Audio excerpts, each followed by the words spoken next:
restoration by violence, every living thing living in the zoo will be destroyed. All the animals will be destroyed. It's a promise and a pledge we're making to them. They must understand that we just don't love our country. We are fanatical about Biafra. We will do everything humanly possible to ensure that Biafra comes. It is either the flag of Biafra is raised up or I am lowered into the grave. One of the two must happen.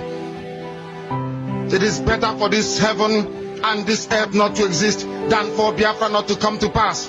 We dedicate it into the hands of Chukwu Abiyama, the creator of the heavens and the earth, because only him decreed that we should exist as a race, and only him has the say to decide and to determine if we are to survive or not.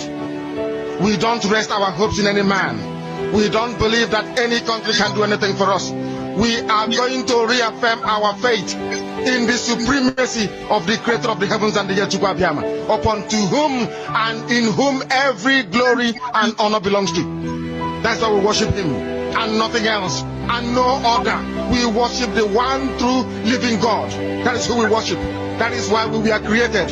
We are not like any other people. We have been chosen by Chukwu Abiyama to serve him. We have been chosen by the creator of the heavens and the earth that we may serve him. That is why in our names it contains every praise imaginable. Every praise imaginable to the Most High is contained within our names, because we are very special people. We are here to reaffirm and reiterate that. We are here to ensure that this very march towards our freedom cannot be hindered. Any obstacle on our way, real or imagined, man or woman, adult or child, anything it is, once you are an impediment to the restoration of the sovereignty of Biafra, you will be destroyed completely and totally, in every way imaginable. We do not forgive. There is no forgiveness in our dictionary. We are here to ensure that the death of 3.5 million people is not forgotten. It is to them that I owe every ounce of loyalty and obligation. They are not here to offer any advice or to ask us to forgive Gowon. They are not here to ask us to forgive Haruna. They are not here to ask us to forgive the Yoruba people and the Awolowo family. The reason why we exist is to ensure that their memory, that they can never ever be forgotten, that their memory will linger on forever, that as long as man walks this earth, this world will remember the 3.5 million people that they killed, men and women that did nothing, children that were innocent. Their only crime is to be blessed by God. That is the only crime they have committed. As those children were being slaughtered, as they were being stabbed to death by a very wicked and cruel world, spearheaded by Awolowo, everybody looked on and did nothing. Instead of them to help us, they ensured that our absolute blockade from land, air, and sea was absolute, that we may die, that the children of God may die. But lo and behold, Chukwu Abiyama determined that we cannot die, that we cannot perish, because we are his own. Despite all our iniquities, despite all our sins, he made us in his image. He gave us that very edict to worship him, and that is what we do every blessed day on this radio station, without fail and without the fear of any human being, such as of an animal in the zoo. We are here to worship Chukwu Abiyama.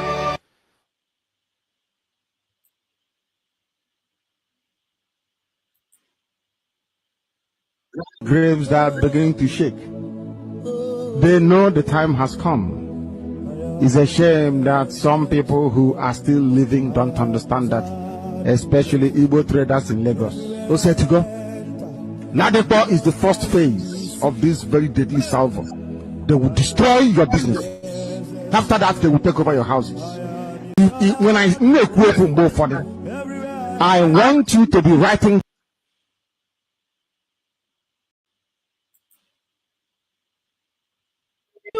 for bringing freedom to the United States of Biafra.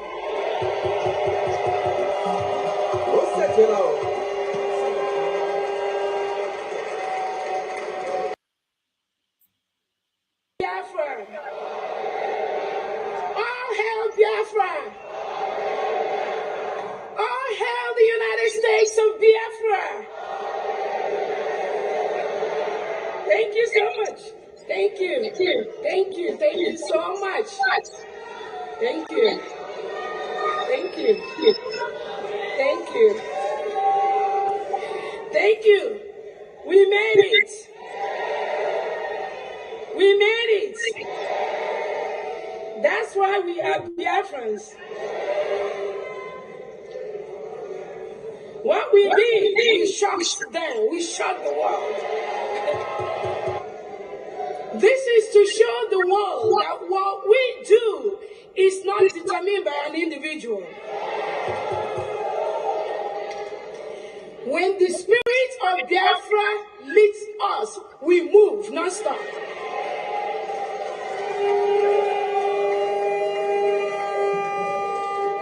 So we are in the Independence Week. It could last a week, it could last 2 weeks, it could last 3 weeks, it could last a month, but that 29th of November is sacrosanct.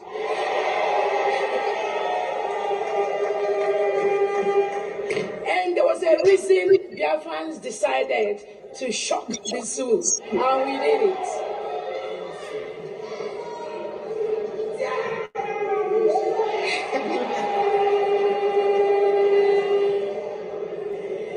Because of the history of this Biafra Republic government in exile and de facto, because of the lies and some of these little things they did to our PM, we can't trust nobody. We can't. Don't trust me. I'm not begging nobody to trust me. Yeah. And I'm not going to trust you, you know. But we, as Biafra, we are going to start to learn to trust each other.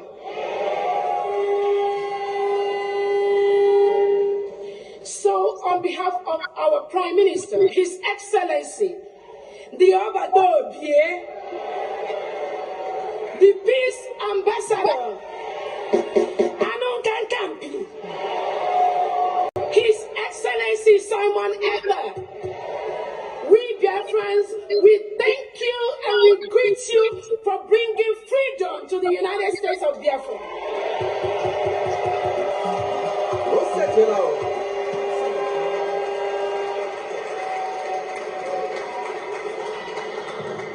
Finland says, with their local zoo agents hanging around Finland, that our Prime Minister is inciting us. Inciting is the word.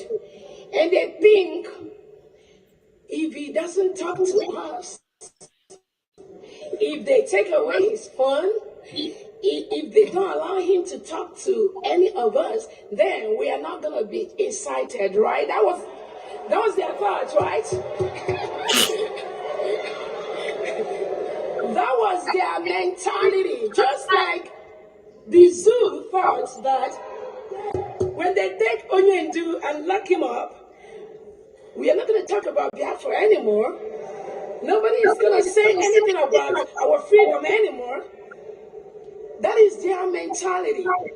So that little children's mentality that went into the Nigerian zoo government is now seeping into Finland somehow. But we have a message for them. If I am gone today, there are people that will be more deadly than me that will rise up to move this struggle.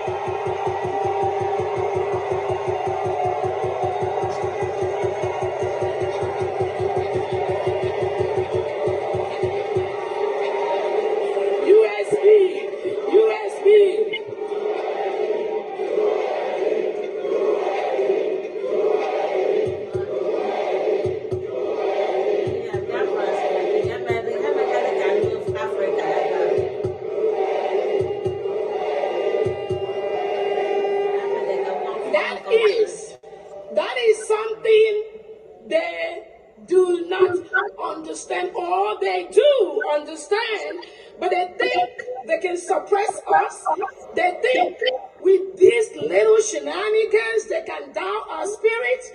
They think with all those maneuvers for Africans to continue to be the slave to the white man, they can continue to reap our resources, drill our mineral resources, take our oil reserves by intimidating us.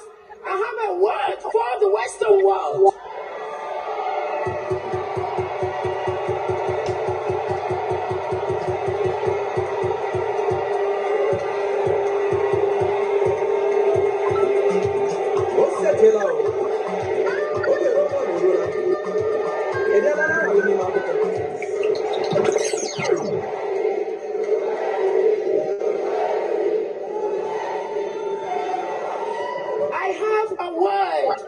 or the Western world. This club of Africans you have at this time, you can never intimidate them.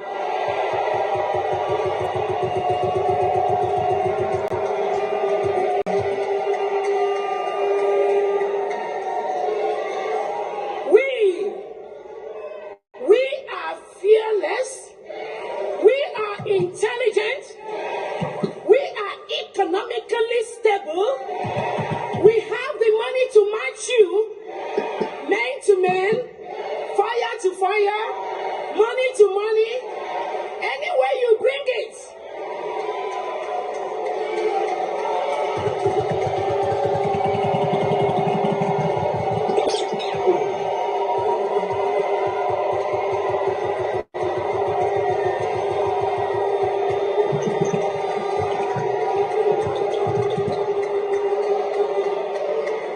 All we are asking for is to let us have our rights, to let us build our countries, to help us build our communities, to let our people enjoy those things that all of us here are offering and helping you in the first world, wherever country we are in the diaspora, whatever we are helping you to build in this country outside, we want to take it home to our people.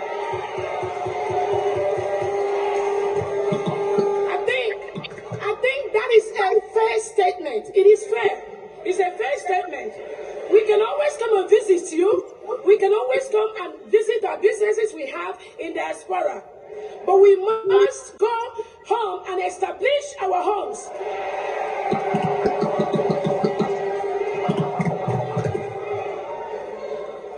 We cannot continue to have the best doctors in the world in diaspora, the best nurse practitioners, the best nurses, the best engineers, the best lawyers, and they are practicing in diaspora while our own people back home, they are dying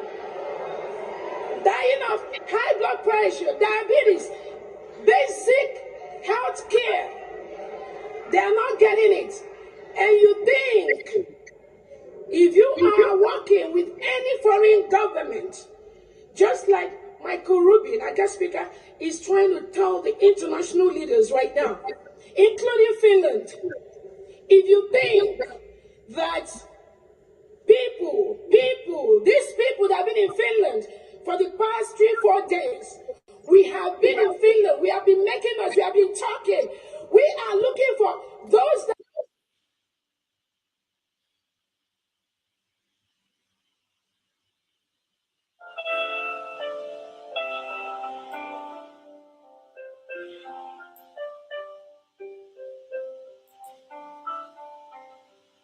Land of the rising sun, we love and cherish. We loved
lest we go astray. Give us the strength to heed the humanist call, to give and not to count the cost each day. Bless those who rule to serve with risen flames, to make this kind a land of righteousness. All hail Biafra. Amat kurang tuh orang lelaki yang tak berapa. Yes. They will know Kabiama. They will know lovers of freedom all over the world. Bring you greetings. Good morning, good afternoon, good evening, depending on your time zone. Happy Sunday. For those that are staying on Sunday, some are already crossed over to Monday. They will know Kabiama. They will know. I salute each and every one of you. Can we wish each and every one of us ogologo na wish ike na amara Chukwu, nchebe ọma Chukwu, ọganiru Chukwu, onyinye Chukwu, ahụsi ike. Can we wish each and every one of us and otu aka ọ ga-esi adị otu efe na-ewishi ya ka na-ewishiri onye ikwu, na-ewishikwa ya tu ibe, na-ewishiri onye nta, na-ewishiri onye ọbụla. That is our intention. That is our heart desire. See you, coaches, Monday Walker. Thank you so much for joining. Christopher Chukwuemeka, there were. Thanks for joining. See you. I'm Christopher Chukwuemeka. Welcome to the program. Happy Sunday to you. Our own sister Ije Ichendewo. You're welcome to the program. A wonderful colleague in Do It. Chukuna Koziege. Your voice is echoing. Your impartation is speaking. Jiden Kiji, my sister. Senzaba, I see you. Ndewo, happy Sunday. Madoka Amechi, you're welcome to the program. So joining in, try to click the like button. Try to click the like button. Go choose. Happy Sunday. I need to check my voice up. My voice is not put off. I'm having a little bit cold here, so I'm going to manage my voice. Whether the somehow here. So we must continue. Go choose. There we go. Franco, go here. See you. There we go. Machineke. Chukubosiege. Chudubemu Emmanuel. Afrongo. Welcome to the program. Say good evening from here. Good evening to Chudubemu. Good evening, lovers of freedom all over the world. Good evening. Good means, Mbadoma. You say Mbadoma to fellow Biafrans. Frank Okoye say greetings, genuine Biafrans. Frank Okoye will bring his greetings to all genuine Biafrans. Because all of my Biafrans need no Biafra. When I can see genuine there. Camera lie. Because we hear Biafrans say, when they will go for Biafra, when I'm okay. So I need to go genuine Biafrans. Or genuine Biafrans is in charge now. If you are not a genuine Biafrans, forget it. All genuine Biafrans kind on email now. All fake Biafrans. Genuine. If you are not genuine, get out of the way. And if you don't know what is the meaning of genuine Biafran, for you to be a genuine Biafran, you are an ambassador of peace. If you're an ambassador of peace, from the Chokwarudo, because we don't carry the twist here, peace. Peace from when you hear ambassador of peace, it means peace to those that want peace. I know I want ambassadors of peace to those that want peace. I know I want ambassadors of that peace. So if you want to be a genuine Biafran, you must be an ambassador of peace for those that want peace. You must be an ambassador of fairness. You got somebody who wants fairness. We get fairness not bad. You get fairness not bad. No lines in that. No lines in that. If you want to be a genuine Biafran, if you want to be among genuine Biafrans, you got an ambassador of fair. You must be an ambassador of fairness, an ambassador of peace. That is it. Genuine Biafrans. You have to go. Fairness, you must be an ambassador of fairness, peace, equity, and justice. And you must be an ambassador of progress. And that what makes you a genuine Biafran. So Frank Okoye is greeting you, genuine Biafrans that possesses these qualities I mentioned here. You understand? And that's we are talking to ourselves. So if you're not genuine Biafrans, you are not one. You are not one of us. You understand? Chidubemi Emmanuel, say happy Sunday, Biafrans. And Michael, Chidubemi Emmanuel, going to tease you, genuine Biafrans, and keep Bazwa. Yeah, go. So that Konyobla now no bazo we na genuine Biafra now because I see Biafra now and I generalize here.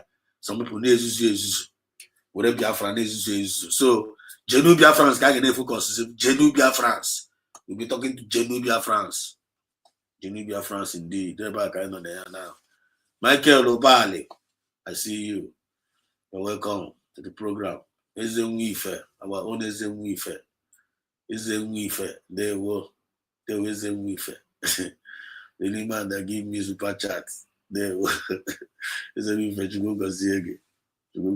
Go ahead and look at Wagi, Mad Mino, Sonango. Chukuna Gozege, you can have million Mogaga Wago. You know what you don't get it. But you say yes, so loud and clear. Very loud and clear. Like, share. Okay. Thanks for the confirmation. Thanks for the confirmation. Come up in the also. That is our message. There are still more comments down below. Okay, Zike. I see you. Okay, Zike says. Okay, Zike says. Okay, Zike says. Okay, Zike.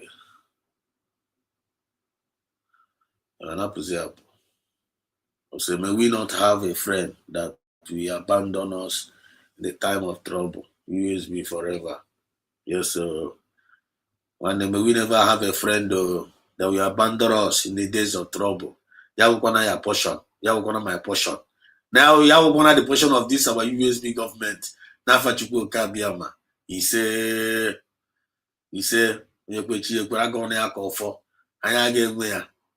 we reject it. Now Fachuku Kabiama. In your jaw, I reject her. In your jaw. Then your jaw no about in your jaw, so Imran in your jaw, bloody hell. Bara also in your jaw, drum me when. And Atanabu Hanobi, and Atabu bossing in Anya. We don't need them. We don't need them. I need Rendaji Maramani who compete nazo. We don't need it. Never is at all to see where pie. You have to go. So no blood GIO. Now but a relationship. When there's no logo, many okay, many why. Mangunye, me good be. You need GIO now but a relationship. You know the last. You know the last. Only the last. So your nature relationship now last. Where pie?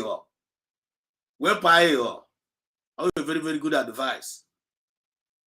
You have to go. Hey, no, I'm not gonna again. Nah. You take your time on.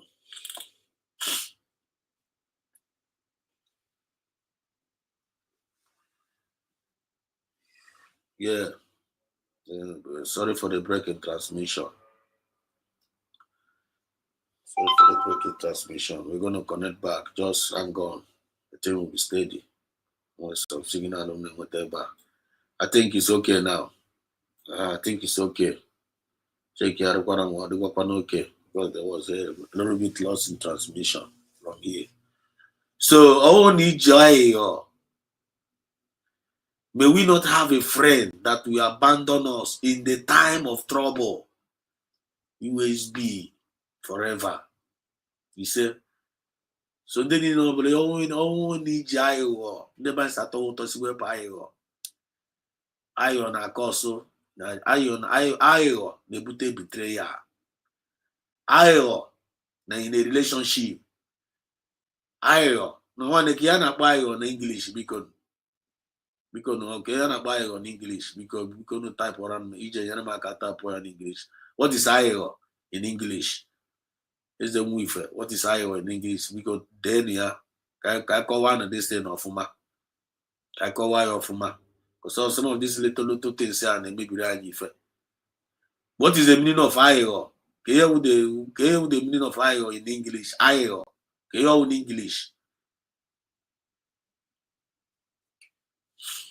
We'll make a unu there in a comment section there. Can we help you? Iron. Adroma. Adroma na relationship. Iron. Adroma. Iron nebute betrayal.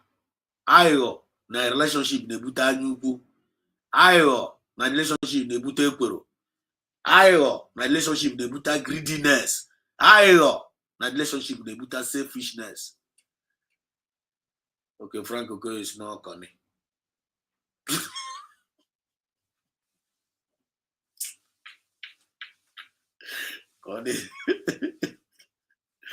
Frank Okoye is not coming. I don't be just is not deceit. It's deceit. Okay, can you use no deceit? Deceit. I can deceit I come or deception. Better. That deception. You just know with Alicia. Can you go Alicia? Alicia, why? Deception. Deception. Deception is not good in a relationship. You understand? If we want freedom, if we truly want freedom, we must do away with deception. You do away with deception. You cannot carry the spirit of deception and you are saying that you're a freedom fighter. A deception man or a deception woman can't be a freedom fighter. A deception man and a deception woman can make a better home. A deception man or a deception woman can have a good marriage. A deception man or a deception woman can have a good relationship. It will not last. So if you want your relationship to last, avoid spirit of deception. Avoid deception. Never is at all. See where you go. Yeah, the truth. If you want freedom, face the truth. I want our topic today. I want our topic. And some of us, this topic, some of us knows what we are about to say. Some of us know it right from time immemorial. But the problem is that some of us find it difficult. Some of us find it very, very difficult to like kind of applying it. Some of us find it very, very difficult to comprehend this simple truth. They know the truth, but they don't want to apply the truth. And still yet, they want freedom. Who does that? Who does that? So if you want freedom, we must avoid spirit of deception. Are we communicating? I can the practical. We go the practical. Our words supposed to be our word. Our words is our word. You know? So you watch some of the problem in our midst now, all because of ayo. Mother go away, like for example now, you told me I said also now. Yo na mu ana go mu eziokwu. Yo na mu ana go mu eziokwu. Which means I am deceiving myself. I'm not even talking about you. I'm deceiving myself. That's what it means. And it will be happening also. Eh? Oh, na mutu am no na mu ana go mu eziokwu. Onye kam dey deceive. Okom ka mu aga deceive. I'm deceiving myself now. So una otu agwa no kwebie no yo we na agwa mu eziokwu ebe ahi no pa na. Onye ki na ahori, onwe gi ki na ahori. Then all na mu na agwa mu eziokwu to efu no kita na. Onye kam mere ihe ọma, onwe m kam mere ihe ọma. Then yo na agwa no bege ni na agwa mu eziokwu. Onye ki mere ihe ọma, I mere onwe gi ihe ọma. When make una call this now. You want to this simple basics analysis of this revelation among ourselves as Biafrans. When you need to call, when you need to call, I will pray. You know, like we pray. You have found it, there's no logo. I will add ma. I will tip you a lot of force. I will tip you a lot of force. Ayo ne memar gina madu kata niru kata yo sige no kata yo wure mama gị n'azụ because of gịnị ayo yo no kata yo betray ye ayo na cause ya na but ọnwụ ni go and wepụ decide n'ime obi gị wepụ ayo you ị ga na aka ndị mgbu na ị ga no kata sikata yes gị so no ị ga no kata iwu gị lawa azụ. I don't know whether I want to get the point, and I'm going to get to the point. You just see it. You see, these characteristics are the devil. I'm going to also a question when the characteristics. I question now. So you watch out some of them in the buayo. Where batana this Biafra movement. If you want to how we question now, I check out us now. I go check out you. I have a call and Luishi. Awo abia ko ha de luishi amama ga sigo de ba we bido godi amama ga wusa de aka ga esi we bido kunu for example of ayo ni ayo on the course. Okay, chere ka bido go from side there chere ka bido go from side there ka bido go from side there you know because I gonna the practical na keep as well. Okay, I'm gonna the practical. Let me go there. Just hang on. I'm going to come. I want to go to and it's here you want a course. Here you na course. Camera. I go to never. You know, for you on a course. Enjoy 10 ringgit off with code SYOK10. Kali ini aku tunjukkan kepada bangsa Posfi dengan letup sekarang sudah. Hello, my beautiful family. How are you all doing? Thank you for the marvelous. Can be doing from here. I'm with some important things but can be doing from here. I like what these guys were case were raising that thing. Let me read it again. Record.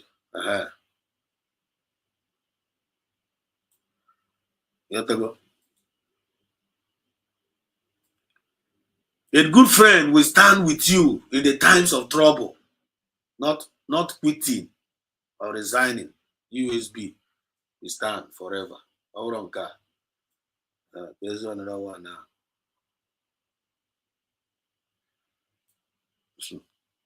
One okay, Zike. Odekogwa get preach. Okay, Zike. Odekogwa get preach in Abela because if I'm not being a pen Abela, make sense.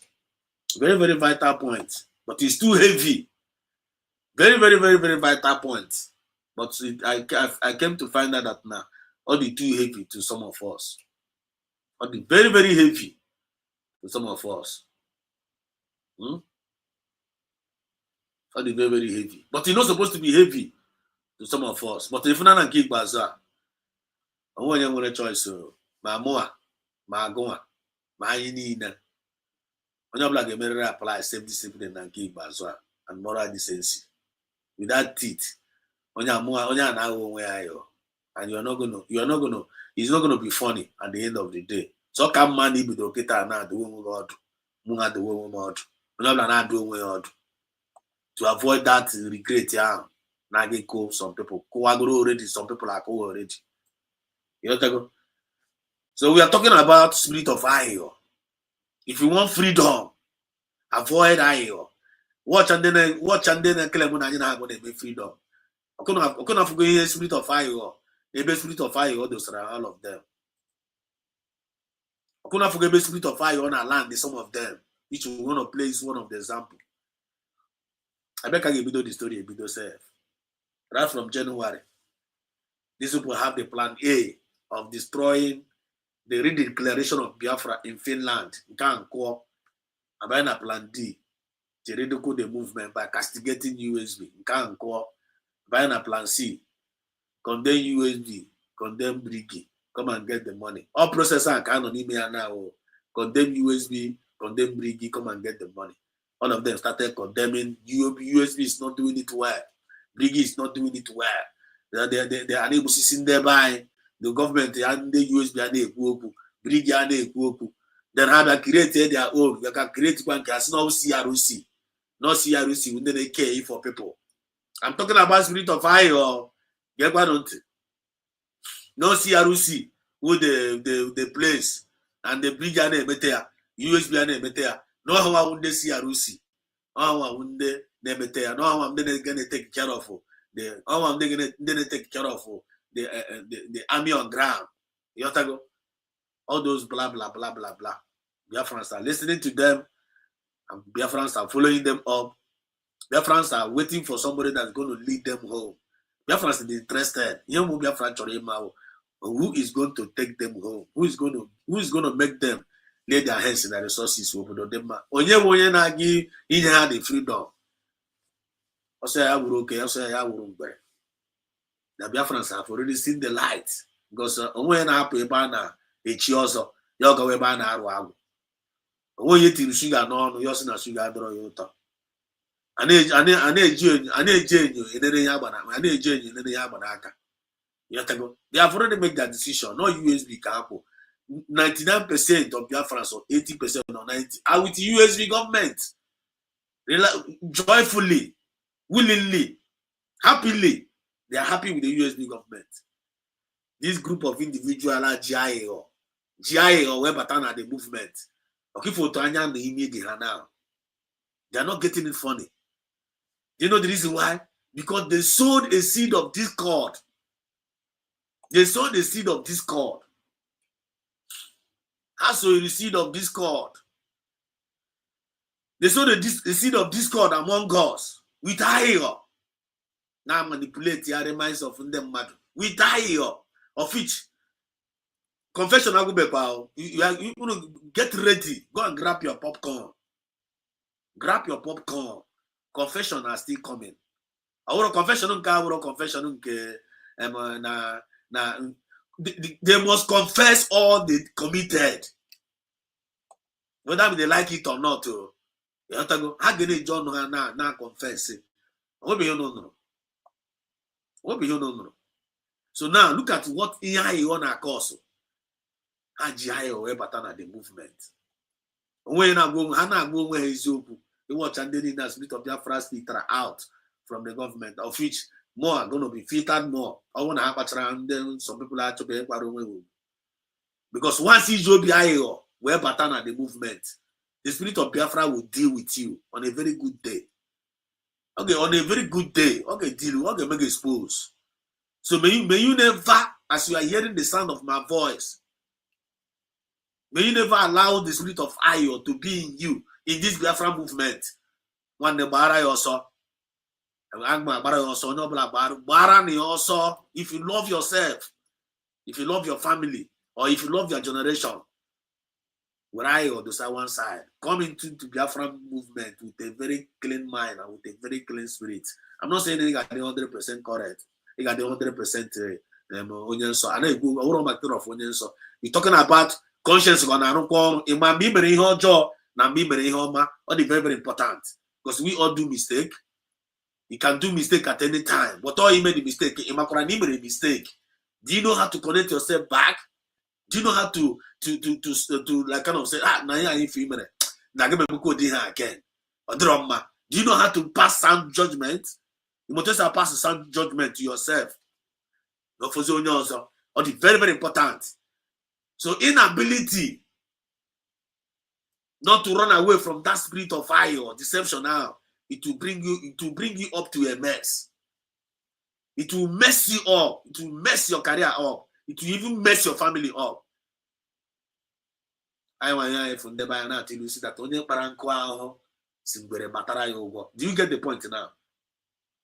Do you get the point? So there is nothing like you don't know when you commit them. There is nothing like say a man that need a main job because spirit of Biafra gonna do God. What gonna see here in the matter of Pamba. People gonna advice. People gonna ask what people will be lamenting on you. Still here to still give me a afford you need now. Advice now no. Calm down, calm down. Check with choma, choma. We take good advice. Now we take. Eh? As one can get yourself, you will again. Then listening on this movement. Who does that? Who does that? An agent of darkness or an agent of Satan. But Biafra is all about the kingdom of light. Am I communicating here? Biafra is all about the kingdom of light. Or I want to kind of go eh? Biafra is all about the kingdom of light, not the kingdom of darkness. So how can you be a kingdom of darkness? You want to be operating on the kingdom of darkness. You want to be operating on the kingdom of light, pretending to be light. It doesn't work, man. Two captain Anna know in a boat. You go? It doesn't work, man. Either you are darkness or you are a light. So we that claim ourselves that we belong to the Biafra, which is the kingdom of light. What is our duty? I can represent the light 247. I can represent the light 247. That is our responsibility. That is who we are. That is what we stand for. And that is the truth. So if you want freedom, avoid spirit of deception. You don't get there from a no logo. Ijay or no is no Dina Munyo. Why an hour DIO? Diana Munyo. Yes, no, nah, man. Why an hour DIO? Diana or my IO? Unupatakwasa, Unachia. This is my lovely husband, my lovely wife. But Unum die.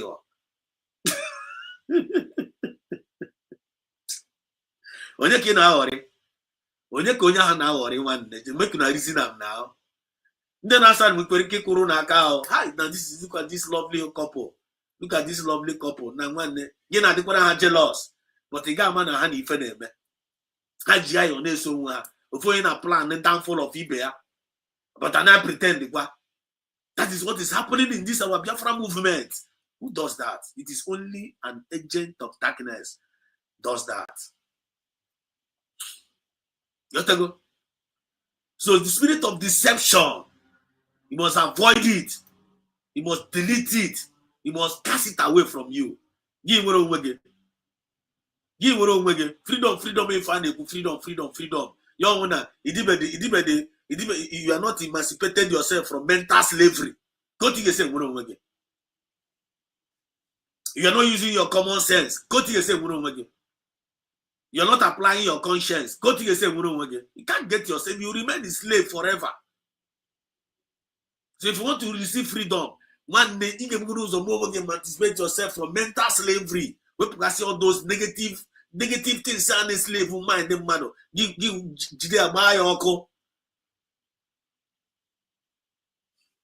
Probably free like this enough for light. You know, radiate light. Also, I would like to pray like this. Light will light. Light will light one day. You go. Light will light. My was thinking I'm taking light no problem. One day, light will light. Go light the candle. Even when you can't land, you get we represent light and we represent sweetness. You go. But look at this in the harbor. The brig is not doing it well. USB is not doing it well. And they will sit there by government don't want to. How much I got pay their own government? How much I got pay government in car? I hope now based on democracy. That if you know whatever you're gonna do to get us Biafra, go and get it. No problem. It's not about condemning. It's not about complaining the USB is not doing it fine. It's not about saying that the Tongo Zorobe is not getting it fine. No problem. You can condemn, you can criticize. They're not doing it fine. What Biafrans is waiting for? Go on and say that now these people are not getting it fine. Can you do it fine so that people will follow you? Can you do it better than the people that are doing it? Can you do it better than them? Yeah? Can you do it better than them? Like, for example, now let me use this thing now as an example for you, as an illustration. You went to a hospital. You understand what I mean? Maybe your wife is pregnant. You took your wife to the hospital, you're about to give birth. You're with a doctor. It happens that it has been a doctor that has been monitoring the pregnancy of that your wife, and is the one that's supposed to deliver your wife from that pregnancy. He reached the day. Maybe he can't reach the day. He can't reach the day of the deliverer. Maybe that doctor is not around that particular time to help your wife deliver the baby. Then it happens that he get another, maybe unknown doctor that you don't know. That unknown doctor, this is an emergency. That unknown doctor, and the original doctor, the main person that's supposed to not around, is not available that particular time. It depends. You can't get another doctor that's inside that situation. You can't help your wife. The person now come help your wife to deliver the baby safe and sound. Your wife is safe. The baby is safe. Are you, as a husband, are you going to be angry with that doctor? Say no. Since it's because of that, since it's not from that first doctor, he canceled that delivery. That now the delivery that your wife delivered now, you reject it. You don't accept it. It's supposed to be that doctor. Who does that? Who does that? Nobody does that. You're going to be happy that at least God was able to use another person to redeem your wife and the baby. But what is going on in this Biafra movement? Mazi PM Samunemba suffered a complete 1 year preparing for redeclaration of Biafra in Finland. Everything was being planned together with him, Biafrans, everybody.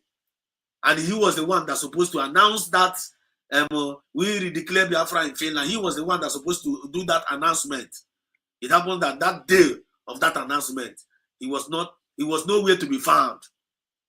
Then somebody else, which is Dr. Ngozi Arabeze, the surrogate, now did that announcement on behalf of him. This people now, they now rejected because of another person do it, not Mazina Nikalo, not PM Samenemba. Because of it's not PM Samenemba. They rejected that in the USB in Finland. They denounce it. They say they don't accept it. When you do that thing, who does that? Does that? But that's what they did. Still yet, Biafrans still lie pipe low. Biafrans still put them on one corner. Biafrans are still moving forward. Biafrans are still warning them. You people should stop distracting us. Still yet, they don't want to listen. They are still prognosing. They are still blackmailing. They are still going on with their spirit of deception. Now look at where the spirit of deception have landed them. Let's go there. Thank you for the marvelous love and the support. So, my beautiful people, that require to share with you what that's the session ever, and this is progressive analysis. And yeah, I keep you updated.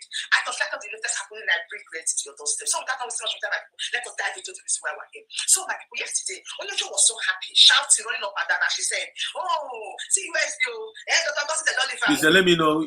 Please help me check the voice. If our voice is coming out clear. I want to extract something from our program, and this our sister is doing marvelously well.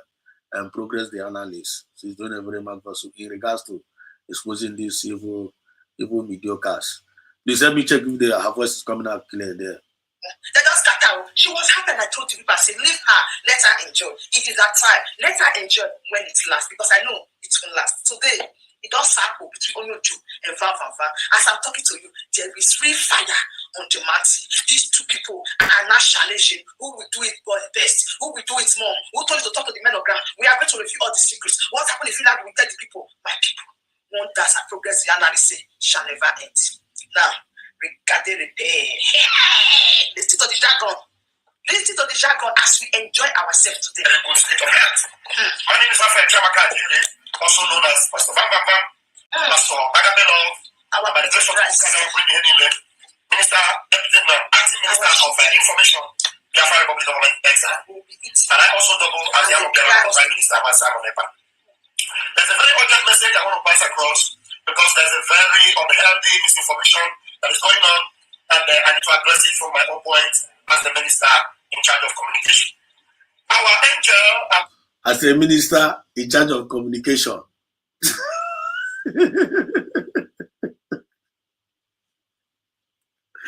That's the happen, but I can't be church in Avalia. As a minister in charge of communication.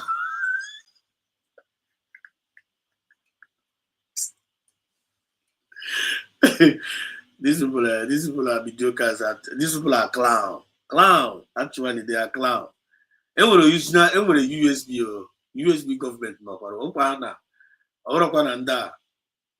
I'm an USB original, and then they follow go there. They know about everything. Nothing is hidden. From the beginning of this program, you see what I just played there? All of us heard the voice of Dr. Musa Rabez in the podium. He said, when the spirit of Biafra leads you, you move. When he leads you, you move. And when the spirit of Biafra did not lead you, when you want the spirit of Biafra to lead you, he can't do anything. He can't do anything, spirit of God. To be honest with you, you know if he do any shish, you know if he do shish. You know that this Biafra movement, you are in this Biafra movement, and spirit of Biafra is not leading you. What are you going to achieve? You're not going to achieve nothing. He can't offer anything. He can't. You know, if the spirit of Biafra don't lead you in this, the spirit of Biafra is not with you in this Biafra movement, there is nothing good he can put on the table. Have you noticed that? There is nothing to. He can't fake it. He can't even force it out. No matter how you try to force yourself, you'll be useless. You'll be useless in all your output. You will not be making sense. You see the way they are sweating. Osina from Briggy, from USB. He fall back. They fall back from USB. They fall back to Briggy. From Briggy, they now fall back to CRC. From CRC now. From CRC. Keep going higher on a course. Higher. Keep going on a course. Higher adroma one. Higher adroma. From USB. Now the chicken na bilugoro elu already. Chicken na bulugo elu already. From autopilot, Briggy, USB. Because you are moving on. You are moving higher. I go 1, I go 2, I go 2, I go 3, I go 3, I go 4. No be so. Munda no munda. When I'm got that 1 by 4 from 4, I'm saying no large was back 1. Due to the spirit of deception. Because of they sowed a seed of deception in the movement. Do you know, can you see what they are reaping? They are now reaping deception among themselves. This guy cannot trust Nwanyi Ishocha. Nwanyi Ishocha cannot trust her. But you saw them in Finland, hugging each other, kissing each other, taking safety. Immediately that day, they were taking that safety out. I was just laughing. Let's look at this people. And then that feeling again deceived. They are very soon. Said, okay, we do okay. That their laugh no go last. That their smile no go last. Because originally, and when we have with a good intention, when actually that touch ya. When we have with a good intention, or Biafrans, they dictate like kind of many people when I now for all their action because in the and I think canon mirror and I did expose just about Tony who go around. All of them are naked in front of the spirit of Biafra. They are naked, and all the spirit of Biafra is running in you. All these Iowa people, and I did naked. And I did naked in front of genuine Biafrans. Have you noticed that? If you are not genuine, if your spirit is not clean in this Biafra, one day, whenever you meet a genuine Biafra, you can be naked in you now. You can be naked. You say, well, PM they say for her. I'm seeing them in the mirror. No be so. You know what I'm going to so book on our money.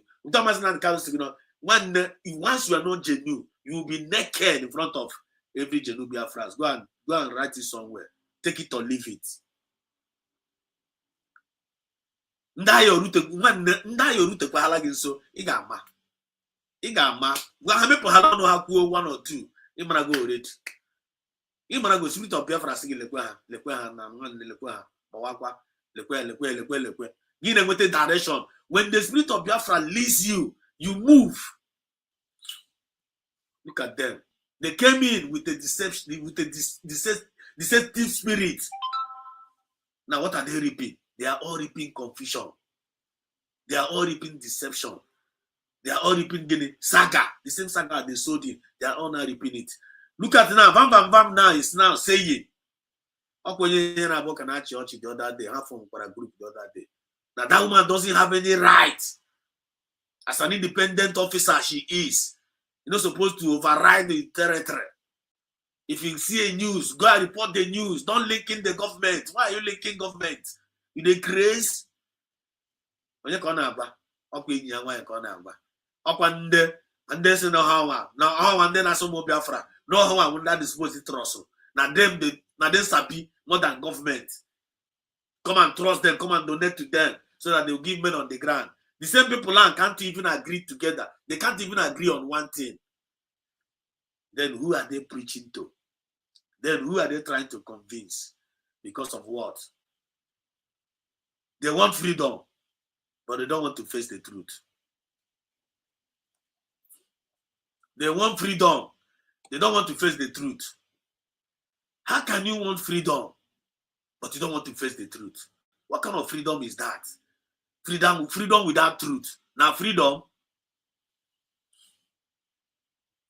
without truth. Is it a freedom? It's not a freedom. But genuine Biafrans, they want freedom. That's why they are facing the truth. Do you get the point now? Genuine Biafrans, they want freedom. The reason why they are angry now because of they feel like people are delaying them. They feel like people are delaying their freedom because they are so passionate, they are so hungry, they are so tasty of their own freedom. They know the value of freedom. And they don't want story, at all story. They don't want distraction. They don't want it. When you're trying to distract them, when they way on a matter will be. But I need a lot to need a lot. And the day will come when they will explode to all the evil forces.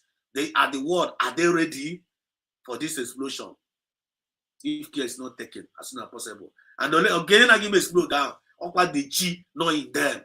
Okwa the chi not in them. Can the chi will make that explode down if I know what they have. It an hand hitching warning. Nature warning, nature na lament, na go see happen anya aka kailawa, and now we shall para. You watch all these mosquitoes say for na ariare, neighbor win auntie. And then Macono Pashetos, a shetos in. But no mosquito, no fever, mosquito actually no fever. And then can you mosquito and they threaten the Quasigiwa. The mice that no phone is zero or a richaya, but or a zero phone, a richard in or rastri. He can't. He can't. You can't. Now look at this guy now. Now this guy knows on his own now. He never even reached Urugo 2 weeks half from Urugo 1 month half from nonsense. They are now fighting each other. But USB is well structured right from that November. Now funny now they made it structured.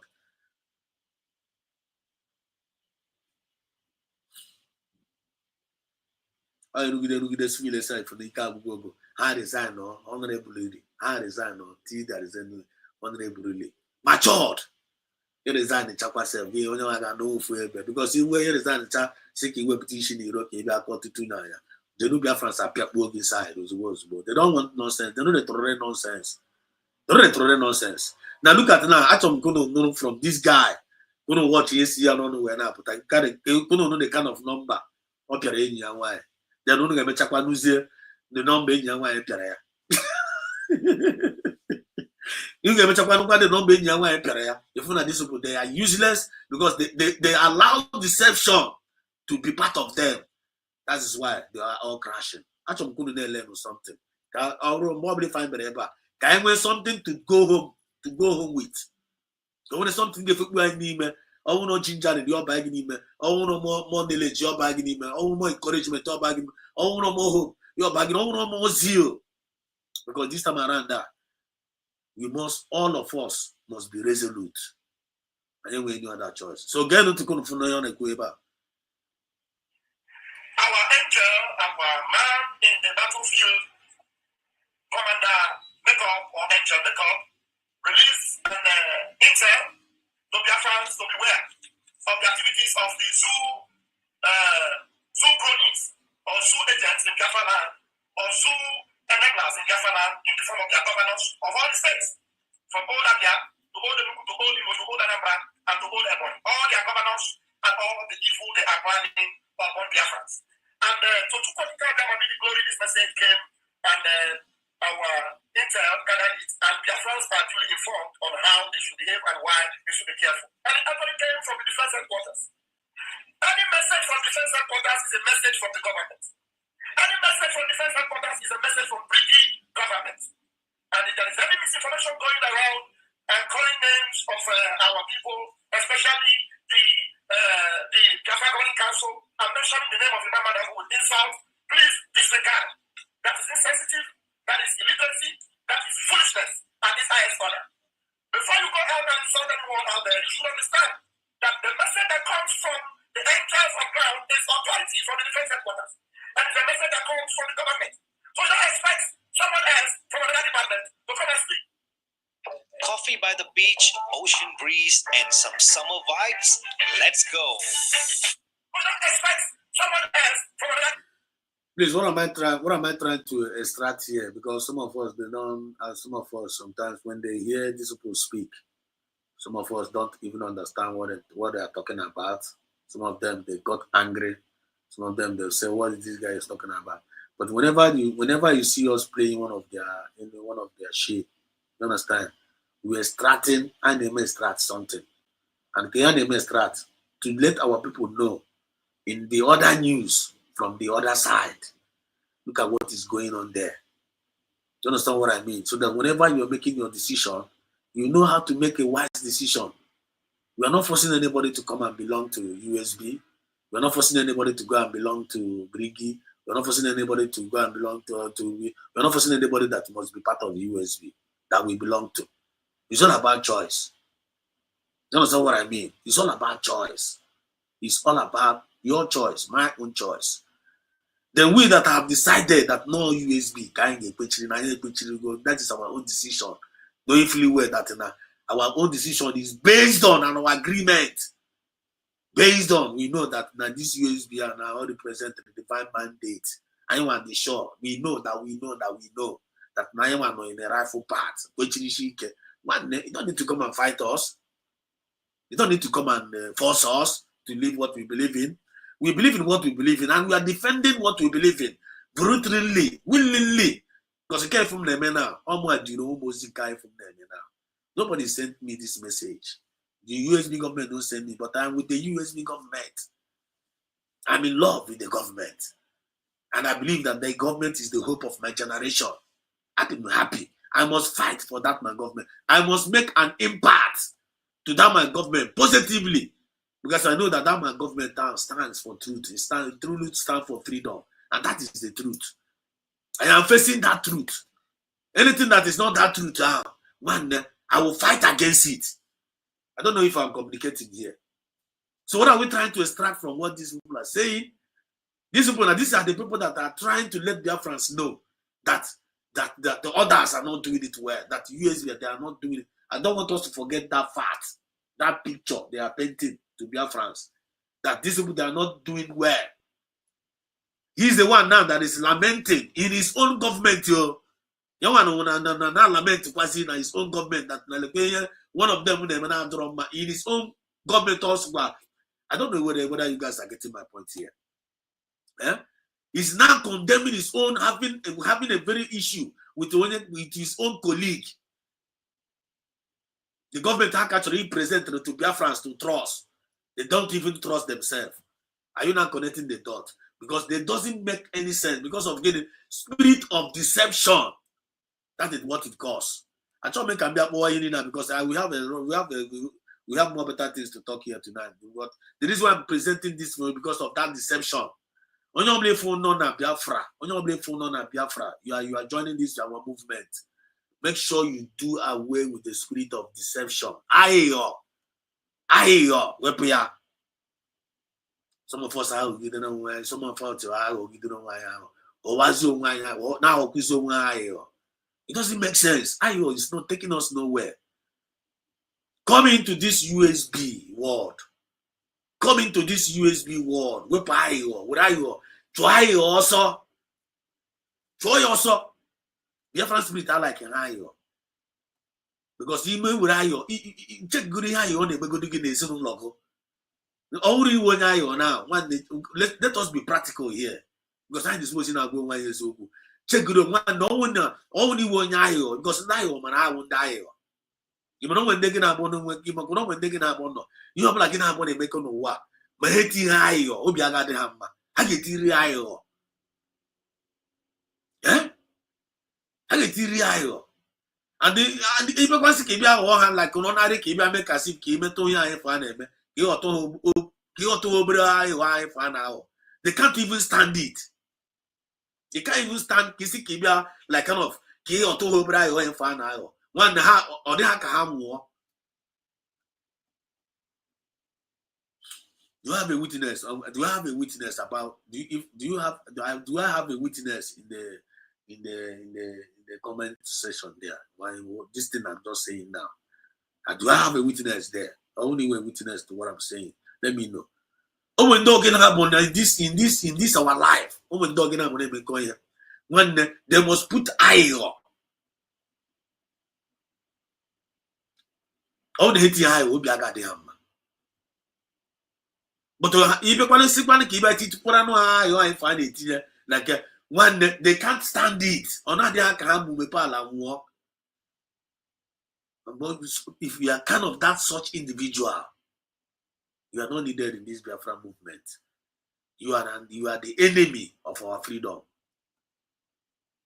They are the enemy of our freedom. And they always like to pretend. They always like to pretend. If you don't know from the Kangu Nezoku, that is Ezoku can be here since, but more Ezoku can add Kunka. One you don't believe for go, not believe for getting up on a make in a relationship, you all want to make an adron or your piasu was go. One no now one catch away for Gunanya, to be honest with you. Now that person love you. And that person love you. Ni men can adron your piasu was go singing a yam in an adron ma. You have to only love rogo. Don't play with such people. How come you get back Barackwas or Betawakonia Hini? Gonna Kasugu so that cannot go on. That didn't I see in a wiki where in a manner in a okay when you're feeling like one if that kind of person that day any day the person stop talking to you, we say Kasugu. Manani Kurokwa now.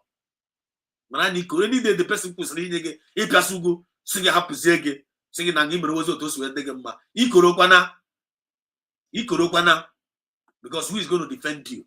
We are defender. I am a guardian angel. But some people they don't get it. They don't get it. Why they talk like this? They might not get respect.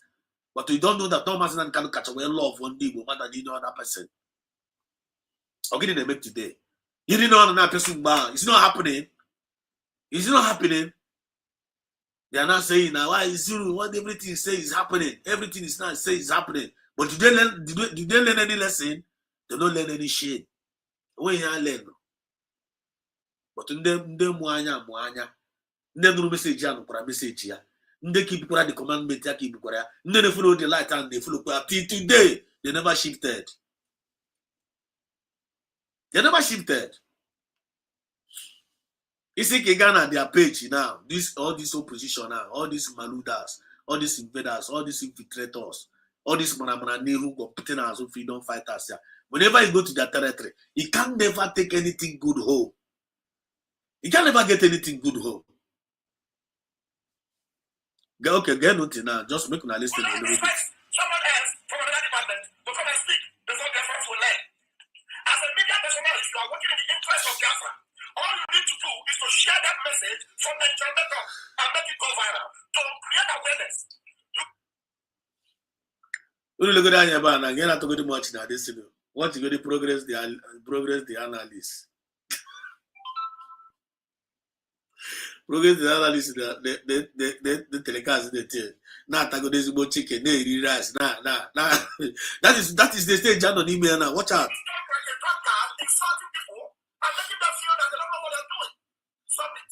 You don't do something. Oh, this thing self. I don't know where we go now. Why I want to get teacher even disgrace over there bad now? Eh? My mother got talk about the message or something. But I think I'm not Jesus. Why couldn't we be here? And I hand is your hand. It's your trip is off. Now when the thing just the thing watch. Can you imagine? Only can't talk about the thing now, but yeah. If you're not here, I talk about the thing. Yeah? Look at look at. Yeah? Don't worry. I'll come on, I got, but I don't want to go soon.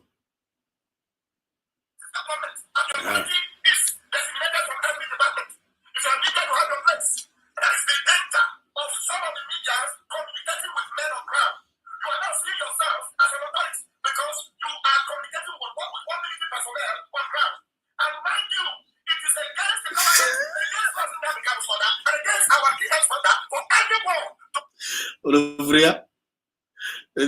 Progress now.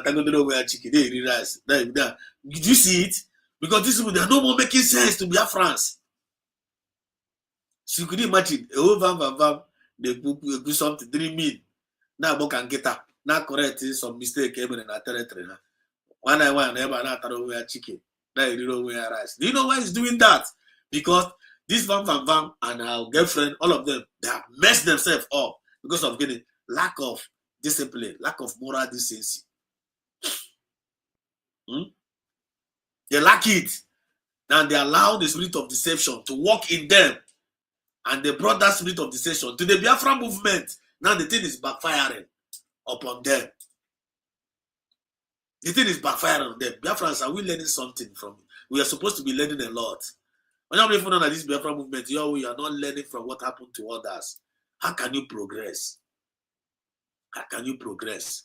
If you are in this Biafra movement, you can't learn what happened in Egypt that time in the wilderness. You can't learn from that history. And you are in this Biafra movement. You can't learn from what happened that time. Man, how can you progress? How can you make it? May we never be a victim of this thing that we are condemning. May we never be a victim of this thing we are condemning. May we never be a victim. It is very, very bad and disgusting. No one able to I would hate you, man. Genubia France. Genubia France. When behind them, all the very, very disgusting, both spiritually and physically. All the very, very disgusting. This guy found a quote of Ubole Komopro, Ubole Korachara. Ubole Kadiga Mopro, Ubole Kadiga Rachara. Everything is in the internet. Why you short child a quote here? Ubole Komopro, Ubole Korachara. Everything is in the internet there. It's there. There is nothing like political correctness here. On we are there. If only metre can tell. If only metre can tell. Look at the way he's busy. Blowing grammar, trying to correct a colleague, who a partner, and they always go to fundraising together. As the two cannot work together except they agree. And what brings agreement? But whenever you are making an agreement, agreement is an agreement. No be so. Agreement is an agreement. And I'm going to make each agreement. After one teacher, then they want to go and do otherwise. One day, I can say Tipia mad. Cameron Edgewell logo na Aburi. Aqua agreement, make it an Aburi. After that agreement, on their way back, when I seen agreement, I would oppose the agreement. Aqua dog. You see this USB fan on email. You have to go. This is what we decided. We agreed. All of us agreed. My nonsense now. Also, we're part of the agreement. But when you short child rubbish now, don't recognize the USB. Or recognize the USB. He was part of the agreement. Also, I know we agreed together that this is what we want. When we can never run away from that agreement too. I don't know if I'm making points here. We can't run away from that responsibility. About also, as long as I know you cannot covenant Canberra. You cannot covenant Canberra. Somebody a share a referendum. It's not a great con. Or covenant Canberra. Yeah. Now, do you want to be part of USB government? Yes. Eh? Can you happy there? So I need to put the record straight. Go and connect the dot. Go and apply your rightful senses. You know how to make sound judgment. Then you know how to reason well, so that somebody will not distract you or confuse you out there. I want wisdom, redemption, and liberation to the hearts and the minds of our people. For them to understand, though, for them to appreciate. Because if you don't appreciate us, one, the spirit of Biafra will appreciate us. You have to go. Do you get the point now? Look at this guy now. This guy now. Ubole ko bo pro rachara. Ubole ka wanya bo pro rachara. Very, very disgusting, both spiritually and physical. Jedu Biafrans, or when you engage with Yamana, how will the people on there be do their integrity? How Hana somebody, they don't talk anyhow, they don't behave anyhow, they don't act anyhow. Because the reason why they don't talk anyhow. Do you know the reason why Jedu Biafrans don't talk anyhow? The reason why they don't talk anyhow, because they know that when they talk anyhow, they will get anyhow. Do you know the behavior they don't act anyhow? Because they don't act anyhow, they will get anyhow. How they build their integrity, and how they build you in faith in God and to humanity. And they build in faith in God, God first and to humanity. These two things are Jedu Biafrans, they near respect. They respect the nature of the supremacy of the owner of the universe, and they respect the creation, the creation of that creator, which is humanity, and they respect humanity.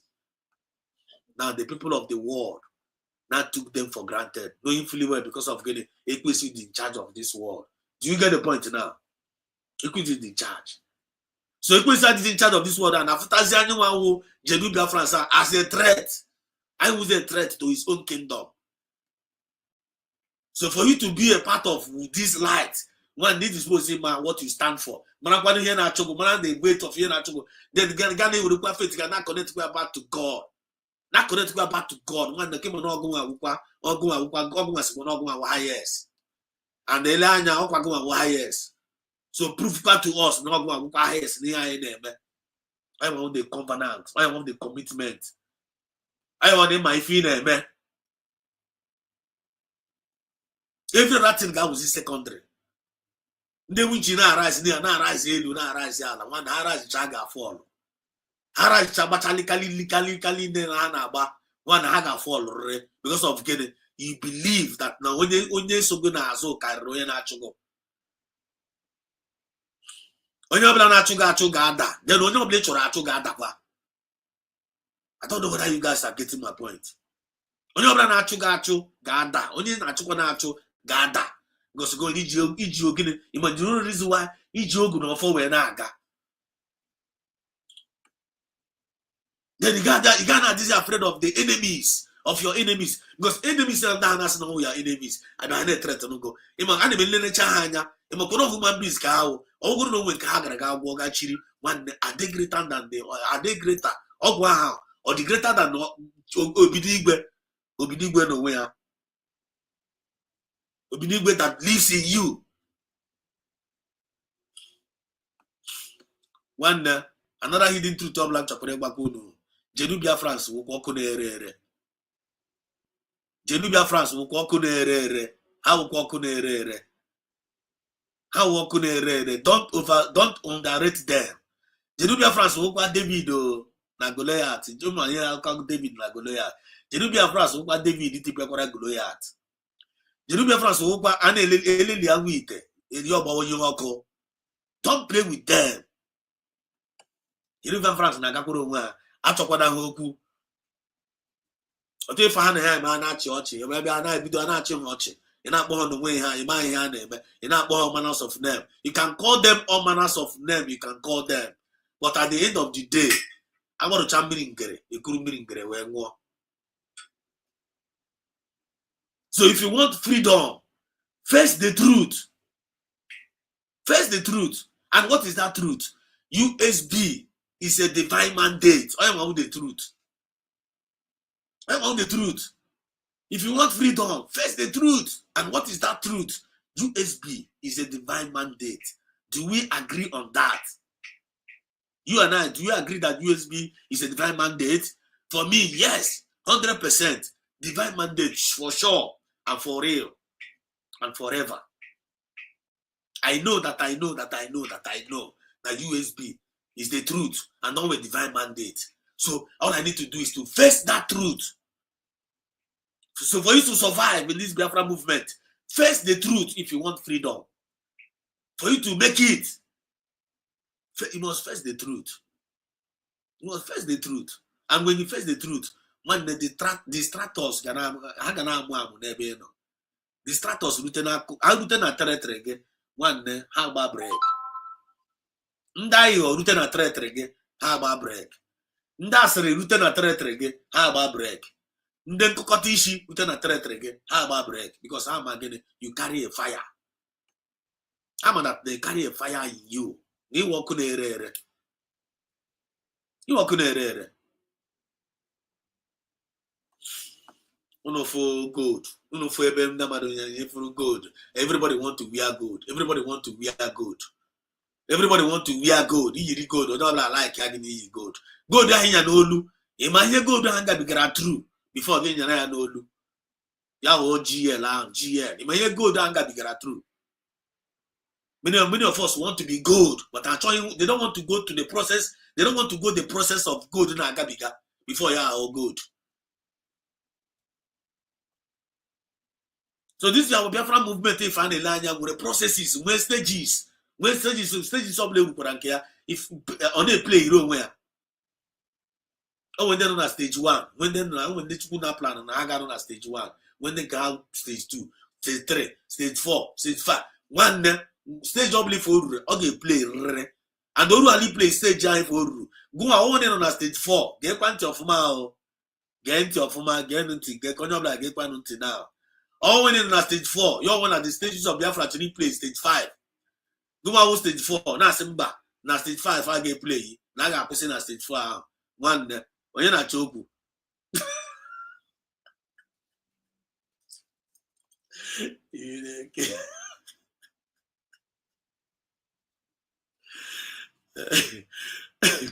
Now I check at you go to the lake because some of they got a conversation. Maybe I will go where we are with some revelation. Cast look quite you on this matter. You have to go. Can't go to the car. Can't go to the honor. I'm talking my point. This illustration I'm talking about the illustration. The illustration. I mean. Eh? Eh? Hi.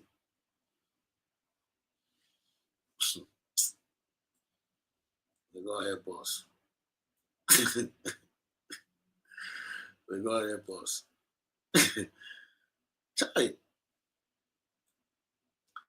This is our Biafra restoration movement and when stages, they always written script. Always written script one. I remember mandate, template.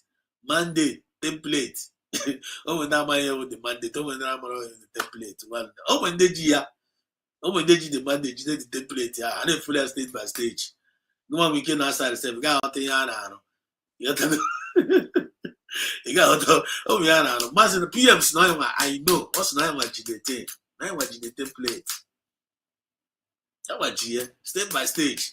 I'm with stage 1, when stage 2, when stage 3, when stage 4, when stage 5. God blow on stage here, or they play. So when you as an example here, I give it as an example. If you are in the stage 3, you want to Biafra me you to on stage 3. I got first stage 3, I got where. Then I think I buy stage 4. You are not part of the stage 4. Don't be a stage 3. That's in a man stage 4 no go play. Don't try out. Don't try out. When you do like that, one you could open out. I got that's you got the crush. I am a man that so once you become an impediment. Once you become an impediment, do you mean impediment? Don't go and be a stage 3. That's in a stage 4 and no go play.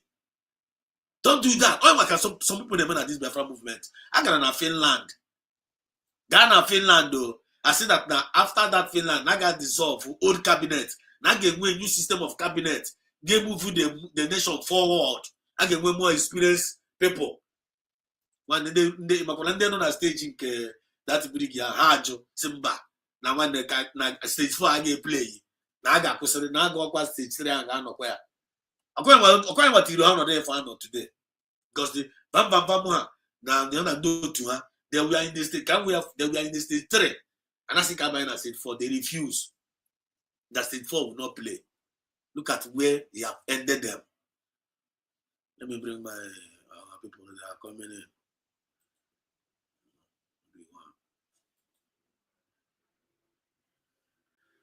Sorry, Robi, can you hear me? Yeah, I can hear you, Mr. Exodus. You're welcome. How are you today? I'm cool. Happy Sunday. All right, man. Anyway, it's a very good thing that whatever that is happening now is happening, even though that I knew it was going to happen soon. And I think people now have actually started putting interest on our DPM because of whatever that is playing out from especially this last one. Adade Aramana, Vam, because they are not making anything easier. They're not making it more difficult for USB to progress. Hajos would shows it themselves out there because I cannot imagine how let's say no government Vam kindness or iha kayanako. I don't know. Like I don't know if you feel what I'm saying. Like yeah, like Vam Neku Defense Headquarter. No defense headquarter. It's no defense headquarter. Or tweet here another person on ground to tweet earlier. These guys, Deception. I don't know how much the kind of people, qualifications people who all these things. People of different listings because everybody believe that now we have a task that must be fulfilled. That's why Mbe DPM no, it's all about volunteering. You can't finish army on volunteer. Every one of us, but that now this is what we have to do for our own betterment. So whether you decide to, that's why DPM Gina actually they are above all these people because she is standing on the truth. And now, no matter you still point out that truth because he had the consistency with it. Yes, sir. You got to go. So, and in now what is playing out, and I like strategy our DPM because when all these things is going on, call put our web to for question and answer. Now started explaining deeper and deeper for us to actually understand that all our duty is our duty, whether I mean on a fallback, on a CRC, it's supposed to be a duty in well to restore our nation. Yes, sir. But sometimes I kind of understand now when people that cannot live without saga. Adadi Orama and Vam, I knew they will end up fighting one day because they are birds of the same feather. So I knew it will happen like that because Nime Hanabo, how can they blow when I look? And the thing is about to kickstart. Umbengelo vam kulo na Adadi Orama meyo ihe oje send ego na buy and this and that. That was when because I know I have a little bit of idea how Ada's brain works. So I'm a lawyer. Oh yeah, it an owu or will ya do common reaction. Then van this last one when it even though no again the something man on and go that you are. And the thing take the woman. I was watching her that because now all like a vam. last hope, yeah. Last hope. Yeah, all like a vam. And after Kajicha, Finland, I don't know what happened. You know, I had a little bit tipsy, and anything can happen, can go down. So, and I didn't mother like a love very well. So all like a vam, and also kind of vam problem. Man, vam does it take a kind of step or the disappointed or when he get one equal on a vam. On last year, no why oji we blanket. Now, vam man or nwoke na quarter anyị mamịrị na mekwa another video again. Kwefi yo mekwa kita. Ọ na vam mana ọ nwoke ebe ọ na ọ like ụmụ nwaanyị gbaga na anyụ mamịrị. Ọ ma na ọ nwoke kwụ ọtọ anyụ mamịrị. Ya mekwa another video again by Ichikwada. Adaghị abọzi ya ike because ịmana onwe ihe ọ na asị ịta marụ n'ike ịsọrọ nsị mma atọ gị n'isi mmasị ụbụrụ.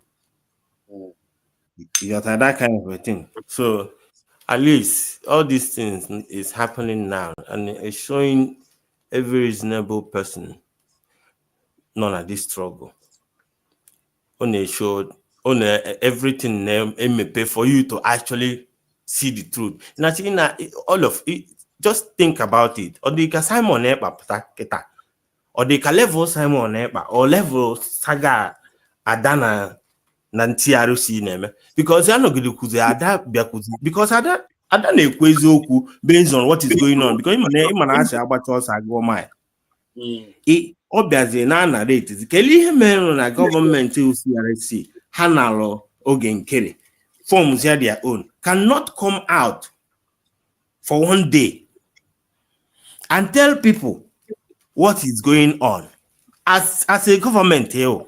And she's right with that because the problem now has a officer. Now it now downs on accountability. Or accountability or fallback. Now fallback out because of accountability the throne ogenkere wherefore more CRC. Now the same accountability I bunte again na CRC. Adaji feel is na okuloku oju question na space as a short turn down neglect. My brother, I'm not cutting you. Please, I'm not cutting you, brother. Because Nanya, what you're saying is in order, but I want to, add a little bit to your voice. Adadi Orama have never been truthful to herself. And Adadi Orama cannot be truthful to herself. Pretentiousness is different from reality.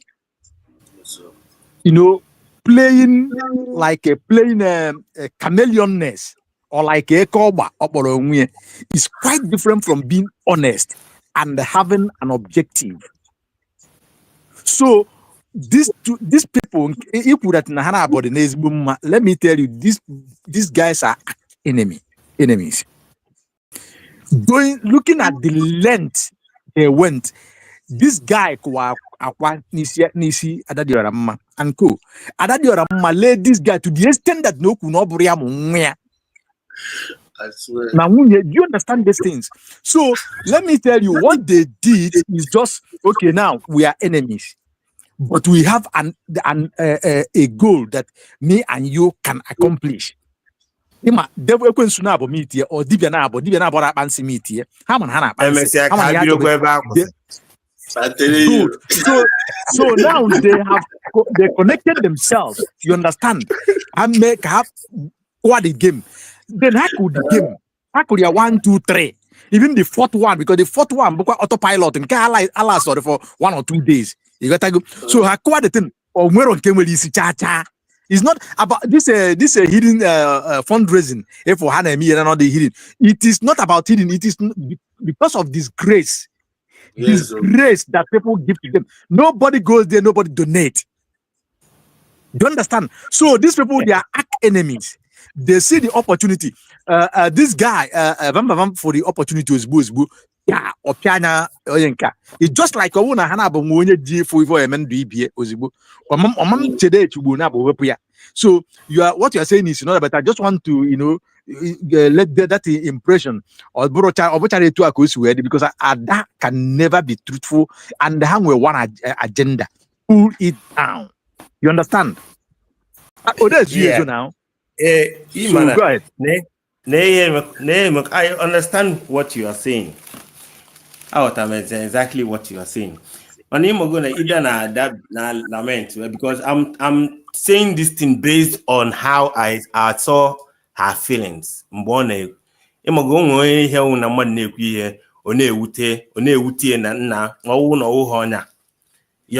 saying? My brother. What you are saying is Rapport her facial expression. Do not allow her emotionless to confuse you. Submission. Yeah, I know the thing not there. We say all I'm just saying is that I'm talking about the distraction here, and it affected the struggle, even moving as far as it's supposed to be by now. Because by now, I suppose in all these things didn't start from the beginning. In the Ebido share the whole house.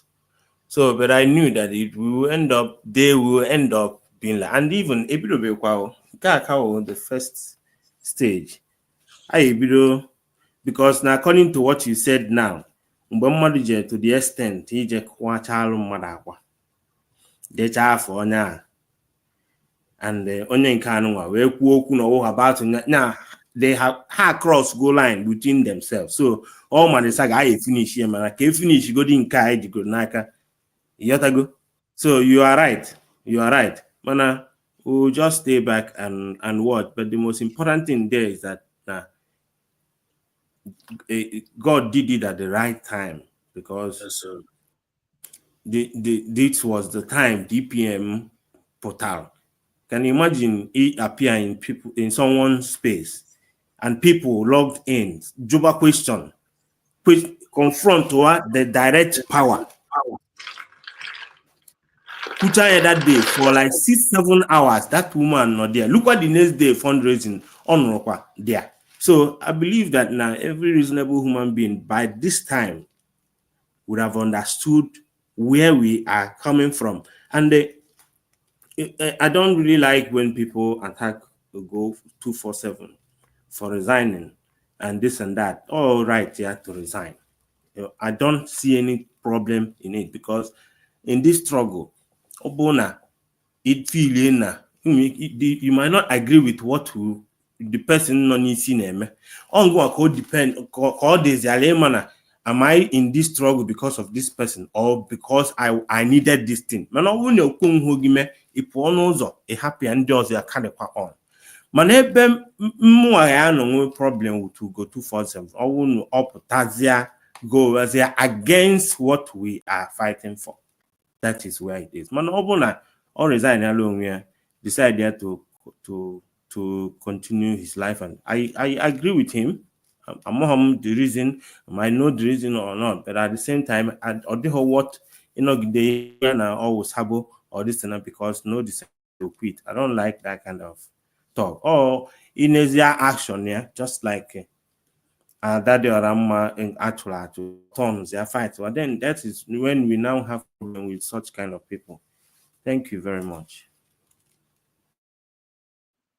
Thank you so much, Mazi B1. You have dropped your own submission. So Biafra, so new chewa, but no na kwanke. EJ Glitters, can you hear me? Mazi, ndewo. Yo. Ndewo no ndị nọ mụ na ha nọ na this secluded platform. Biko, my brother just kuchoku now, point of correction. Biko, I don't know why maybe you haven't heard. No one in Nobe, asa karu eguru, kan koruzi again. We go 247 Putaragua and all resign. Not just that, he did not stop there. He went ahead, Ghana platform, your mother Joy Ajijo regarding Koyene Metia between the Madame Arabeze, which is the USB government, our somebody who's representing us, and Ogen Kede, which is the BRO, whatever he's representing. We go 247 now, go on ha bo ma Madame Arabeze that is representing us with the USB government, and Briggy by Ogen Kede. And when you name it there, ha boy, when you're name it there. So I don't know what other stuff. I don't know what other thing each could go 247 be cool. Key wear a manner or God be against him. If he want to retire, like you said, there is no problem with him resigning. It's okay. Ishiboagi ganangana Arabawagi in wiki retire. You understand? If you don't feel right, or if you want to take a break, you can retire. That ain't no problem with that. But we start to have problem. It got poor. It resign no. You be a cut the government. That means you are being an impediment to this struggle. And the more ihe ga-eti onye ahụ, ihe ga-eti onye ahụ ga-eti onye ahụ. Onye ahụ asịkwana na agwa ya agwa. Mgbe Biafran spirit ga-apịa onye ahụ ga-cripple onye ahụ, onye asịkwana agwa ya. So my brother, you have to retrieve back your statement, because okwugo obidego ikwu okwu ọjọọ already. This thing na agwa gị na, it's all over the social media. I'm not making it up. Even we have a copy of it. Maz Exodus probably still have a copy of it, because we treated this yesterday. That is by the way. Regarding this Chiamaka Ajere issue, this guy, when you look at these two individuals, Chiamaka Ajere. Sorry, please, can I clear what you said now before? All right, go ahead. Yeah, because I was out before, then I heard what you were saying. Okay. Listen, the point I'm trying to make is, Egebe internet where mama we go 247. I just want to correct you somehow, because we are basically saying the same thing. Maybe you misunderstood me. Egebe letters we go 247 about the government. If you remember, I said, oh no resigns here, who was there something bad about the government, then I will have problem with him. Understand my point? And I haven't had. Now, when he said Nangozo Arabeze and Ogen Kede met here, that is his own cup of tea. That is his choice. Anybody can actually make that statement. Understand my point, where I'm coming from. But in a situation whereby I'm not gonna understand that. No, I'm not gonna let you feel that into me. Oh well, okay, you might shut your mic now. It's my turn to talk. I'm not giving you any more chance. You are misquoting me and you destabilizing what I'm saying. You are corrupting people's mind. And I'm not gonna let you corrupt my mind. No way, I'm not giving you my mic anymore. It's my turn to talk. It's my turn to talk. When I finish, you can have your mic. I want to talk now. You're not saying the right thing. You're saying what doesn't make sense to me. I'm sorry. So Biko, that is by the way. If you go in here, I know here clearly, and that's why I responded to you like that. And people on the comment section, and I believe they also heard you clearly. I'm not stupid to come and start reacting to Ihina Warrior. I know what you said. I heard you clearly. You might not be available to hear also what I said, but I'm going to get clearly, and I responded clearly, and I'm not going to treat that. You might go back to after this program, you go back and listen to what you said. Don't come and you just reinstate a different thing that you did not say. Mgbe kwuru ihe a, ama m ihe kwuru nji wee respond doggy. So let's not go back and forth with that. That is by the way. So because unu la anya Chiamaka Ajeri and Madam and Adasabo Adadioramma, these two individuals with the same characteristics, they can easily come and beg. Obere ihe like this. Gị hụ ha gbara choro choro bịa na-ekpe biko. And they are easily to go back to the same thing ahụ ha mere ha ji bịa na-ekpe biko. See, ihu ha ị ga-ahụ na wishy-washy. I don't know how they are formed. I don't know what kind of genetic. I don't know what they are made up of. I don't know what they are made up of. So we're not surprised. But in na-achọ ịgwa ha wo ihe awa can see how ihe na-aba ha n'ọnụ. As of yesterday, I remind them Chiamaka Ajeri because enwe ihe Madam Orabeze mere ya. I reminded him ya na Madam Orabeze akwụkwọ ha Ọdadịọramma tipịara ihe ọsọ ji eri nri tap ya kos na ogene. Ọ bụdụ Madam Orabeze onye tipịara ya, ọ Adasabo onye tipịara ya. So ya gawa to Adasabo ga nwewe his afọ njọ. Ya use na Madam Orabeze when agba egwu na social media. So basically I felt like maybe he kind of heard me. Ya gakwa, you know, ya gakwa. The next thing we know is that Ose Tigoro ha. So Biafran spirit is still at work. As long as that they will become an impediment to here. Self-destruction. They cannot escape it. That Red Sea, they must head there. Confirm. I will actually go. I'm at the light. Naga. So we not being moved with him. We also has a work. Even don't be surprised. No, another word of shenanigans for some kind of distraction. Yeah. Right. Ka ọ dịkwa ka enwekwe ka adadada ka ịbịakwa hapụ ihe ka anyị focus na our USB government then bịa na-akọ maka Chiamaka Ajeri na Adasabo ka ha wee na-eme nke ha niile karị traffic ka ha na-enwe traffic na-enwe go social media ihe ha na-eme carry that we all know that. So but we are focused. Yeah, I dey focus now. Watch kwa ha closely. We are watching them closely. Chiamaka Ajeri o mepere ọnụ stupid video na na-eme na-akọ about treasonable offense. Now nobody should reach out to the men on the ground. So no one look at this pot calling kettle black. I won't know when you be there, Commander Ross. Immediately we came back from Finland. Commander Ross, yes, our commander. That's Sabunu na all the commanders communicating with them. What Simon forbidden. If the time of Mazin, nobody should have access to men on the ground. Nobody, it is now. Unu shionwu ga corrupt all these people. Buy him, sabotage aha.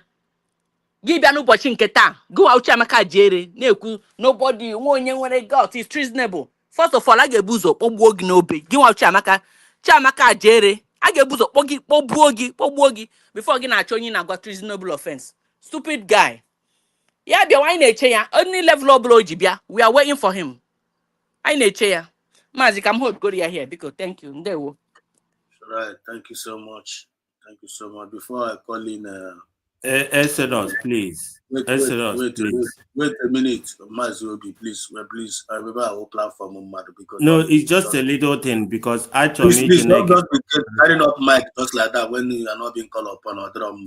So if she didn't mention, if she was talking to me, she didn't mention my name, I wouldn't be back. I already logged up before I heard what she was saying.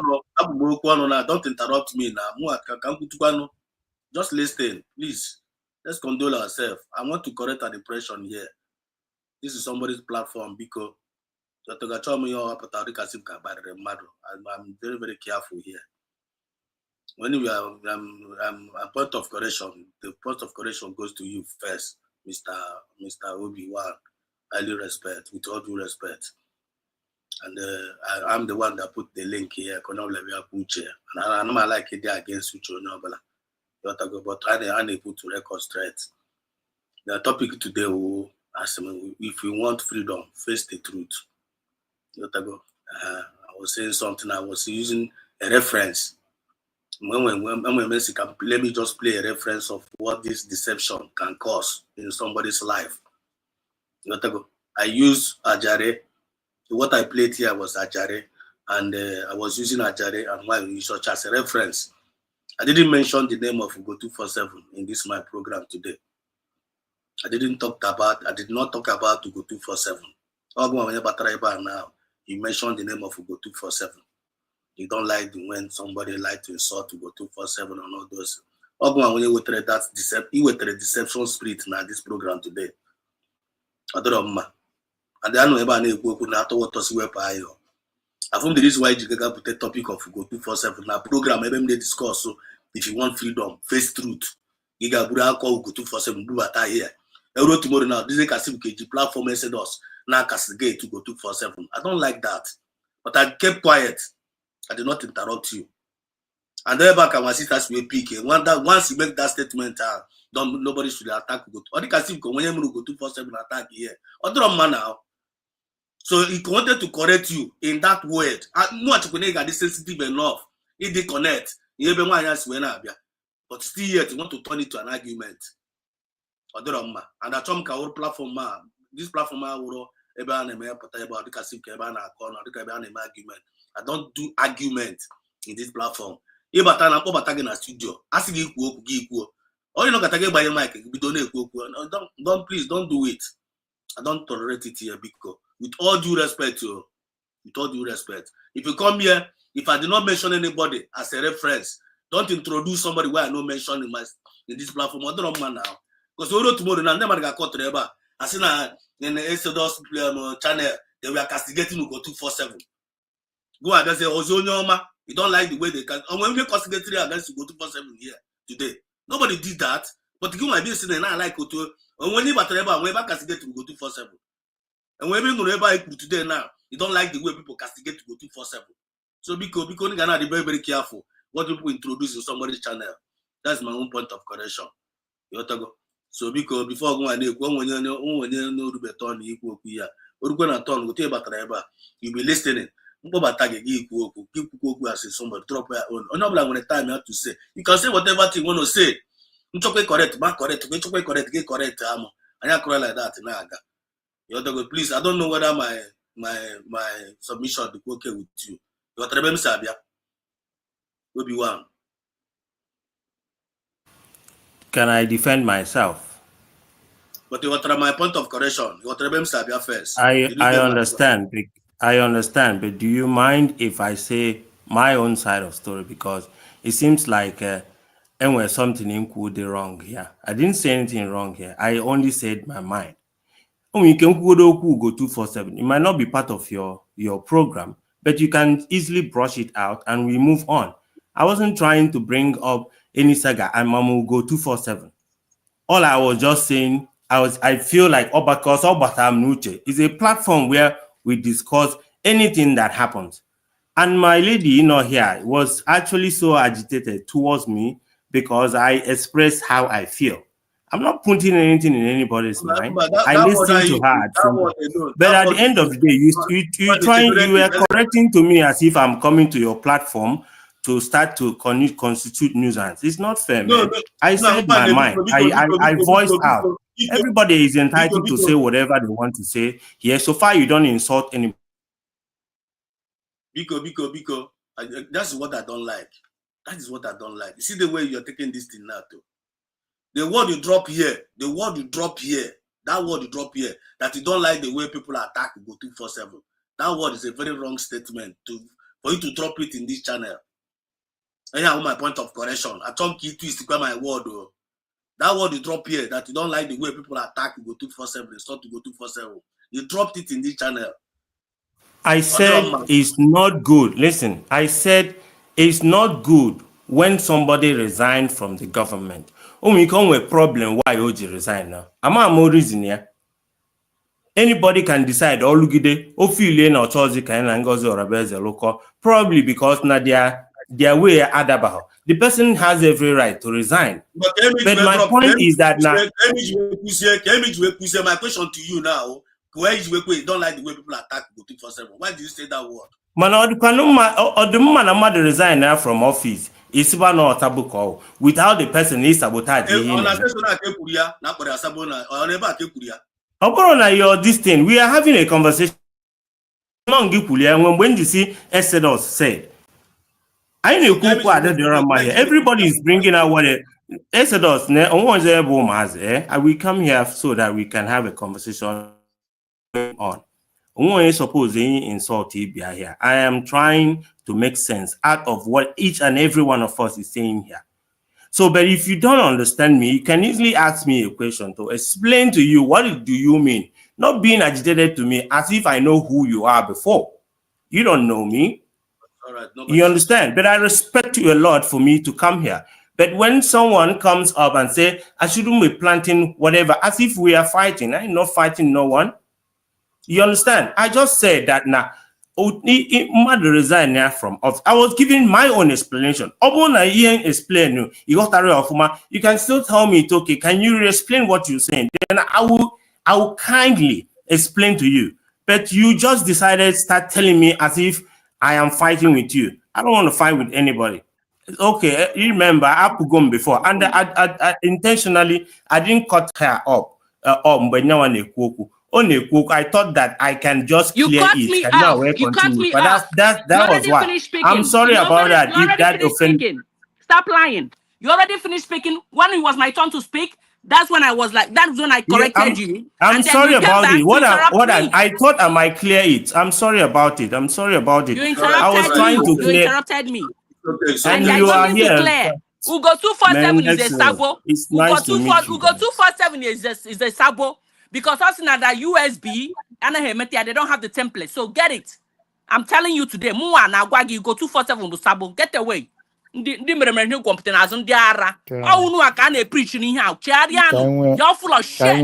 You are evil. One Get out. house because I wouldn't know why. God willing, we are heading somewhere. Don't worry, man. Oh no, big. I know my Exodus.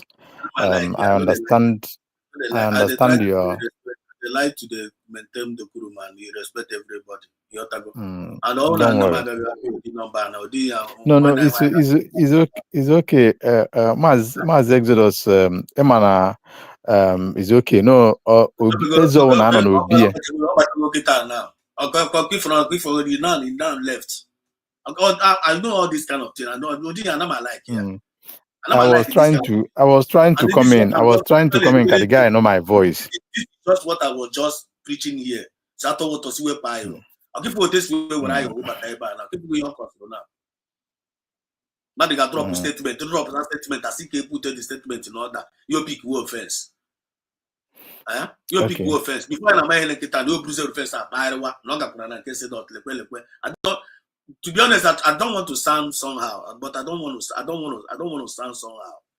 Onye nọ na biya dị ewe iwe. Onye nọ na biya ebute okwu na biya dị ewe iwe. Mkpakwa ka ya na-akpawakwa ịghọtago. But however, ọbọzie nkịtị ebe ọ na ọ pụọ na-eche achọbụ m ikwu okwu ka ọ na ya mana amarọ na ọ pụgo na nya na onwe he sound calm. Ọ dịzịa ka owe iwe pụọ. I wouldn't have done that. But nwanna, if you're listening, can I go on, please? No, you can go and quite all right, but you need to know about what you remember. I'm watching now. You want to feel that now. You want to feel that some can go do it first. You want to feel that or to EJ raise your voice. I don't know how to no pick offense, but all this was in my voice, you know. I'm coming to that direction. I wanted to talk with him. You understand? I have respect for you. I have respect for everybody. So I be gonna be like kind of you feel like no what matters we stand out to you. We are here to preach the gospel. Kind of in one house, one dream, one vision. I still stand where I stand. That word I drop here. You don't like the way people attack go to first. That word down is a deceptive word, and I don't like it because I didn't talk about to go to 47 here. I was not my drop please with that statement alone. When also we keep it confessing came from a different side. No drama. If this was okay, no problem. When not there. But on Kanya na-ekwu gị narakwa mmadụ okwu n'ọnụ ga-abatakwa gaa narakwa naanị ya na ọ dịrọ mma. So please, Ocean Master, carry go, we move on where much. Ndewo, Maazị Exodus onye eziokwu, the man that preached the gospel with the anointing of redemption with the truth. Thank you very much. I greet you, Biafrans, according by your time zone. Before I proceed, my brother Obi-Wan, I greet you, especially we are brothers, we are Biafrans. Please, please do come back to studio because it's like you left and become the way you are. So we can have a good conversation. We can reason together as brothers. Myself, I'm not perfect. No one is born perfect. Anybody can make mistake, but it is our ability to, reason, our ability to understand maturely, our ability to agree or disagree to agree. It's what matters a lot. So we are the same on this platform and we'll continue to be the same because all of us join hands together. This platform will be stronger than ever. So please do come back. I love you and I love you like Biafrans love you too. It's bad. So, it's bad. Yeah. Okay, brother, you're welcome. You're welcome. I really appreciate you and your maturedness. One love. One love, yes. So, Ije Grita, our military woman, if you don't know this woman, if you hear her talk for the first time, you may say, who is this? Who is this? You'll be very, very agitated. But if you come to understand her, this is one of the things as I was preaching at the beginning. The best woman, the sweetest Yes. woman. Yes, one of the things Exodus preach. Anybody that can let you know his or her feelings, talk to you with genuineness, that person meant well. You see? Not like those that we pretend that they are with you. That is why you see a lot of women, some women kills their husband without people noticing it. The life we live today, some men buy because of their wife. Unless if you have deeper eyes, you will understand. But if you have a woman that if she talk to you, you know her mind, you can resolve the issue immediately. And that one will not, it will be very hard for that one to hurt you. Emotion master, just with all due respect, because I'm a maybe no, because I don't get it for this comment. Can solve one of this thing. We are one family. Science and innovation. You can also today to another number. This is that woman is arrogant and recalcitrant. Recalcitrant. Her voice is even annoying and abusive. Please say us. This woman is defying this holy ground. So I'm a ocean master because get you on this in based on the comment on your drop here. Science and innovation. The man is it this message? He said the man said if Ugo comes back and castigate USB.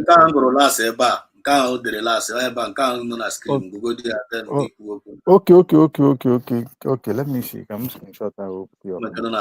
Get on a screen now. Are you not seeing the screen? Okay, I'll see it now. Let's see. Sometime I'm trying to push it so that I can see it. Okay. I can see it. Can I respond to him?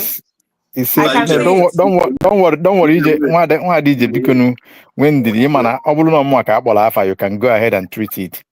But direct, please let us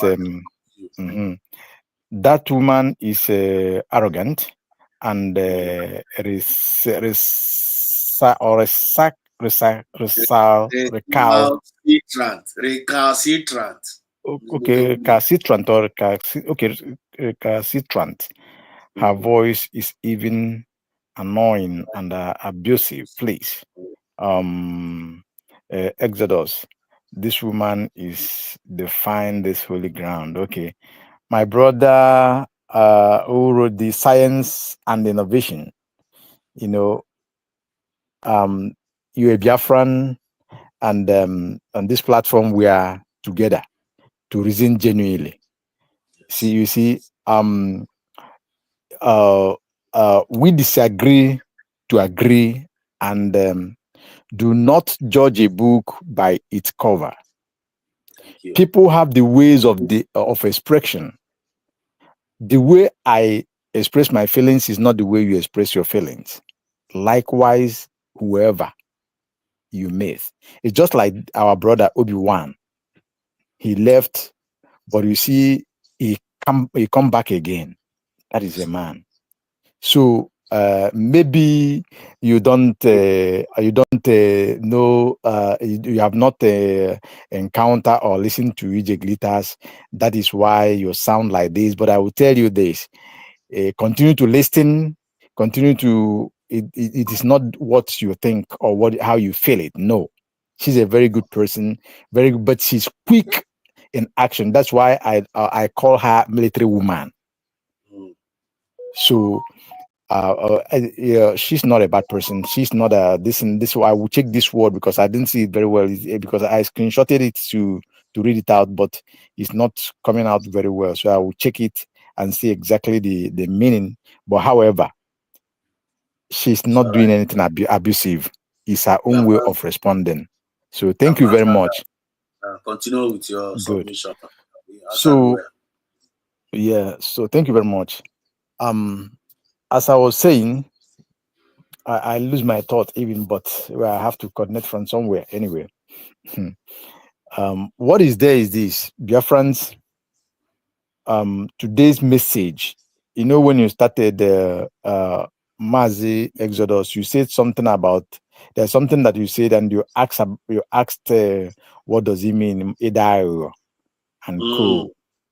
So we write things like this, say this corny, deceptive, this corny, deceit, or deception. We choose deception. Yes, that is what it is. So these people, these two individuals, they have an agenda. And that their agenda and motive on Biafra, on this very particular liberation, it is not good.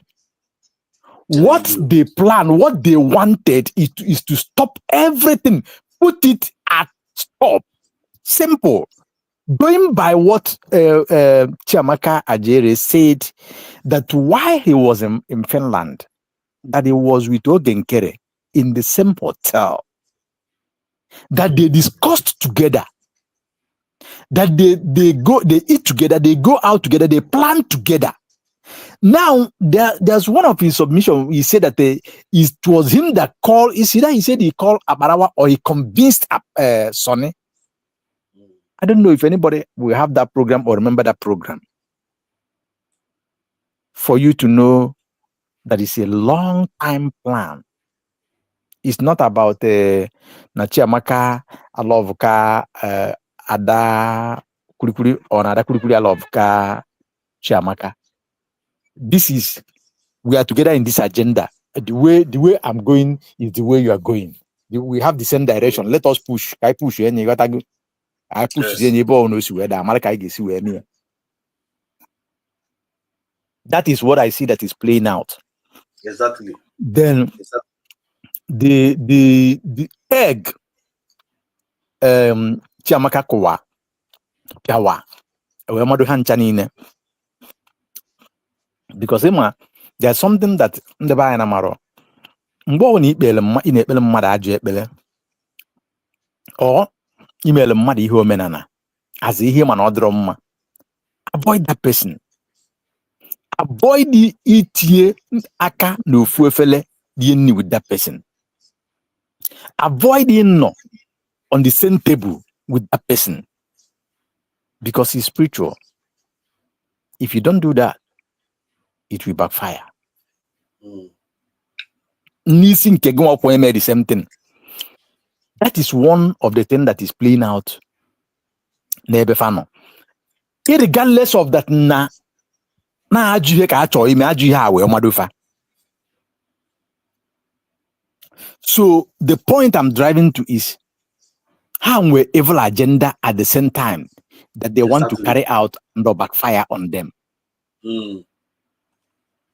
And another thing people get, you see, these people that you see sometime on their comment section and calling them, telling them, go this, go that. Like there's a voice that I always hear that always say, Onion Takoko ala Biafra, Entako and this, Entako and that. I think that person is not normal. To be sincere with you, that person is not, because I don't see the reason why a grown-up man that sit down, lives in abroad, reasoned as a normal human being, maybe a family man, you see things you know that is not right. And you are saying that is right. Even you know that the world is listening to what you're saying, and that this thing tomorrow, you can never delete it from this planet Earth. Because whichever end you take it out from, other people still have it. See? So it is terrible that some people cannot, be themselves because of deception. Because of that deception, because of is the same agenda. Let us push it. And some of these people that are doing this, Emma, there's one thing that people do. If I cannot beat you, I will wait for the right time. When the right time comes, I can give you wrong advice. And that is the most simplest way to kill a person or to kill an idea.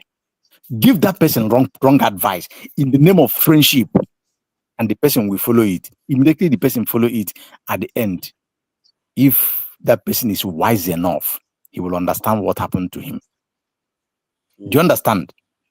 It's just like there is one thing that I learned as a lesson from one person. This is one of, if I mention the name of this person, everybody in the country knows him.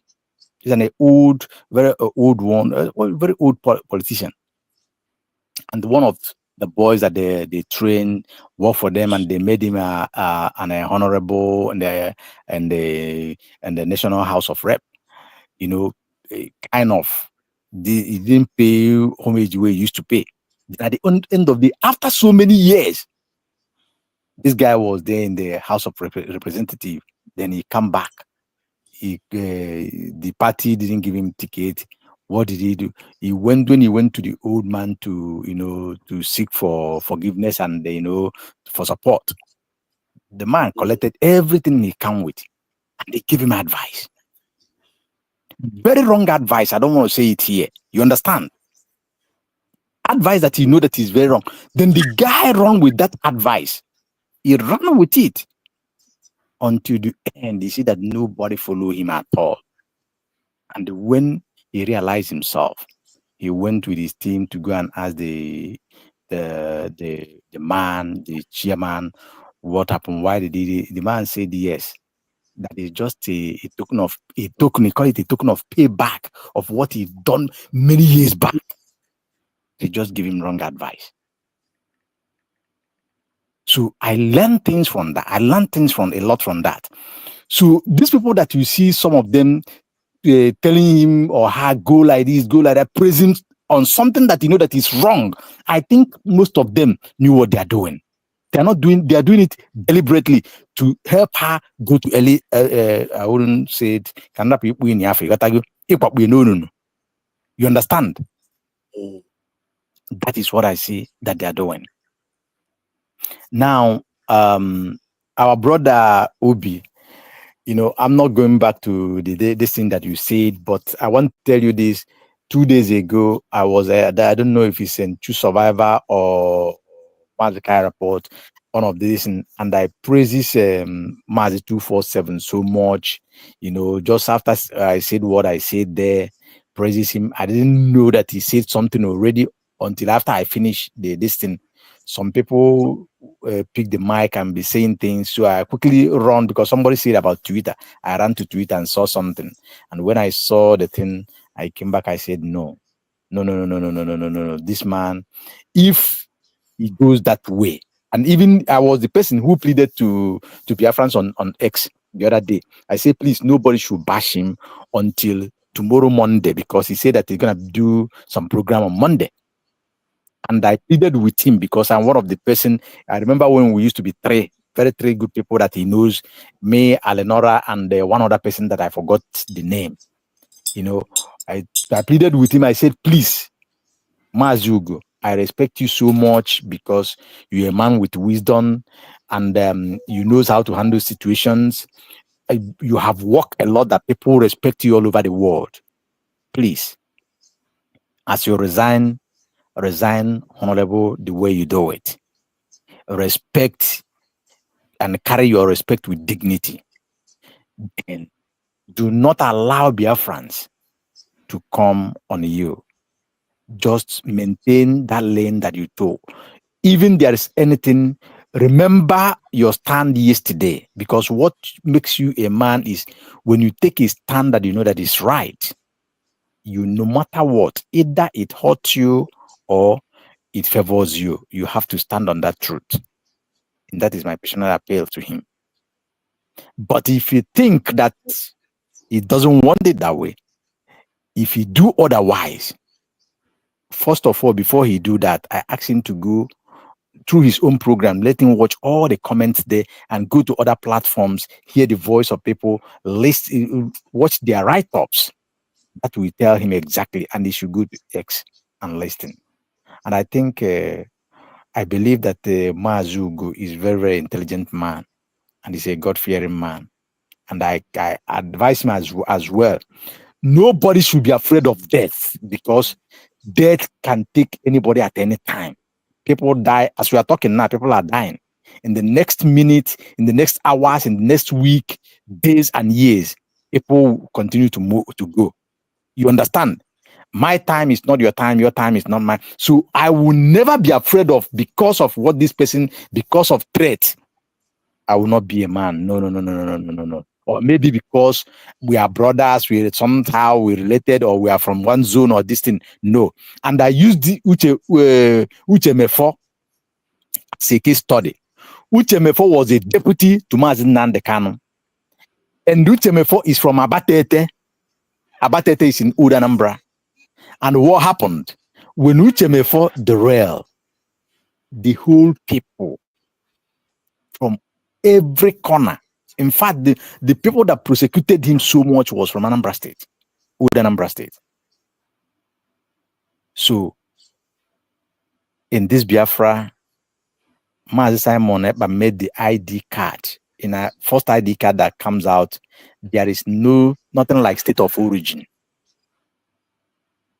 Every other thing is just, I'm a Biafran, just like you are a US citizen.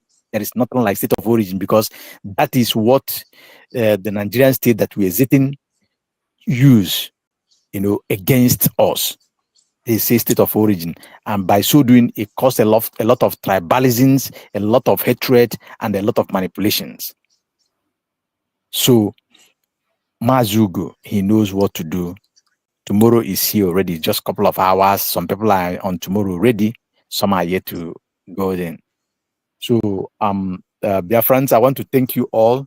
And Mazi Exodus, thank you for this topic of this evening. We are one house. I greet you all, and I yield my mic for now. Thank you, and God bless us. Thank you so much, Mazi Sean. Thank you so much for a wonderful contribution. Montago, thank you so much. I really appreciate you. All we need is self-discipline and moral decency. If you want freedom, face the truth. And the truth will get a USB is a divine mandate. I want the truth. All eyes will be on that truth. And you must defend that truth. You provide for that truth. Encourage that truth. Pray for that truth. And be that truth.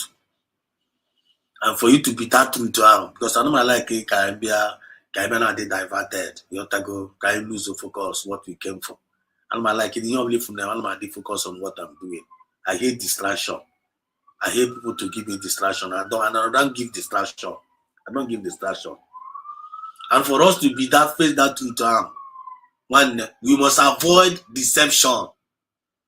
We must avoid deception. I remember baby Kakuko go 247. Yotago.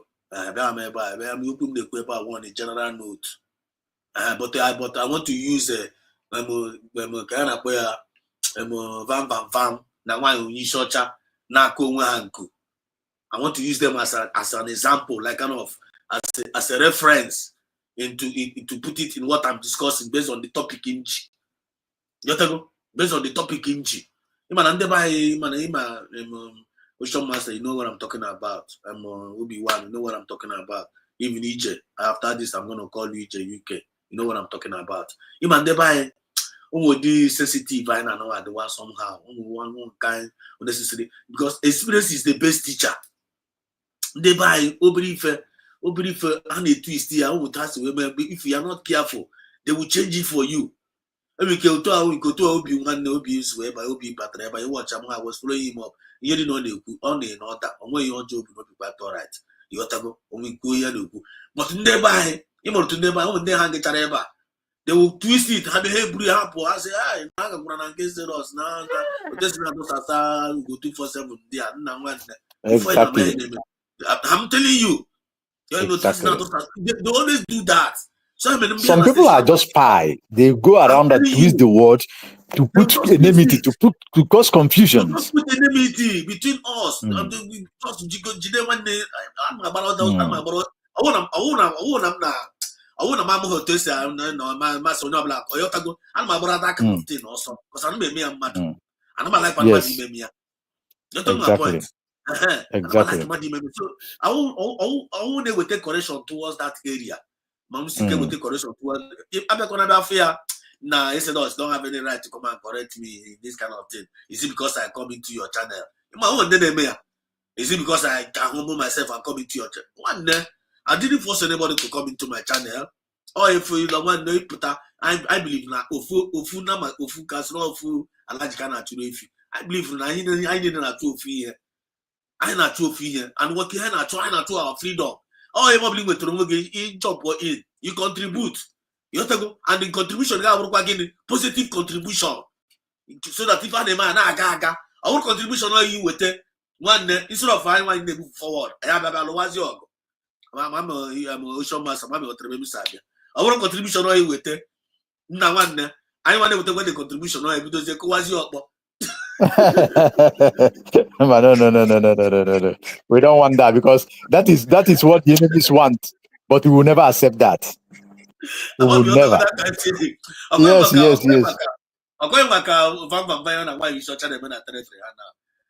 Yeah. Who does that? Because it can never be our portion in this USB. Exactly. You see, Maz Exodus, I'm not cutting you. You just remind me because it was my decision to say before. What you see, peace. If you have peace, you will always give peace. And look at how the Spirit leads. Go to every. Make no verse. Okay, show master land and I will not enter. We cannot win it. Okay. Yeah. You see, you see, if you look at USB, the cabinet, you look at the whole media that join USB. Watch all their program. You see that the Spirit is one. No matter what, if go now as you're doing program now, a lot of people are doing the same program. But if you go, you will see similarity in what you're doing, meaning that the genuine Spirit is coordinating this, and there is peace in the atmosphere in this union.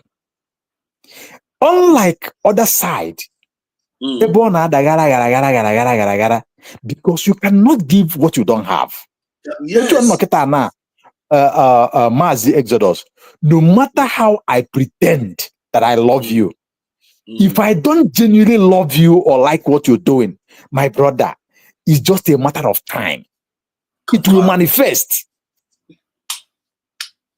That is exactly what you see that is playing out on Vam Vam Vam, on Wanyisiocha, on Adokuku as well. All of them together, including Mapalawa. Just watch all of them. Then go to CCRC 1 and CCRC 2 with what is his name? Faceless person. You know, just watch it. It always manifests because they don't genuinely love themselves. They don't even believe in achieving what we are achieving. That is, they don't believe in this declaration of Biafra. They don't believe that. In fact, they don't believe that Biafra is achievable, because sometimes when you analyze their word, the way they said it, you will marvel. Do they really believe on this thing? No, and how could They don't. if not, Maz Exodus, tell me why my signature is there in the whole world. Watch me. I sign the signature on a paper, and I turn back. Yeah, I come back to castigate the same thing that I signed just about 30 plus 30, about 30 days, 50 days, 60 days, or 70 days ago. Something that I after I signed it, I was jumping all around. Naba. This and that, all of a sudden, overnight, you make 1,366 degree ton and begins to. That means that thing that you was jubilating upon, you don't really believe that it is real. That's the thing. If you go near now, how fake If you love that person, just like there's something that you said, is sorry for this. You say that na obo na one now. Doctor kwesi or midwife kwesi for example, where anoria another midwife my brother, tell me what is wrong on that. Okay, oburo and hallelujah. Like some of us, why you are rushing to hospital? If you are that is why we say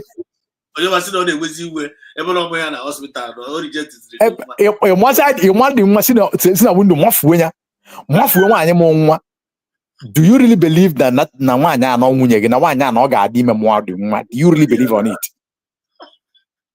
So you see, Biafrans, there's something that somebody write on the comment section. He said that one is so pretentious or pretense, something like that, and that is what it is. Let me tell you, if you don't take time, for those who still think somehow about that woman, let me tell you, if you don't take time, you will not know when that woman manipulates you. You see that woman, that Ada Kurikuri, she's a very manipulative woman being on this planet Earth. Very, very devilish, manipulative I've ever seen in my life. If you don't take time, you will not know when she manipulates. Just like you see that person that is saying, that boy, that man that is saying, Biafra, my dear, that mercy for that person. That person is on bondage of manipulative. Now, I want to say this. If that woman cannot manipulate you, believe me, you become her worst enemy. She will be doing everything humanly possible to pull you down. Watch it. When Biafra was declared, she was overjoyous, jumping around Ngozi or Abeze, giving her all manner of titles and names, licking her slippers and touching everywhere, just like what she was doing about Obatu Obie. And when she found out that she cannot manipulate our GPM, she begins to do some funny things. First, she wanted to be the minister of men on ground. That one did not work for her. She go for another minister, the minister of weather purchasing agreement, or they call all Roliolo, or talk another minister, Roliolo. Then in Kekuzinya hands down, Kaja Kujetia, if on a day, oh, but be a Kojeti in a US. Ebe and swear the president of the whole world in. Then forgetting that no already and these people are not hearing her language, they will think that na iya habundi sinadroma galama. By so doing, then take the image of our declared nation. And Dr. Ngozo Rabeze and the people afugi afa si anenya rapwa oluwe na ozo ka obia maka ma na onwe ka esi eji onye ala igatago asi na no manje kama na oluwe na another one nke agoro nya rapụ ụzọ eteka ọmapụkwa m o manye si n'ofia ozigbo nke akopụzi final wesi mba na afụcha nke afụdebe. So you can imagine, so this person is very, very pretentiousness and manipulative. Biafrans, do not allow this woman to don't think about aqua gago to be ofichanya obirekwu ozugbo ozokwu okwu ọkwa onye na-ebe akwa sie na obi. I'm telling you. My dear, we have outgrown that. We have come of age and anyị nwere uche and anyị nwekwuru ụmụ nwaanyị maara ife, anyị nwere ụmụ nwaanyị chara acha.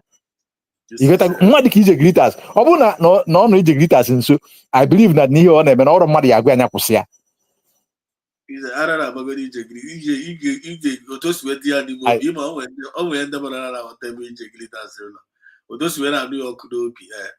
Ọ na-adị ya na ilele ya ịba ya n'ime obi, ị ga-ama na daise ị ga-ama na ọchọ dị ọ dịdị akụkọ na gị gbaza ọ chọrọ ka ụmụ Biafra alawa ọ na-adị ka ije ọ na-adị ije ka ọ na-adị ije n'ime obi ka sif ka anyị ele igo ha na our resources already. That is the genuineness. Ọ na-afụ but ọ bịa na-abịa ele n'anya bịa na-afụzie na ya dịgo supposed to chance cash crap anyị ele ga na our resources fụ na ihe ahụ akọ ndị mgbe na ndị na-agbawa ya obi. That is the genuineness. That is exactly the genuineness of it. That is what I mean by genuine Biafrans. Look at it. I was discussing with some people yesterday, and I said to some people are having other people's, I don't want to mention countries, having their passport. Some people are seeing it as heaven on earth. Because na here option. The Biafran passport now that goes to every part of the world. My brother willing passport on yours. I'm not proud of that. I'm proud of my Biafran passport, original. I'm born. If you say today, na Biafra. You understand? That is the genuineness. Then if somebody see me, I want to can go Biafrans this thing can get to an Igbo. Only one boy, Jimma, Bepon Niaisi. That join a why? Osinial for Niananya, Mania for Niasi Sabo. All the year na social media na if I go a couple of years back, what you want Ben then what with a reason here? What they are with the reason? In anya with here the guy who all the very, very correct. Mana able with okay, is come out okay, well, why you challenge me completely because idea cannot be the same. So this type of people who don't know what be to us and one about Kunubi. One when the aga in or chuzo, one aquage. Oh God of mercy. Different action. We know the different belief and action that this year movement they find them well. When you have with different approach. No idea. Yes. Exactly. Different approach. The thing had the exactly. My name probably find a man. Imam Konyo's on Imam Otago. I mentioned I put up in the way by asking what was your match naked like I made you. Oh, yes. I'm not going to go. You know when there was Ramu, I said, or see where, or to say, one get you, only one guy from Germany. Yes, I'm arrested us now will attack us.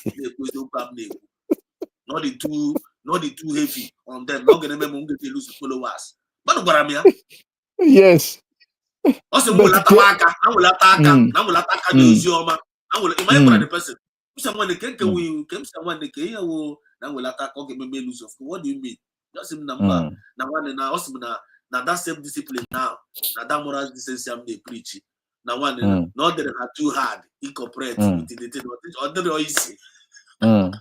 Okay, now so Kezulu ikajuno nyawa kedulu obala kita na ni wena ta aka na eziokwu anwa nwe millions of followers while imana ọ na-eme Biafra fake negatively kedulu oba keka isi we nweta ihe anyị na-achọ In anything that is based on any foundation that based on lies, any foundation that based on lie or truth can never stand.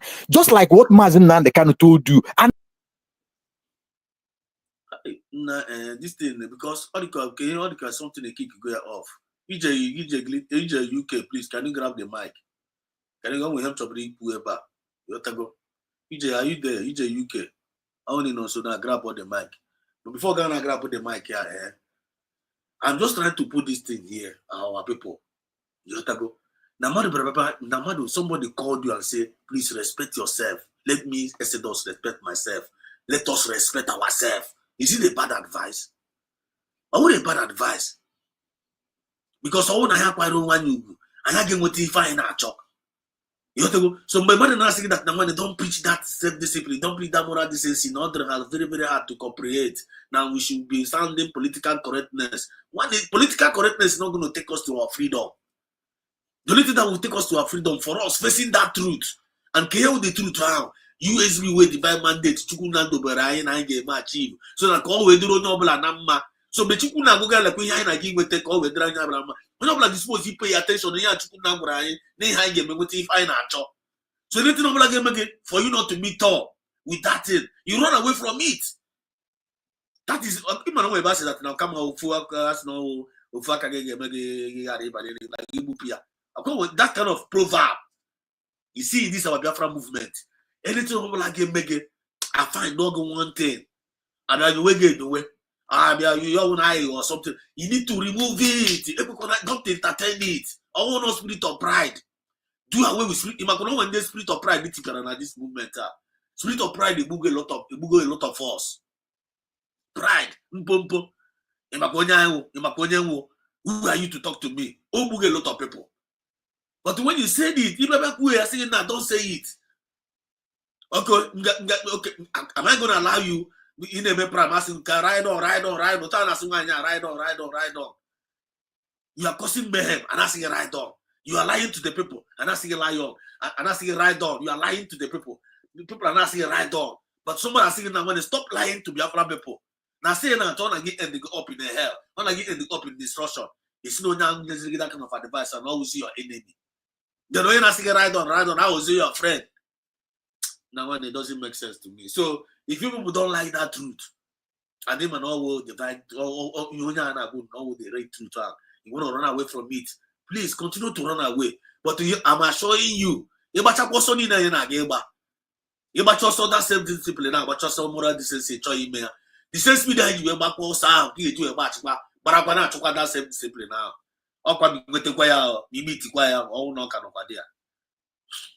So if I'm all knows your mom names here, but you want to able something bad intention when they see me. Do you think that I'm deceiving you? I am deceiving myself now. Don't you know that? I'm not deceiving you. I am deceiving myself because Obi-Wan,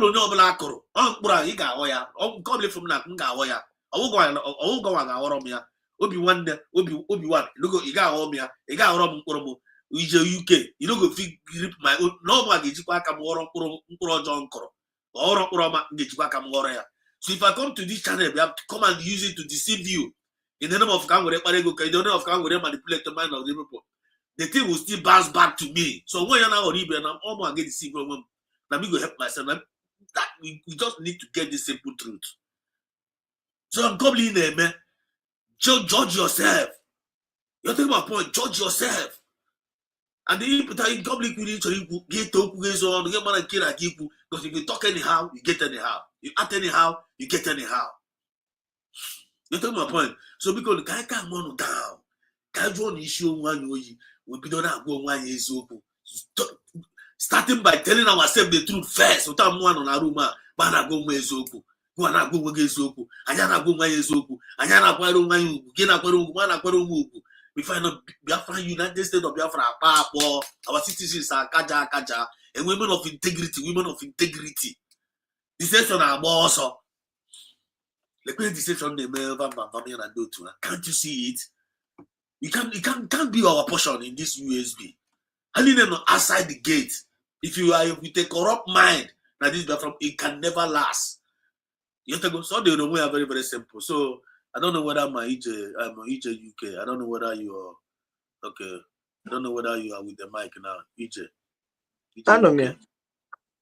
Okay. Grab the mic. Nwanne m nwoke. Nwanne na ọtakwa ma message m n'ezie ebe ahụ. Ị na ọtakwa ebe m si abịa. Anọ m gaa kemgbe na-ege otu ihe si aga. Ọwụ na onwe nke m kwuru a na-adịrọ mma. You stand the chance to correct me. Anyị nọ ebe a sị ụmụnne. Ọtakwa onwe nke m kwuru mma gị let me know. So ka m kelee m ụmụnne m niile ndị niile na-ege ntị ewu unu na m ekele unu ka udo Chineke dịrị anyị niile ka Chukwu okike abịa ma nọnyere anyị na-eme ka ihe anyị mba anyị na-agba ka ọ na-achawa ake ọ naghị achapụtakwalanụ. So onye na-ahụgaghị ya onye ahụ nwere nsogbu. Onye na-ahụgaghị ihe anyị meghị na onwe n'isi as in like in fact onwe n'isi onye ahụ ga chọọ onwe ya ihe n'anya. Something is wrong with onye ahụ. So ana m na-ege ihe unu ukwu kemgbe ma mgbe anyị je nwanne m nọ US na nwanne m nwoke ọzọkwa mama ahụ ya Obi Ocean Monster Obi-Wan. Nwanne m ana m asị unu biko were na obi ọma ihe anyị bịara nga awụ ka anyị kwuo otu ọ ga-esi wee dịrị anyị mma. Onye obi aghọtara m otu anyị je shiri filie because ihe gbasara ihe Biafra ịbịa kwuru ihe na-enweghị isi na ọdụ bịa na side m like this ọ na-adịkwa m mma otu a nke ọ dịkwa everybody. So you find out that easily mmadụ nwere ike ụnọ na n'olu m. Yeah, olu na-apụta. Okay, so you find out that easily mmadụ nwere ike misunderstand ourselves.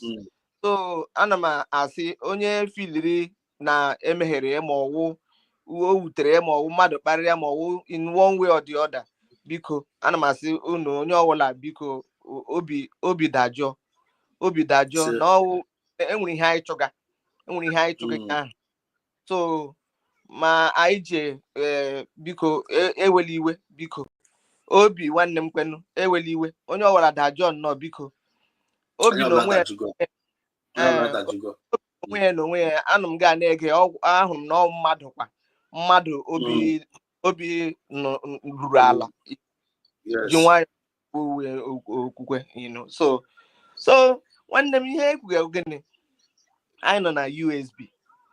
Onye ọwụla ṅụrụ mmiri ara nne na nna ya ọgbawa nne ya ṅụjuo ya afọ onye ọwụla maara ihe in fact leka m ga-esi wee kwuo onye ọwụla na ihe dị mma na adị mma ga-anọ na USB. a na-eji ihe enweghị eji enyo anya ụkpọrọ like this ileghala anya ịmara na the right place ịmara ndị mega ezigbo ihe icheke iwọchịkwa ihe gbasara ihe declaration ahụ inweta Dr. Ngozi that day nwanne m gị hụ that the Holy Spirit bara onye a n'ime. I'm telling you gị hụ na Chineke God Chineke nke anyị na-efe jiri nwaanyị akpara ngwa ọrụ on that day. Ị na-ele anya like this ya dị ka ọkụ na-ekekapụ ya n'anya. I swear. Yes. So Chineke use nwaanyị a yet ndị arụrụ ala na-ebigharị aka nwa na-achọ ịgwa gị dat na ịhụ na ndị a niile na-eme na-agba USB mgba ndị a niile nọcha on the wrong side of history. Ama m otu m ga-eji nọrọ for me as a person ana m anakọta m nọrọ wrong side of any history at all because ana m ahụ eziokwu na-efolo ya. Telling you. I told him onwe m bet like naturally mmadụ ọbụla kwesịrị ịma ihe dị mma. Ị kwesịrị ịma ebe ihe ọma dị na ebe ihe ọjọọ nọ marazie follow nke the right way. But you still find people ha bịaru ha na-anwụtọgharị na-eme ka na-anwụtọgharị honestly I cannot believe it. ndị a niile hụrụ na-akparịcha agba iberibe ha na-akparịcha ma nwaanyị isi ọcha ma ndị otu ha gaa na be ha ga-ele ị ga-ahụ dat na ị ga-ahụ n'otu ezinụlọ ha na-adị mma ezinụlọ ha anaghị adị mma sị akpachaghị anya emeghị ihe a mgbe ụfọdụ ihe ndị a niile na-esi na ezinụlọ ha shipụta somebody like Vam adịm very sure na papa ya ga-awa onye nshi kụrụ that particular Vam onye mụrụ ya ga na-akpọ ụdị agwa ọkpaga ana m agwa gị because ihe a na-awụghị ihe ọnụ katara mụta dị sa ebe a ihe a ga-awụ ihe nna ya na-adị eme chike onye nwere ike itrace that guy ụlọ nwanne anyị nwoke a trace ya ụlọ unu ga-ahụ dat na nna ya ga-eso na ndị na-agbarụ mmiri na village. Nne biko ọ dị ka akọdịmba ihe kwuo amarọ m ka o si wee bụrụ eziokwu a sị n'otu na mba etiti enwe ebe wụ mba etiti ebe a ka otu okay ọ gụrụ na ọ wụrụgo ebe ahụ n'otu na Bini and ọ dị ka sị na mama ya na papa ya bụ onye ọnụ ka mama ya bụrụ ya ọnụ mama m nke somebody have said it on a program nwaruri ụlọ si na abụrụ ya ọnụ ọ kpọ anya kpọkwuo metu o si emefi ma ụmụ ihe gasị mbụrụ very sensible lady nwara phone na-ekwu ya yeah okay so ọ wụrụ nnọọ na ụdị a ka o jiri mee you can imagine onye abụrụ ọnụ even though that we've not confirmed it but then imagine onye abụrụ ọnụ ọ ụdị a ka ọ ga na-eme because ihe this guy na-eme honestly ọ na-adị ị na-ege honestly you move for yourself mgbanyọ ebe okwugo okwu because I don't want to hear him ọ na-adị really annoying because ama m otu mmadụ ga-eji pụta like this ya na-eme eri like this ya iricha ahịa ya gbọ ihe oriri ya werekwa ihe ahụ ọ gbara agbụ tikwe n'ọnụ ya ihwere nkịta anaghị eme ya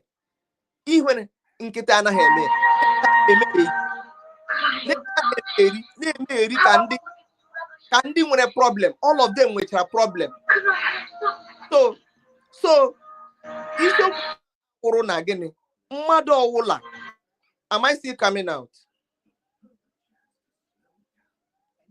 Am I still coming out? Yes, you're coming out. I muted the person that is making noise at the background. Please. Okay. What's it called? Zani Sabo, please off your mic, please.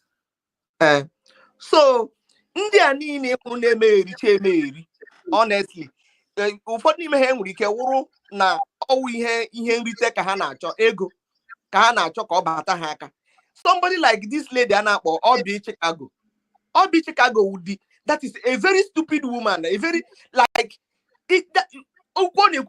so wicked, like I don't even understand. Here a woman that I don't know, I don't know how it happened. Only all I'm respect this woman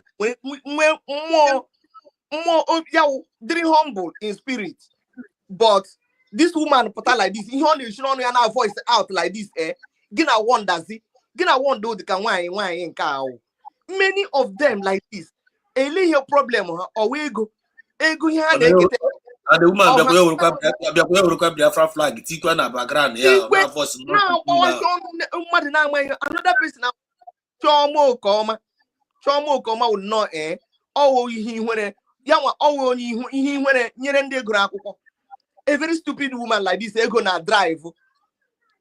Hearing akụkọ ya gbasara ego toshiri ego nwanụ anyị nụkwara akụkọ ya nke akwa ya achọrọkwa ego na-aga ihwere ha ahapụga ha na-eme ekwensu sef ihwere ha na-eme ekwensu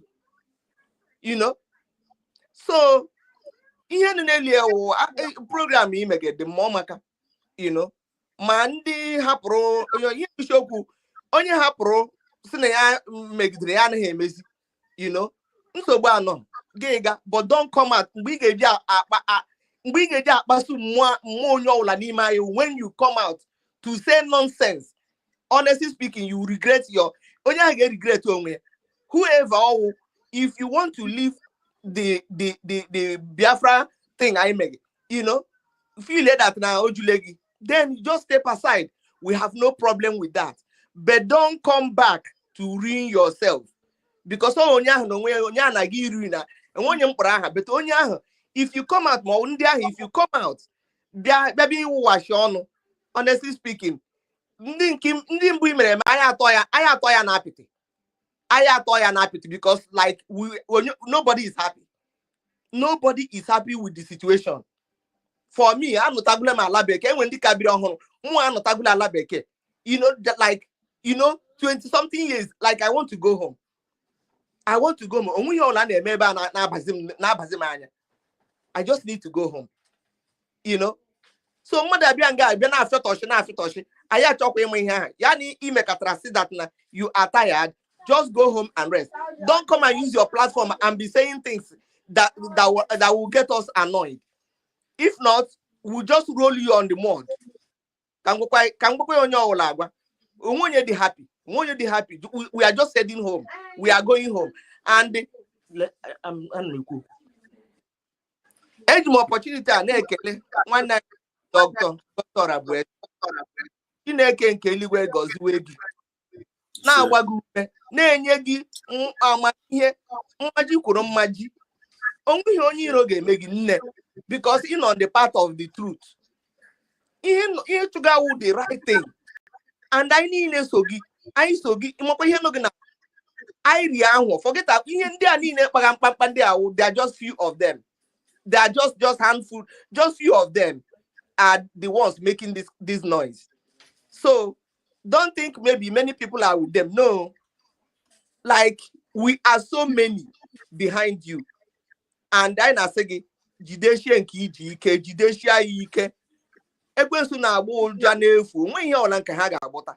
Eziokwu. Were mantụla ya nyere gị na-aga nne Chineke nọnyere gị, anyị na-ekpere gị ekpere mgbe ọbụla. Ọ ga-adịrị gị mma, ahụ isi ike Chineke nye gị, amamihe Chukwu nye gị, ka ị were na-ebu ihe a na ndị cabinet members gị. Anyị nwere onwe anyị nọkwa na outside na awọchịkwana ihe unu mere. Onwe gị ike kwekwara na imekwe otu ọwụla. Onye ọwụla nwere ọrụ ekere ọrụ eke. Onye ọwụla nwere ọrụ ka ọwụla anyị ga-emekwe, anyị na-emekwe na-aga. Forget about any side talk biaga from any other place. Oshina Biafra land biaga. Forget about it. Name ihe na-eme, you are on the right track. And I say may God bless you. So ụmụnne m biko ka ọ dịrị anyị niile mma. Onye ọwụla anyị ahụ na ihe anyị mege na onye ọwụla gbabata ka anyị build obodo anyị. Onwe ebe ọzọ anyị nwere obodo anyị anụ. Ka anyị build ya otu a nka USA onye ọwụla gbaga agaga ebe chọọ m ịkpa ebe m nọ. Nga ha hacha na-eko ha wụ Western. Ha bidoro one day. Ha bidoro one day. So otu anyị bidole ka anyị agụrụkwala ụbọchị anyị declare ihe a na-aga anyị ebidole. So ka onye ọbụla gbabata ka anyị build obodo anyị. Onwe mgbe anyị na-eme ihe on Saturday fundraising, onye ọbụla bịa eti gị aka ka udo Chineke chia n'ekiti anyị niile. Ụmụnne m kwenu nwanne m nwoke Chineke biko ya gọzie gị, gọzie niile ọrụ ọma niile na ndị nta akụkọ, ma ọ bụrụkwa nwoke na-akpọ onye ka ọzọ ahụ onye nta akụkọ Biafra.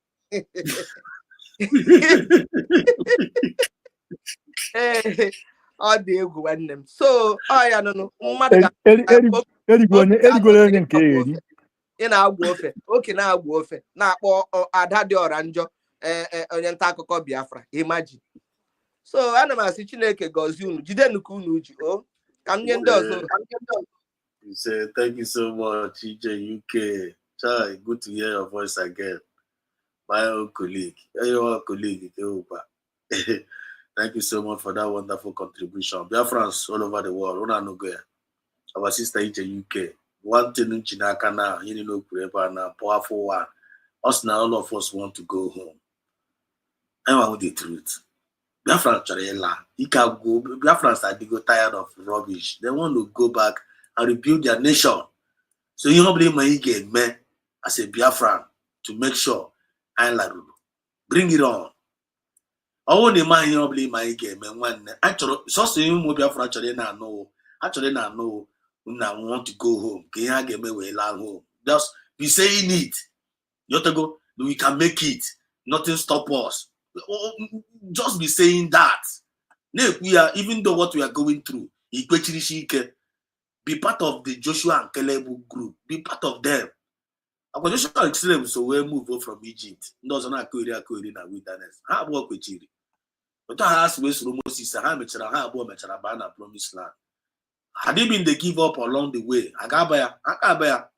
Ha mechara kwa jam kwa giant along the way. Ma agara ime spy.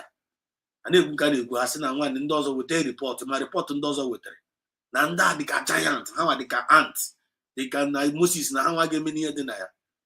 Joshua na Caleb mopụrụ ha sị that na nwanne they are well able na Chineke na kwere ha nkwa na obodo ahụ nke ha na ọha anwe this place na nwanne ha ga-eme ya.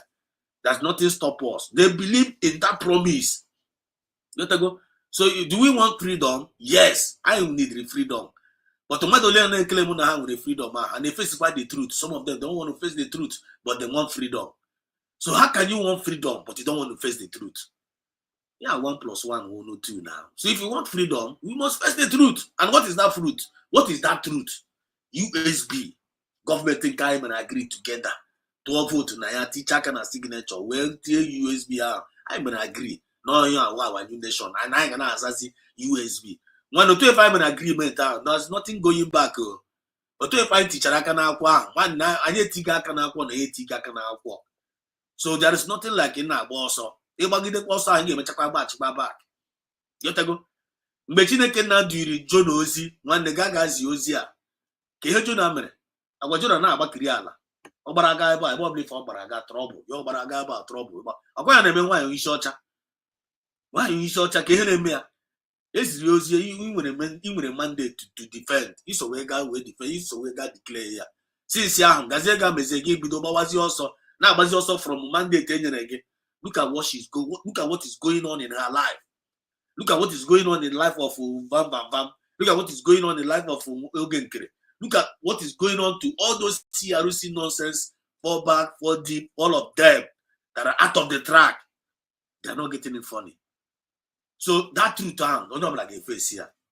That self-discipline now, not like a face here. That moral decency on not like everybody must abide to it. Because if you refuse to abide to it, oh my he tiki. Oh he taking better on him.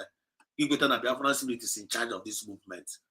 You know go? So I'm probably finding an opportunity to gather. I gather wa. In a gather, I'm probably finding a gather one. We play where I to say only one eye. We have to say one side. Face the reality. You have to go because never is at all. See where by you. So every spirit of deception in this Biafra movement will be eradicated. I can be eradicated. If you want to continue with that spirit of deception now, Biafra spirit will expose you one day. Moamua, all no one may expose one day. You're not going to get exposed one day. So when I already be at this movement, yeah, I'm going to blow no black or no black. I watch. So can I call Roma so that I need pony or man and why? Can I find a chop? But all of my invitation, I am with the China at Jara. But if you refuse to be part of the movement, I'm going to make the choice. I don't know whether I'm going to feel me. So thank God we are connecting the dots. Meanwhile, get an animal by Siena, the main purpose to a program today because some way answer can go with that. I want to send the message about Mass Exodus. No, broke no one. EJ, one DJ glitters. See, or can we mic on? From the person. Okay. Okay. One DJ glitters in day with my sister.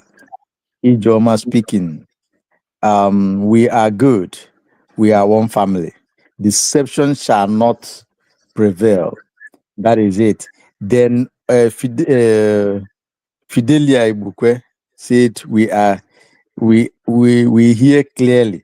Then somebody, sorry because I didn't have my glasses. The same Ibukwe say my sister. That is the woman, the lady. This lady who told before somebody said something. Say my sister. Everybody wants to go home, and on your prayers they said he said. So people are telling you, my sister, try ka na join mbo that nwada. Akwamada be how. There they are. Onye kwuchi okwu last we kwube. Mba ije UK, nwada dị ya now. Ije nke na anyị na-abụna nọkọ na nke Humble Lion mba na ije UK. Ama ije grita. Onye voice change was a change na Chineke. Ọrụ ije glita, onye ahụ ije UK, ije ya nọ Okay, yeah. The Yeah, we voice change is it. familiar. Okay, the voice is very, very familiar. Ndị ụmụ Biafrans na-ekwelighị ise in a comment section, and they are hailing you anyway. It's all right. So ka anyị gaa n'ebe a na onwe ihe m chere wepụta here ka m mara before then Obi-Wan, you are still Obi-Wan nọ ya. Obi-Wan onwe ị chọrọ add up to nke ekwugoro ekwu. Obi-Wan. Thank you very much. Yeah, Obi-Wan. I'm not much anyway, but sometimes in the buying are too emotional and this struggle, and it can be very dangerous because in my block seeing the fact, it's a little fact, you know. I had the way when you see on now because she was very emotional. So now on there room for people to use her. Even in any funa, now using can use there from USB usually where adọpụtara anya na fallback na ndị mmadụ ya abịa tụọ ego eyuzucha ya dị a tụọ apịa ọ banye na CRC eyuzuo ya kọta oge nke ọ pụtazi ya kịta na atụfu ya because na onweghị onye everybody ma that n'ebe ọ na-adadị ọra mmanụ that there will be trouble or contaminate the whole place or because of that or because of too emotional ka EAG when the mind not contact men on ground, even though that you are given instruction not to do so, and a bush so man's by or too emotional. It is so vulnerable. In anything, you can't you need for something, some words you dissect it before you actually say it. That my point might be a different view from yours. At least everybody we still I can write for speech. My words for things can go and suppose easy for things, but we are here to actually reason with. Okay, maybe your point might be okay. Oh, fighting because I decided to actually come back because I wanted to let you understand something because you made a very, very bad judgment. You cautioned me only. You never cautioned the girl, the woman, or whoever she is, and you didn't even see anything wrong with the way she was saying something to me. And I remember vividly that I said sorry up to like 2 or 3 times. I don't know, but there's nothing in apologizing. You know, we're all here to actually for one goal. According to Onye Kuburoku before, we all want to go home. I want to go home too. But it wouldn't be nice when I be in a platform like this, when I decide to respectfully and say what is on my mind, and somebody will now say something. And instead of us to have an equal judgment there, it seems like than another person. My brother will be one. One. But do you understand what I'm saying? I don't Yes. have problem with everybody. You need to put in order. They will thank you. One Emma, we are one. You got to go. You go up and work more and work. You got to go. You can see a man on wine at the emotional. Yes, let us say it like that. So if you want to see Biafrans are listening to Biafrans are listening to us all over the world. Your voice is going there. So I think because one them kaina kono bionya be ya no eba kita na ka yesu we me kaina abai. No, yeah, I get you. No, onye ona wepụta aka. Onye ona wepụta aka support just like nwada DJ UK kwu. You wepụta aka onye ona support you are 1 cent, you are $1, you are $1,000, you are 1 million. He help us to go a long way. That is the thing. I'm very happy because I'm learning a lot from him.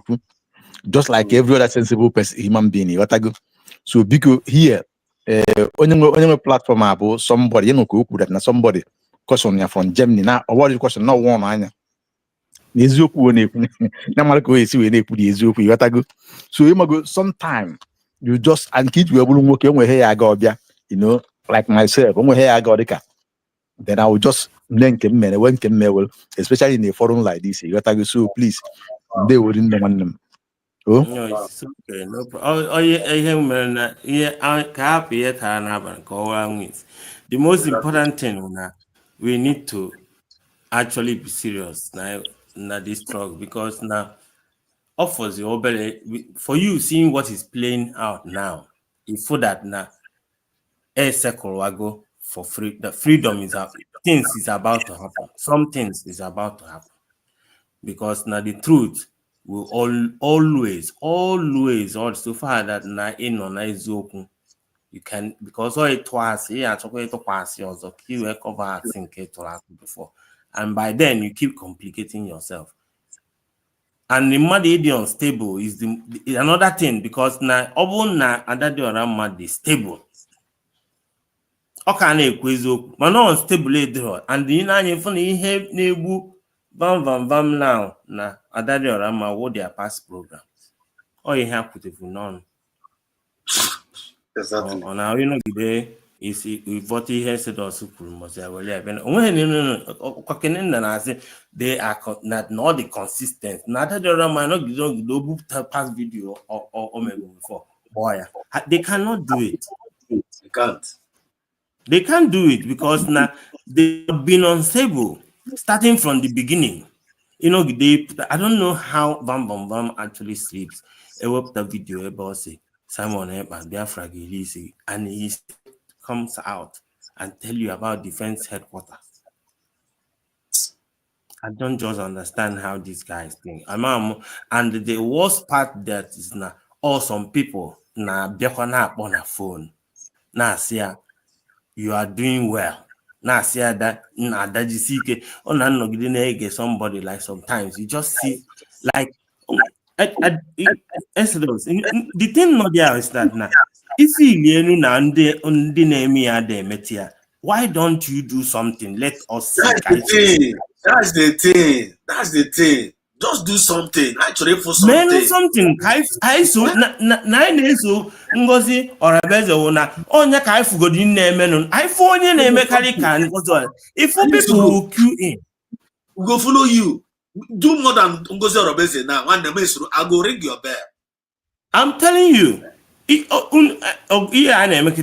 feel now if you say no Ngozi winning the fight or Ngozi winning the fight, the people are the government. Oh, mother, I am with the government. Oh, you when the one of our program, the analyst control poll the other day. People when they voted, Monday, even everybody open as me, exactly. Not Ada challenge. Even exactly.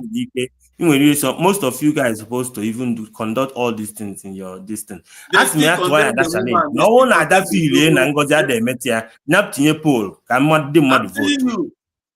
Our progress the other day. They still condemn that say who is that's in your poll. That's in your poll. Kamajana. Kumajana vote. That's in your poll. Or Fam in poll. I got to vote today. Exactly. Exactly. Like that. If that now these guys no I say yeah no onye no say na their government put only leak is secret you know na they go see that they were not genuine from the beginning and some people I don't have for them I don't have people the stupid ones because they are not the stupid ones. Stupid ones were the ones that calls in. Because Adagwa no chameleon call. No change. She has been telling you the truth. That na walk with free she has been hammering that kind of thing from the beginning. That thing you cannot know me yet. You still call in and now say Adezio carry on. Ndị mmadụ dịka Freeman iko toe. Nwanne onye nke a ọ dịka onwe ebe ọlụ ka ọnya tinye in fact ọlụ ka tinye na ngadi ya ọ dịka ị na-afụsi this kind of brain and again and they are and you feel that when you reason, they will reason like you. Never. If kolo that na 1 + 1 will 2.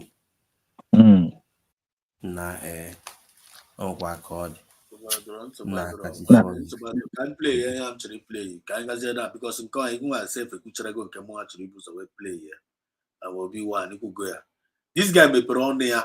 We say that na amo PM Samneba na labia fragirishia. He said it before. Somebody that said that is an amo PR of PM Samneba said that na labia fragirishia. The same word still came back again. Nebe Dotongozara Bezeno, which I'm going to play it here. 2 of them. The Exactly. What came out from the mouth of COS, DPM, the revelation so make it a few days ago. Or the short clip. Okay, but I can't get you around all of this program. The guy will conclude though. This topic came finding today. If you want freedom, face the truth. Well, you know, not your freedom. Look at Kuno Nuguro, not your freedom. No, you preach. Amo Biara. Biafrans listen, Biafrans watch, Biafrans pay attention. Because so that whenever you want to make your decision, you want to make your choice, you can pass a very sound judgment and make a clean choice. Here they say that no be what the will choose or wrongly. No ocean master will choose or wrongly. Or you know, he said us, bridge will choose or wrongly. We you can't blame us. You can't blame us. I'm going to go on studio stage. Holy Moses, you're still gonna welcome back. So we'll watch go to hear this guy and some of us might here. Then I hear. Biafra the ABC. Biafra. Swallow you. Because you're not pure. You're not whiter than white. You're not whiter than snow. Bafra Chamakatele speaks. I'm gonna look at the first one. Now Biafra Gerishi Samanepa. And that word I spoke it many years ago, right? But that word is still ringing bell till today. So that Tony can come if one there is as by the waste of our mouth we are justified, by the waste of our mouth we are condemned. And as a man thinking in his heart so easy, this guy dropped this dracky statement many years ago. Today now that word is still ringing bell, and that word is still hurting him. Not only that, he didn't learn from history. He still do the same mistake again. Which is this? Which is this? Where is that second one now? I must get it. Can it is here? Nah, it is him the second one now. Why they not why they not the second one now? Mbo just Biafrans, just watch the scream as Exodus play this video. Look at the type of laugh this guy laugh. Those who grew in the village, just watch ya exactly amunda musu nya amunda na ati ikeleze obokwa ikeleze mbu yemwe ma ikeleze onwe mo onwe ikeleze ya na atọ bụrụ nke ndị amusu nya ndị agụ ọchụ ime ife just that kind this is the kind of laugh that he meant what he said here very well. Amara m ga play we have back Mass Exodus. One I'm machota the second one now. I'm play. Good. No, this first okay, good. This very particular first, he got for the guy mo there. Open in afunda na panse on na panse na village on na just watch them. Tell me what is different with the calm this guy mo and the character and exhibit within this very person, native Dr. Bam Bam Bam, native Dr. Pastor Bam Bam Bam. Cow the second one though. But check out the first one. The first one ever. You can now say what you want to say. Biafra the ABC. Biafra. Swallow you. Because you're not pure. You're not whiter than white. You're not whiter than snow. Bafra Chamakatele speaks. Good for you. Good for the first one. I'm going to try to got the second Is one it? here. They got the second one. The sentence still come back again on behalf of Dr. Because ala Biafra ga-eme milagị. Ka m gwazie From gị, here. ala Biafra ga-eri isi gị. Kifria. Yes, yes. Watch this guy face. Watch how this guy is. Because ala Biafra ga-eme milagị. Ka m gwazie gị, ala Biafra ga-eri isi gị. Just Now, watch him. Ajun Chorejo now. Ajun Chorejo. Ajun Chorejo this Chiamaka Jere now. Can you judge Dr. Ngozi Arabeze this guy to deserve this kind of work? When you mind your jaw, when you want to keep people out now, in your jaw, Dr. Ngozi Arabeze this guy. But I say allow Biafra get rich here. Oh no, not crazy open. Because yes, exactly, my brother. Because na Dr. Ngozi Arabeze declare Biafra. Because na Dr. Ngozi Arabeze stop Biafra. Because they wanted to stop Biafra regulation in Finland at all costs. At all costs. He was on the background. This guy was on the background doing the this. Now when you watch all their expositions, now Abonya to use we create the chaos. Of course, police abata. But because of that, their plan, now there's Dr. Ngozi Arabeze operative. Then we're making declare Biafra on 29th instead of 2nd. Onya before Joe, Dr. Ngozi Arabeze made these people for. These people unity obatu bie diamo biara. These people unity obatu bie nebo mukoike before one young buli sa. This is duty for Joe Meha. It declared this Biafra that Biafrans have long and planned for and spend a lot of energies and resources in organizing. That is that. And today, but thank God. Yes, but thank God now, Dr. Ngozi Arabeze, she's not a woman or party. When the let us go. There is just a woman. No, she's not that kind of a person. She's a woman. That's a woman that is very, very tenacity like a man, more than a man. Yes, our EJUK said that now when she was on the podium, it's like there's something that entered her, and I confirmed it that if you look at her, you see that there is spirit of Mazin and the Kano, there is spirit of Maz Simon Eba in her, two spirits in her join with her. That is the Holy Spirit. That is the Spirit of God, the Spirit of Elohim. That Elohim Mazin and the Kano Ogobona that that made him to pray 5 or 7 times a day. That is that spirit. If we bad prime minister from Mazinand to prime minister, but prime minister the whole world listen to him. Or Batana X before you know it, more than how many thousands. In fact, who own the Twitter Elon Musk up here.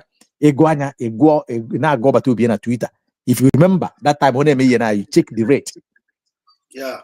That is the kind of spirit that enter the lady. Yeah. She turned to tiger, just like Prophet Ginlapu, that they saw a puppy. Yeah. All of a sudden that puppy begins to develop some features like lion teeth, and all of a sudden, big animals, dangerous animals, begins to queue at the back of that puppy. And that puppy see that these animals are following that, and it begins to act like a wild animal. Yeah. That is that. So that is the spirit. But you see this guy you are seeing in his face here. Just watch him, the type of laugh he laughed. Just watch his facial expression. Watch him. If he have more than what he's saying, my dear, you will understand what I'm saying. You will understand it. The problem now there, you see, can I say something?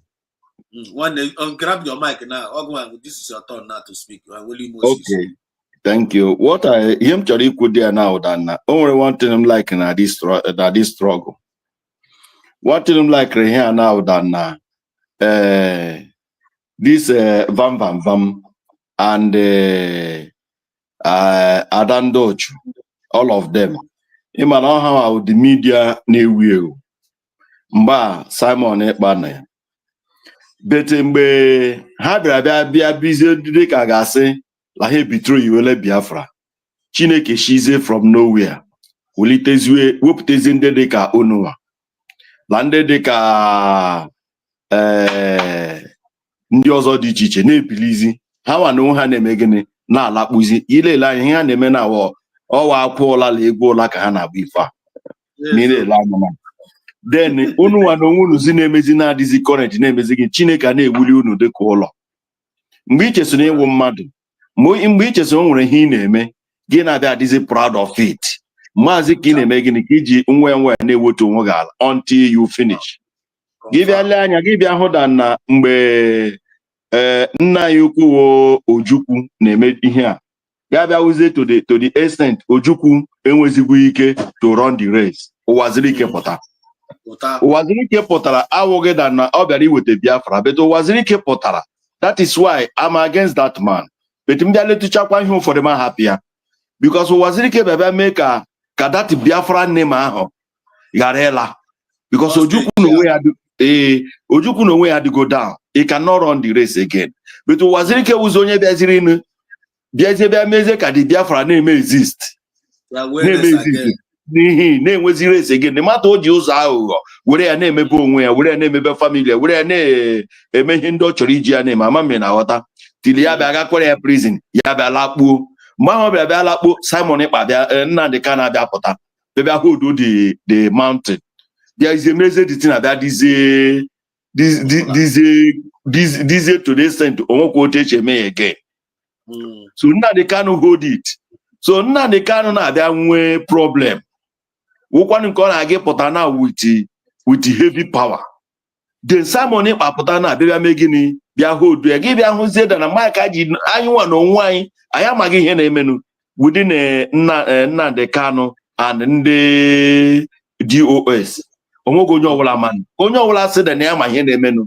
Mgbe ahụ Nnamdi Kanu na-eti mkpu, who off my mic? Who is interrupting me? Who is saying this thing? Are you hearing me? This, that. Ya na-eti mkpu ahụ, onwego onye ọbụla n'ime ma gịnwa ma ibe m onwe onye ma ihe ọ na-pass it through until they betrayed him. Emela ha betray ya, onwekwa onye ma ihe na-emegidere nna Simon Ekpa ebilie. Mgbe Simon Ekpa ji bilie ka anya ọtụtụ mmadụ bịa chọpụta ihe na-eme mgbe ahụ Nnamdi Kanu na-eti mkpu ahụ. This is exactly thing na-eme here. And this guy anyị hụrụ here na ụkwa onye so na DOS na-arụkakwa Nnamdi Kanu. Ana m achọ ime ka anyị ghọta some certain things. This guy onye nọ na that DOS, this is a full member and well connected in DOS. Gilekwa ya na mgbe ọ sịra Simon Ekpa ga-ahụchi anyị na Biafra ga-erichi ya, ọ ka nọkwa under DOS make this comment. So it's a very title holder in DOS. Then this guy wụ ndị nọkwa under na-arụka Nnamdi Kanu, na-arụ this man to the extent betray this man. Mgbe ha jizi bịa hụzie na Simon Ekpa pụta, ha gbawazi Simon Ekpa wọ because Simon Ekpa wụ onye bịara ịkanta ha nwa la everything bịazi ibe ime ka gị nwa la mụnwa la ibe mmata ihe Nnamdi Kanu na pass it through. Exactly. Bịa mata ihe Nnamdi Kanu na pass it through. So anya ilile abịa mepe. By that time ọrụ ha bịa ya nwa na onwe ya dị, he's a fast guy. Ya abịa chọpụta na ọrụ ndị DOS akọọla. He now starts from ya jirizie nwe na-eme gịnị batazie here ka ọ bịazie bịa betray ihe. Emeela ahụ ọ batara here na bịa betray ya bịazie na bịa tinyezie aka ha ya nwa na onwe ya bịa chọpụta that who can betray Nnamdi Kanu this guy now. Kedu aha ya oge nkere onye ọma nwere ike betray Nnamdi Kanu. Then ha nwa na onwe ha bịa work together. Gị bịa na watch kwa program ya, gị bịa hụ na ha na-eme meeting after meeting. I'm telling you. Ha na-eme meeting after meeting. before Simon Ekpa meeting, how on one Apola meeting, May meeting. After how much meeting, they had all of them will now sit it down to reason what Simon Ekpa says. Kamana another strategy they will hold against him. What am I trying to iron out here now? Now they finally betray Simon Ekpa. Somebody somewhere a bully. Onye na amaha eboshi ebule.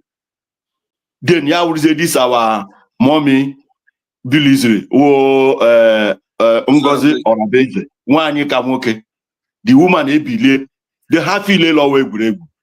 Do you know that when Simon Ekpa this woman here now, ana m emetere ya ebere because ụmụ nwoke kwesịrị ịkwụ ya n'ukwu yere ya aka ụkwa ndị na-agbasi ya mgba onye anwanyo. Even though this woman now made mistake tomorrow, I will give him 100%. M ga-akụrụ ya aka. Ọ dịghị easy.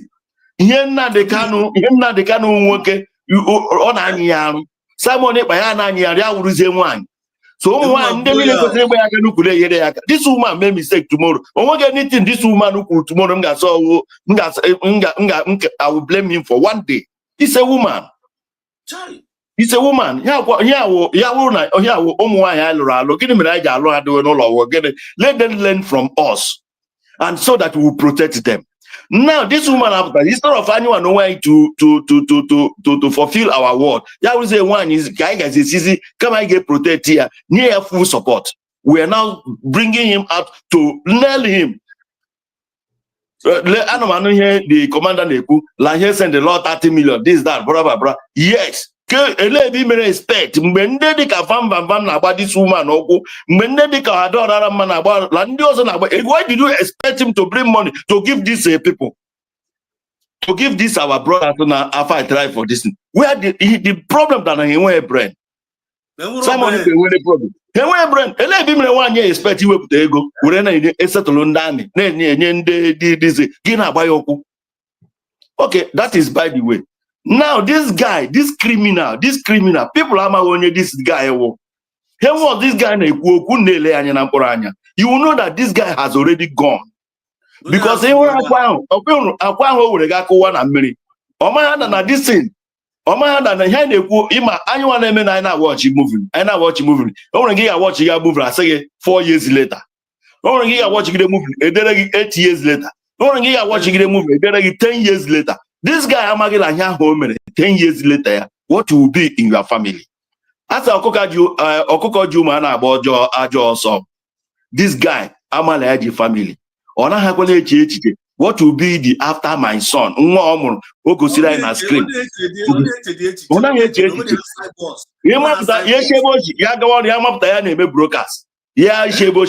Because all my Daniel plans sometimes I can talk. One day you will see this man will quench like light. Mark my word. So now, plan.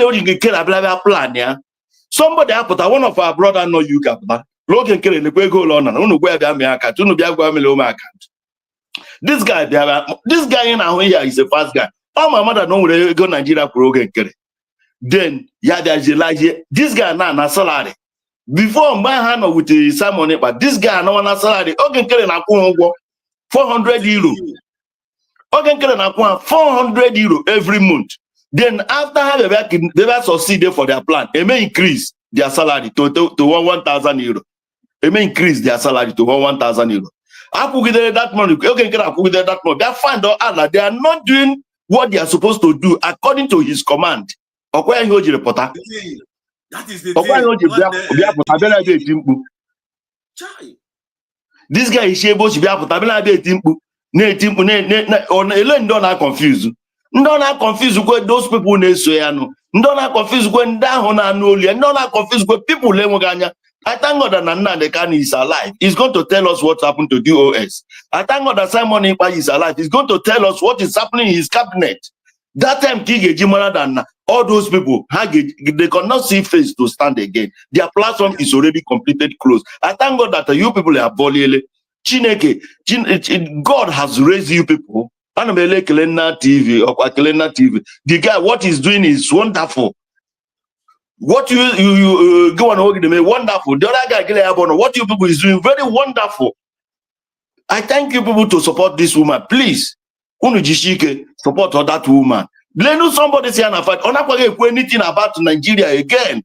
That woman Hannah Ngozi or Abafulani, who is the only one person can come out and tell us what is happening in the cabinet of Nigeria.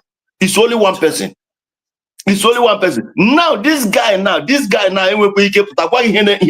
Fulani name. The meeting in the Kaba in the Nigeria money. Anything again. None of the day now again. To Ngozi Orabeze, the deputy. Also that these people they are distraction. Distraction. And the minute of that distraction, I just speak out the whole point. Just I conclude what he said that is true. This guy name now is again. He na the government could. Any of them they put the condition of Simon Ekpa now. None of them can tell you say this is what the court is said. None of them will tell you what is happening. Is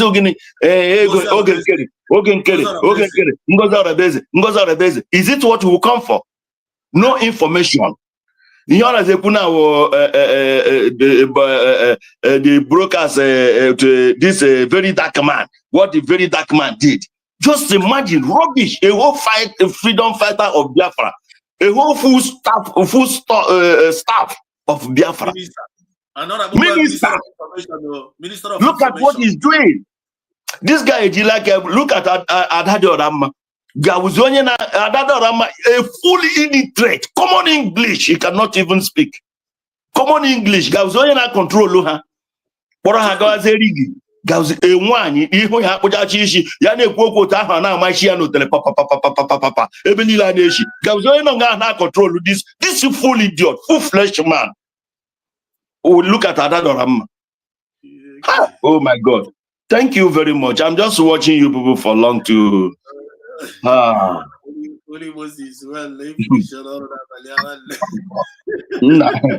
don't like it. I will say it. And I have to say it. I have to say it.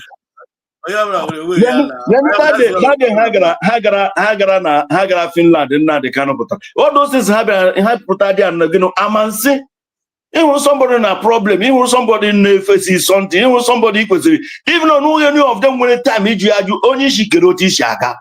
Ele ya gezi ole ozi a gezi ndị a ma gago biko kwupụta ofu okwu ka ndị a nwere ike otu a na-eme ya kwupụta ofu okwu gobi ịgaro na ihe gana atika na mno na-aga atrike Ezokume and Ifeanyi Ejiofor ha welu Ifeanyi Ejiofor welu kwelu ya ese foto with Nnamdi Kanu ya weli aka Mike Ezokume wetokwu ya nke atụfe ọhịa ziri unu ga na court ime ị ga mee content creator ọhịa ziri ọwụ ihe this idiot people gara onye isi gịla nga aga na-aga ese foto with Simon Ekpa onweghị ofu ajụjụ nwere ike ịjụ ya onweghị any tangible thing ijiri pụta ihe ijizi pụta ị gara aga sere anyị foto rịabịa post anyị foto ị ga-eji erikazi anyị nwa rika ndị Naijiria rika ndị na-ebe ọzọ kwa ihe ikwere sị ga-aga see foto bụta onweghị ofu jiri ese nna ya ukwu kere otu ihe si agaga. How are you feeling? How is your health? Kere otu biko gwagodi anyị okwu ka agazie ndị na side. They want to hear you. Onweghị onye jụrụ ha ajụjụ. Na were otele se nwaanyị isi ọcha se mụ na ese mụ setem ọkụ na-esete m just ọwụhịa Chineke ebere m akwa that day. Only opportunity. That opportunity, the opportunity I have became by ha gara there. Only one opportunity ga-ejizi ozi. Nna yukwu lele, okay, just nna yukwu le ihe megeno, le ihe anyị nwere ike izi ndị a. Lekwe oge nkere ga-azụ deputy, enyi aka awụzi nke a. Biko, o nwere ezi nwere ike izi ka anyị zie oge nkere ma ọzie enyi ma. O nwere ozi, they did not even ask that. Just imagine, due to arụala like greediness no vam lahụ. Somebody was interviewing vam that day agara inauguration. Imana Simon Ekpa not here. This idiot enweghị sense to catch up what the man was saying that day. Due to that, he had the idea to see that they destroy, they fulfill the plan of the zoo. Then he let that video give her to Okenkere she no within the town lile, has she not that place. Very greedy people. God has, I thank God, though, I thank God that this is I thank God that before Biafra, all these things will be sanitized. We are already seeing them. We see them all. Because this kind of person, again, a family, you fetch all of them out. Look at Lenny and very criminal. Koronye no n'Italy, na-eriju afọ ma ọ wee through this in ihe ọ na-eme. Italy nwere ọrụ na enu. Onwego ọrụ nọ Italy. Ọrụ anyị hụrụ ọ na-arụ dị na pa awa ya na akpịawo nwere ike ịwụ 6 euro. Every month, onwe onye nọ dị na-eri karịa 1,200 euro in a month. After you pay your house bill, pay your hospital bill, pay your insurance, give ụgwọ ọkụ, ego agwụla. The little one fọziri na onweghị iji eme. Ga-ewere azọ milk otu ahụ ọ mụtagoro ofu. Mmụọ ya mụrụ ọnụ 4. Ha mụrụ ọnụ ụmụ anọ ma ka ọ ghọta ihe a na-akọ. So ihe ọ na-eji eri nri ihe ịhụrụ ọ na-eme every morning. Ọ na-abịa na line more than 5 times in a day to see that he gathered the money. O nwere onye nke ọzọ kedu aha ya ọ na-eyizi akwa white now. Nwaanyị isi ọcha na-akpọ ya nwanne ya kedu aha ya that guy Remy Juice. Ọkwa Remy Juice pụtakwara ihe na-arịọ arịrị ego na-achọ otu esi agbazi gị ego na-ekwukwa otu ụda na platform egwu onweghị ihe ọzọ Remy Juice na-eji eri ma ọ wụghị this platform. Remy Juice don't have something to work. It's not healthy to work. That guy ihe ọ na-eji eri gịnị wụ this mgbe a na ihe Simon ka m jiri mata na this Remy Juice la ihe niile ọ na-akọ about our former this man were mkpọkwara aha ya na kedu aha ya nke a nọchiri anya Ojukwu Wazirike. Thank you very much. Mgbe this Simon gbanwere problem ka anyị mara ihe niile this guy kọrọ about Wazirike washi moto Wazirike chiri otu nwunye Ojukwu chi bịa meet Wazirike this that ana m ese mgbe aka m ji bịa mara this boy is a full idiot. Biafra unite ana meji any news ọwụla ịhụrụ pụtara anụ breaking news ọwụla pụtara anụ mama anụghị ya na ọnụ Biafra unite. I cannot conclude it. I cannot conclude that news. I love that news of that boy. But mgbe anyị atamon ịkpa mere ka m ji bịa mara na this is ihe alile ha na-emewu propaganda. They are full criminals. Because ha were ha mada na-emere ikwutere okwu Biafra that na you must get to viewers 1,000, 2,000. Just na-ekwu okwu Biafra. Either you will say against Biafra or you go good about Biafra. You get, oh yeah, this is these people ji na-eme all those things. But Chineke gba unu menye unu ikikere. Unu ha lakwala azụ. Unu elekwala ego anya because amakwam da na platform unu agbalitekwe na ge ha wụbata. Si unu ngwa bịawanụ nka unu sokwere ha ya ọ ga-adịkwa unu otu ahụ ọ dị. Exactly. Nwa ndị butecha na ya. Front of we gas straight now, even though the guy more a book where that's how it's supposed to be. You're talking my point. Yeah, if we could now Biafra Unite, Biafra Unite long how many years ago and then IPOB. I said Biafra Unite if you notice our sound now, Biafra in a lot of wagon, love for no time and then Nigerian government get on. You're talking Yachi, hey. That's a mass in a mammal on your. The same word now still coming to me. It's still coming to me now today. Still coming to me. Amami Otago. So there is nobody sensational. You're talking my point. One this Biafra movement. One Biafra spirit will remove you out of the way and place another person. And I'm happy also. So there is nothing like without me. There is no Biafra. There is nothing like that. Yes. There is nothing like that. You're talking my point. Anytime Suzu tomorrow, Biafra is going to go. Another person will replace. Even when you cover earlier, I said that now this Biafra movement is all about stages. Always written script. Always stage 1, the thing at your own way. Stage 2, you're at your own way. Stage 3, you're at your own way. But you see, only on stage 1. I don't know maybe Biafra spiritually, but on stage 2. Go on stage 1, Simba. Now one day stage 2 agame no one that total like stage 2 no one aka no one ajunjun dia onye na chosi okwu dia yotego so even if you watch na moru na stage of bamba a man na brigi I will tell moru that that after this brigi and I give dissolve everybody and I give by another new government and I give by another new stage so yes. You are not going in that stage which means stage you na gago. Ihe ga me mgba na bam una ha resign no to ifo unu pụrụ unu apụ out of the way ndị ọzọ nọchi anya unu akwara ndị ha aka because me bam ha na-eme nke ọkwa anyị kụrụ ha aka anyị na-akụrụ ha aka mgbe ha na-eme nke ha all of us were clapping hand for them but the all stage ha ka nọ mgbe ha stage ha ka nọ otu ifo si na stage unu wee pụọ you don't need to interfere because interfere ba crush you go see ụbọchị na oge nkere come and do an account because all stage that is the problem. Stage ya gawago ya bịa ma akaụntụ ọ dị supposed bịa ma akaụntụ ahụ just rent akwa ya chili aka ya elu Biafra sakwara ya aka kele that's your good name remain there. But whenever you want to play and you want to play like kind of like there is not going to be new stage no staging ke anyị nọ na anọ like aga for a stage of IPOB ndị IPOB kwechiri IPOB kwesịrị mba again move forward if you want to have the crush crush. So Bafra, we don't want to stage Bafra. They refuse to give way. How are they going to crush? But if you want to stage in Kaya now, the media now, you want to stage in Kaya go. If I see them being Mishakwana, when they got the back crush now, knows how we cheap idea. Those are which the Biafra movement always divine mandate. I don't know the truth. I mean, if you truly want this, how should we get a USB? Huh? So how should we get a USB? That's the spirit. So if we truly want this freedom, but I claim language with freedom, we must face the truth. I want to be kind today. We must face that truth. And what is that truth? USB is the truth. Is the truth. It is our duty to defend that truth. It is our duty to provide for that truth. It's our duty to pray for that truth. I'm telling you. So anything apart from it, you are a joker. I don't want another thing. All my point is very, very vital. This is that now. No can create. Was actually paying these fools. They were actually paying them. Yes. In accent of Simon Ekpa. I'm telling you, in accent of Simon Ekpa, he was actually paying them. He's paying them. And he was paying them for a purpose, for them to work for them to work for him. You understand my point? And this payment was going on and was going on. He was hoping on bam as only more as only chief of media, he can control Biafrans. Sorry to say this. Woe to the Biafra. Now this guy may pronounce the receipt of 1,000 naira. You continue supporting him. Any Biafra that is here, that thing, it will be a blessing to Biafra. Again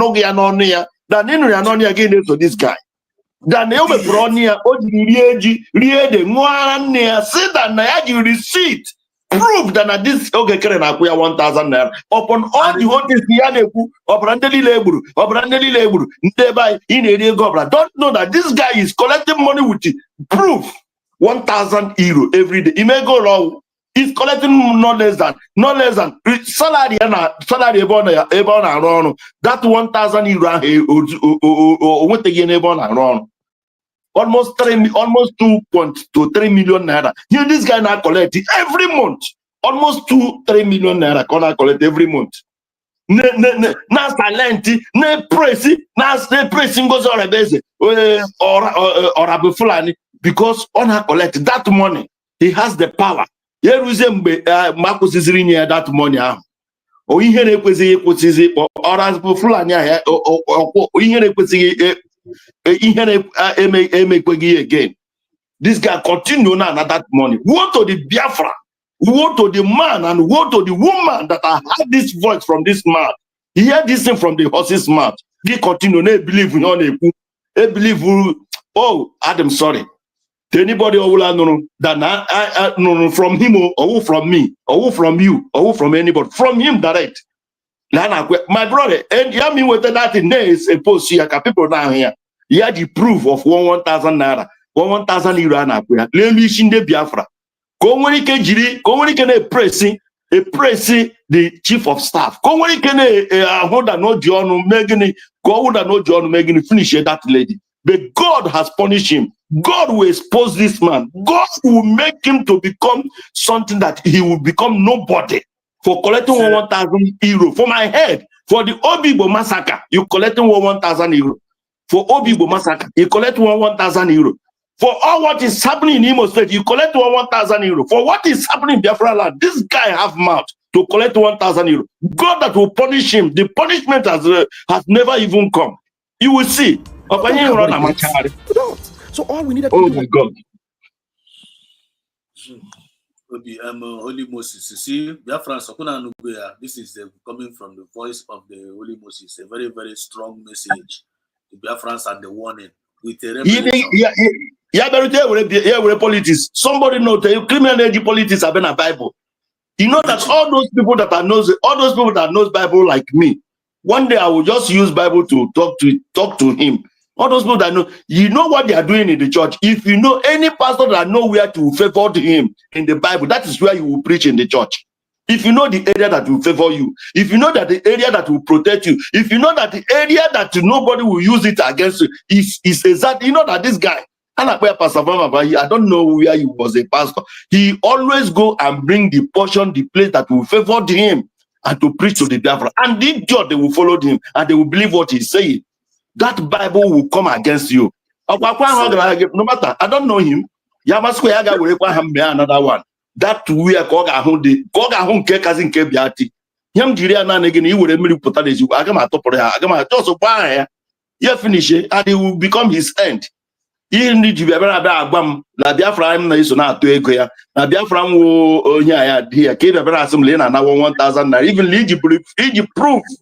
Who even the police Ndeko Budo Europe Jidegi proof. Yamas Bedi Homa Segi me Hacho proof, but in Agua Egypt proof. God will come out, the Almighty God will come against you. So thank you so much, Holy Moses. Thank you.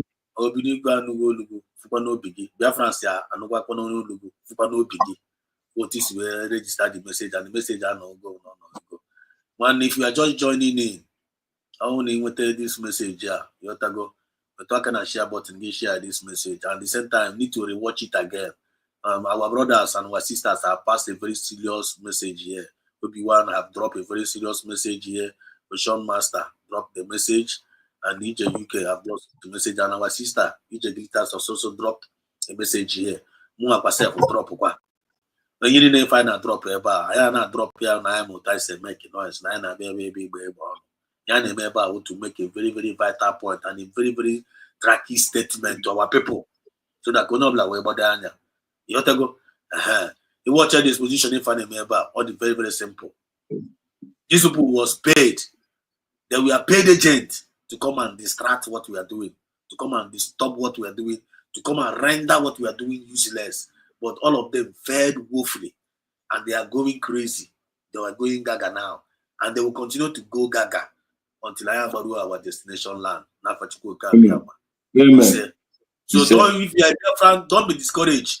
Just like here, our brother in Ekwekwa, Holy Moses, thank God, living proof we are here. Then I if we here. I remind the Quarauno. When you are say, I'm not fighting for your freedom. The person saying, I'm not going to ya me ponya we wunia gwakwa ya unu mu Biafra na na akwu ya ugwo still yet ụkwanụ mgbe ndị ka na-ege this idiot ntị you na you a fool, and we are very, very sorry to use that word on you, but that is what it is. It was done by you. Now you want to colonize everything. You want to drag everything. Nobody likes you. We have been managing to patch your ass and make people, believe in you. You don't have what it takes. You don't. So all we needed to do was for you to be there, and everybody will assist you to get the job done. I personally was surprised that you accepted to be APN. I was surprised because I don't know what you're looking for. I don't know what you're looking for. Why did you shut Amobi down from going to Finland? Why did you try to stop Dr. Bryson Okoma from going to Finland? Why did you not go to Finland? Why did you stop or refuse to give update to Biafrans when we go to Finland and come back? Why did you refuse to? You don't even care for any update from PM's court case because you felt PM will remain in prison. You think I don't know that you have conspired to lie to Biafrans that PM is not stable? Why did you tell people that PM is not fit, that you are the one that is needed in the corridors of power in Washington, D.C., and that they prefer you instead of the PM, and that you will do the job instead of the PM? You have tried to overthrow the PM, and I knew it. That's why I was telling Biafrans that nothing like, His Excellency, only PM Simon Ekpa has His Excellency. You know why I was saying that? And now you're telling people that you were feeding me. You think your money can buy me $1,000 you gave to me? Yes, you did give me $1,000. I will bring out the receipt of all the money you gave to me. I have all the receipts. All the money you gave to me, you never gave them to me to buy me. And that is why you will know now that you are not facing me, you are facing Biafra. And the gods of Biafra will stop you. This is just... the whole receipt, and this guy opened up his mouth and made this kind of confession to the whole world. And see, yes, some fools are still following, listening to this Okoko. And now, another question we want to ask this guy. This guy, he knew that Ogegre was a corrupt man. He knew that Ogegre was a fraud man. But you supported him. You followed plan the cube. You followed, executed the clue. Everything. Everything. He knows everything. He's so good. And he also will execute. I won't also plan. Also will plan now. So we'll make execute. Yes. So why go no one at the execution? So why go no at the involved at the thing? Doesn't that keep Bazua? Now we are not pushing way aropo. Now no pushing way aropo. Now condemn was only a boss where Arwala. One who does that.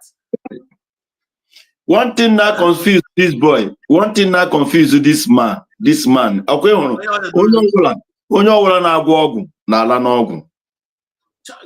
and he cannot cheat God.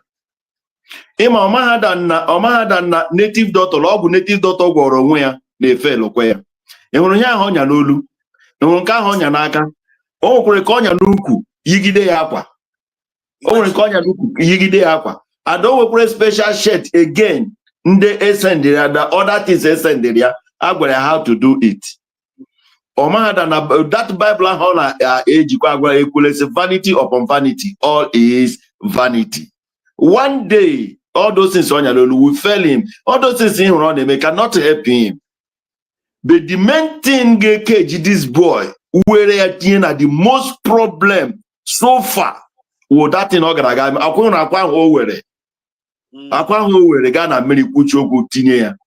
when that egg will go and find out that all those things, those accused, all those things will come against him. That is the problem you don't know. It just a lily run the map and go that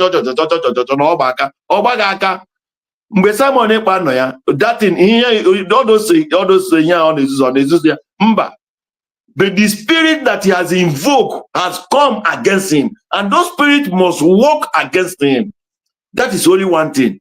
Someone say, Agwala Hadi Lesi, Obuya, Obu, Nabadoma Lulu, or walk Punelofe. Obuba de Lofe. Simon just imagine Adando what he said. Simon that he can welcome her or he can chase her away, something like that. He said something like that. Because someone that Nori Abusigo, is already she has been interminated her work. Somebody may know with the Simon, but someone suspended her. And welcome her. Almost Imuborola suspended only once can you know. But in the cabinet, Imuborola suspended that guy, that lady. Nobody know. But only once I am. Then you have to this chief of staff. Chief of staff suspend the choir. Final. I'm coming. When God want to punish you, it will let the world to know that I'm the one that punishing you. Now, you have to jump out to Ogenkere. They are surrounded with Ogenkere. This and that. Ogenkere now sack them, pursue them. Final. The same as that Orama. Now, there's here again. Now, give a lion now. Only one program watching now. Now he's going to have a very big problem. They have to be very, very careful. This guy now,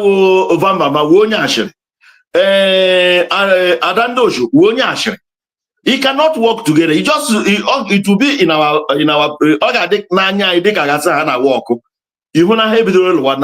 this one war. That is where we are going to know what is happening. God will punish them. You are there, there. When the in Africa, in Africa, the same way, because I'm not this last war, and I give he care. I got even had a good chat woman in Finland. If I got for Batopia, something is about to happen. Oh, on a platform, we got no go with him and then I know ever I got no go here. Go and can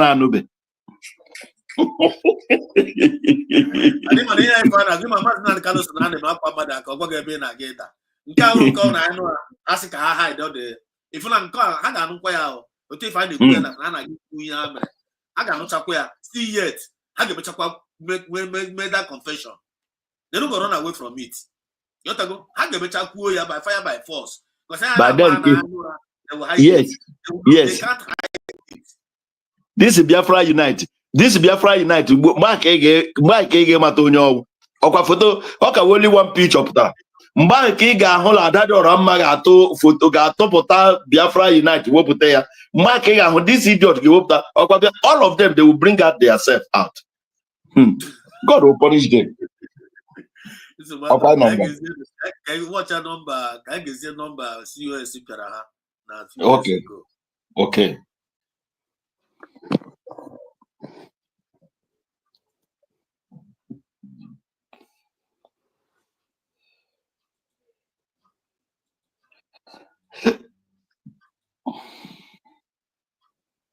And their army in our commands, in our military command. We cannot.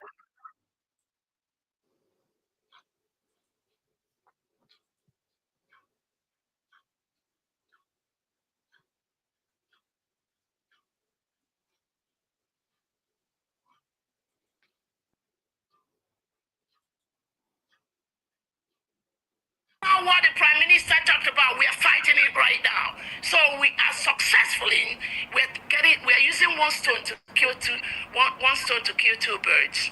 That's exactly what is going on. So when these same people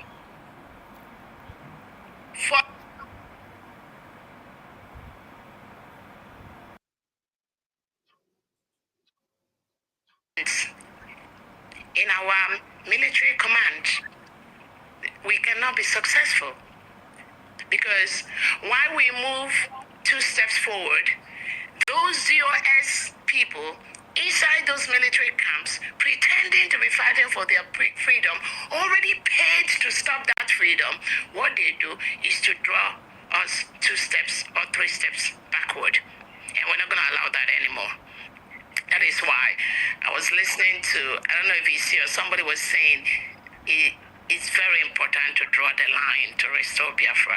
That line must be drawn. If we don't draw that, we will just be mixing up apples and oranges. Meanwhile, inside that, everyone wants to have their own mission. The mission must be clear. The goal must be clear. Anything short of that cannot be allowed. That is the only way we are going home as quickly as possible. Biafrans, are we keeping note? Biafrans, keep note of what she's saying. Otakamani say pay attention. Otakamani say pay attention. You keep note to what somebody is saying and find the intent of the heart of what that person is saying and find out the direction where the person is heading to. Then you align it with your own belief. Whether my on in line of he belief. Is it in the I don't know whether you guys are getting the point now. You align your spirit. Whatever you on in line of what you believe in. Work together.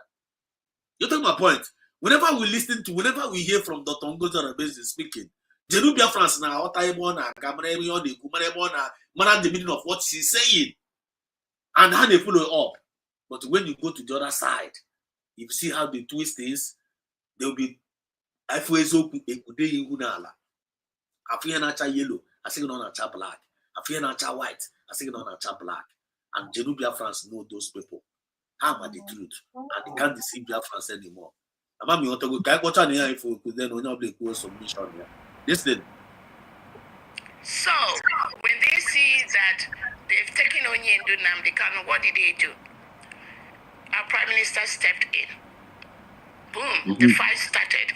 These same people you see that are doing this thing right now in Briggy, they were doing it during Simon Eber's time. So do not be deceived or surprised. This is a necessary stage we must go through before we go home. Or before we finally take over our land. This stage must happen. I tell people, the United States of America cabinet there are about 16 people. Even now, in our USB cabinet, we are many. We are still up to like 30. That's still a lot of numbers. That's just by the way. So the expectation is that we will continue to sweep the house, to sweep this house, to sweep this house until it is very, very clean. And there'll be no atom of dirt anywhere. That is when you go into your house and have a smell of a fresh breath air in your room or in your house. Everything you see happening right now is ordained. But those of you that have been following Onyedu Namdekano, or that were there during Owazilike's time, some of these things will not be surprised to you. And I'm very, very happy. Many Biafrans, this is not news or surprise to them. Let me tell you those that are surprised about some of the things happening now. Those that we are paid and brought in by the Nigerian state to continue in the derailment of this process. Oh. The derailment. So when you hear some of them talk, oh, why is it you people? You don't want to be one. Why are we fighting each other? Why are we that? Finland, after their independence, they fought an internal war before they are where they are today. Our Prime Minister said it. One the Holy Moses. What do God say? I said the same thing. This chief of staff is a very learned woman. He's a wisdom woman. You notice the hearing no Kureba no. Yes. The area she didn't bring herself in, but I want to bring her in there. Also, when they take out our leader Onyendu Nnamdi Kanu, Simon Ekpa stepped in. Then she did not mention when they take Simon Ekpa in. Then I stepped in. So when they take, I said it before. So after Uwazirike jumps, Uwazirike just becomes Uwazirike is just like somebody that is on the fire a little bit, so that the world will know that it's fire. No, the world will know that it's smoke is coming out from here. Yeah, there is smoke. Then when Nnamdi Kanu come, Nnamdi Kanu now on the fire. Exactly. Then after they think they have captured Simon Nnamdi Kanu, Simon Ekpa now come from nowhere. Then and now make the fire to become global. Then when they think they catch Simon Ekpa now, this your iron lady now came in. Do you know there is a place that it will take Simon Ekpa? Simon Ekpa get difficult to enter. This woman will enter it. We all in Europe know that women get upper hand. Right. Women get upper hand. If come to the percent, the women have completed 100% in Europe. Women can enter to any office without knocking. You must wait for your time. You must book time. They will give you time. They will give you day, give you time. But women can go to that office without any time, without appointment. And this woman is doing it. After Simon Ekpa, they took him out. Who is calling me? Please, I will call you back. They take someone. This woman now jump in and start to be doing. Look at our Biafran embassy in America. And another thing that I want to chip in, Nnamdi Kanu says that Simon Ekpa says that I'm going to inside the heart of Nnamdi Kanu and to take something out. Yes. And take a word and take everything that is the mind of Nnamdi Kanu is what Simon Ekpa is doing. Now, do you know that all the plans of Simon Ekpa is what this woman is doing?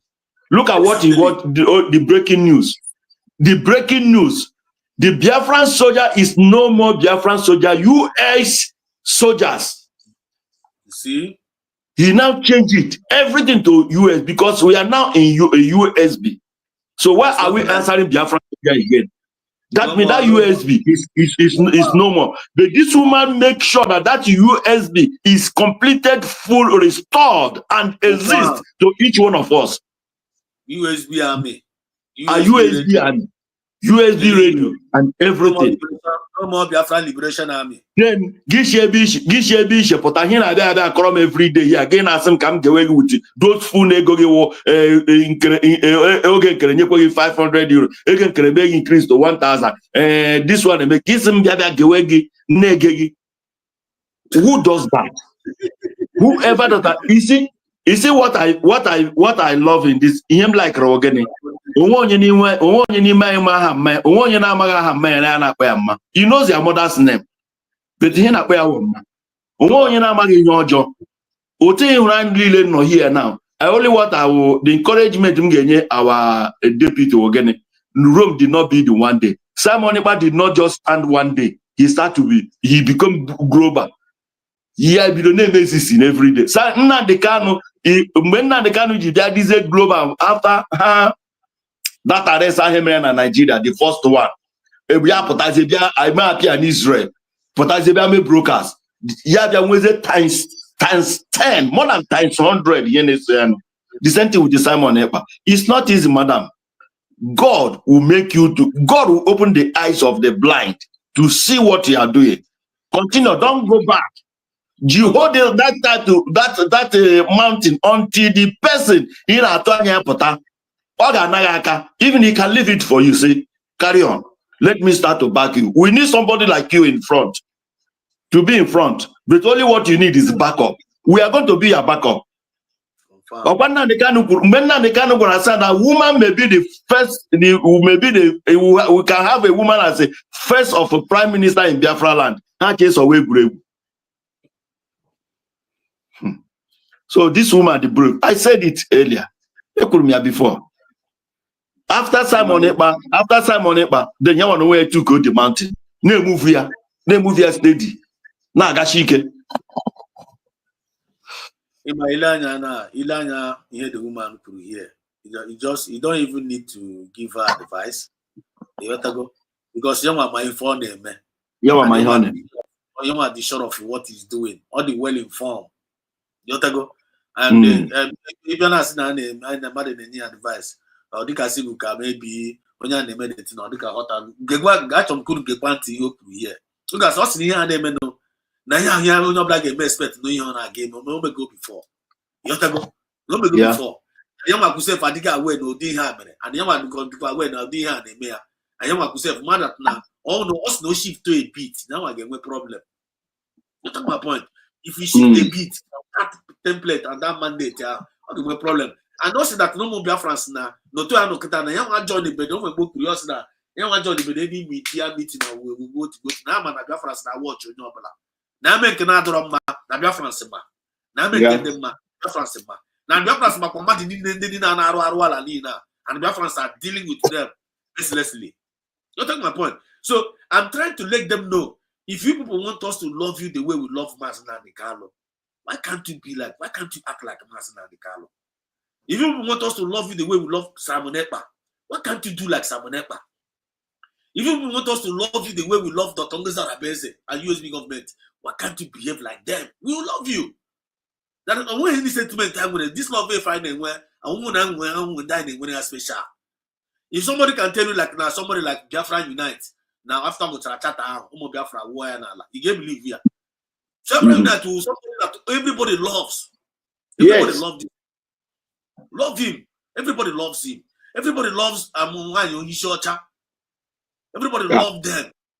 Why you Ishocha? Do you know that one Ishocha added? I'm not translating message one Ishocha. Translate here, send there to Port Harcourt. Because since I'm wicked, you made that in Port Harcourt. Everybody think that Biafra is finished. One is church and one is church and translate this in TNN or audio, send there to that place. They are watching it and they believe that everything that means there is Biafra. Or someone about dissenting can they I love that woman until she mess up. And this woman they send her this. That woman has betrayed us. See, they have betrayed Biafra. So many people nation from Port Harcourt now watch that woman. All of them block them. All of them block that woman. You see, that's what we're trying to say here. Because whenever you lose that integrity, girl, you lose that self-discipline, you lose that moral decency as a Biafran, you become tasteless, you become valueless, you become useless. And once you become useless, you end up in the trash. One always end up in the trash. So for you not to end up in the trash as a Biafran, you must be useful. You can be useful. Okay, Biafra. Okay, cannot tell me that I don't when at all. When one now. Even then they make haka. Yes. Haka. Just aka alone na he kuru ndị na-eme eme iso n'ihe a na-eme. Iso n'ihe a na-eme. If you are praying for those that are doing it well, isokwa n'ihe a na-eme. Ya onye na ị na-ashare anyị for ndị na-eme nke a na-eme, isokwa n'ihe a na-eme. But ọnwụ na onwe nke na-eme atọ. Nwanne iwe jikwa go ọ ebe m si aga nke a. Ngwanụ ka m ngwara achọrọ m ka m gaa m na-aga ibido ọrụ na. No problem, nwanne, you feel free. Thank you. Thank you. God bless. Ọnwụ na onwe nke na-eme atọ. Ọnwụ na onwe nke na-eme atọ. Nke na-eme atọ. Iwe jikwa gị yet. All you need to do gị n'ofu ebe na watch ndị na-eme. But ebe Chineke na ebe ekwesị ga-akpọ gị ọkụ. Onwe nke na-eme atọ. You are not useful at all in this movement. Not only you are not useful, then you want to stand against those that are useful.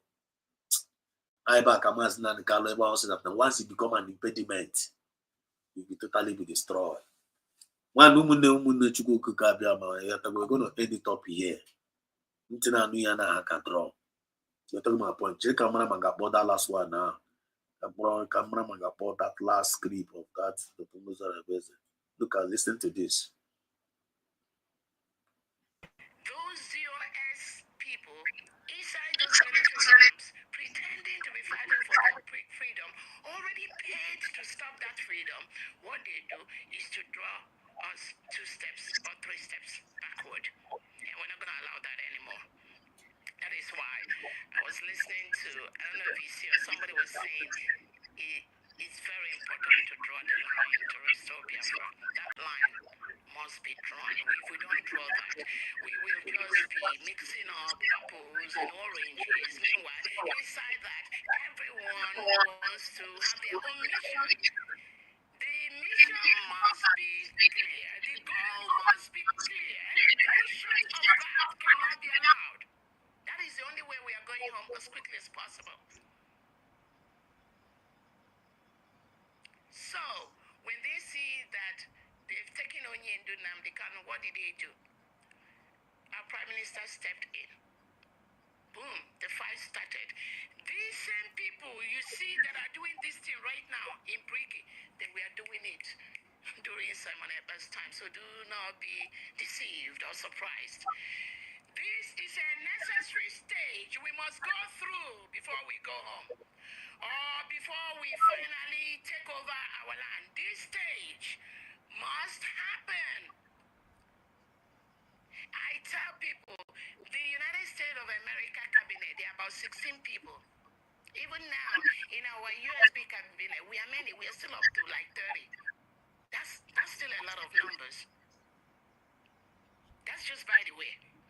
So, the expectation is that we will continue to sweep the house, to sweep this house. Do you see it? We must continue to sweep the house. We sweep the house until the house will until the house are completely clean. What does that tell you? About self-discipline, no? About moral decency.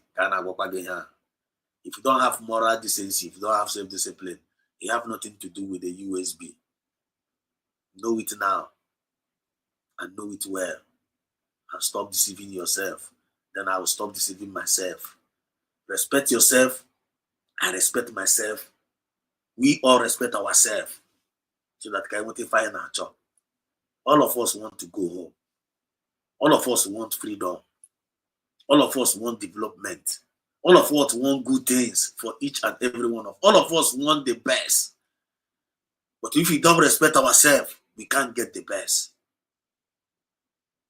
And I go chinti na yesu go n'ụzọ. Onye ndị iro gbara okirikiri na-echendu ya nche na mgbe niile. If na mkpu ya ife a na-emepụta ahịa, I'll give my sleepless nights. I will come, I will use my money, buy data, buy payslip. Nobody is I'm sponsoring myself, sending this message. That is my own quota. That is my own sacrifice. And I'm putting on the table. And the spirit of Biafra sees my heart and sees your heart. It's on the table. It's on the table. Is on the table. But we are giving you an advice. Don't make wrong choice. Don't make bad decision for yourself in this Biafra movement. Because whatever decision you're going to make, there are consequences. Whether it is good or whether it is bad. See the way we are analyzing these mediocres. You see the way their job, their work is. This guy now will be remembered as one of the saboteurs of our own time. Another Rama will be remembered as one of the saboteurs of our own time. Ogengere will be remembered in the black history of Biafra. Then you are listening to them, you're also going to be included. But that's that.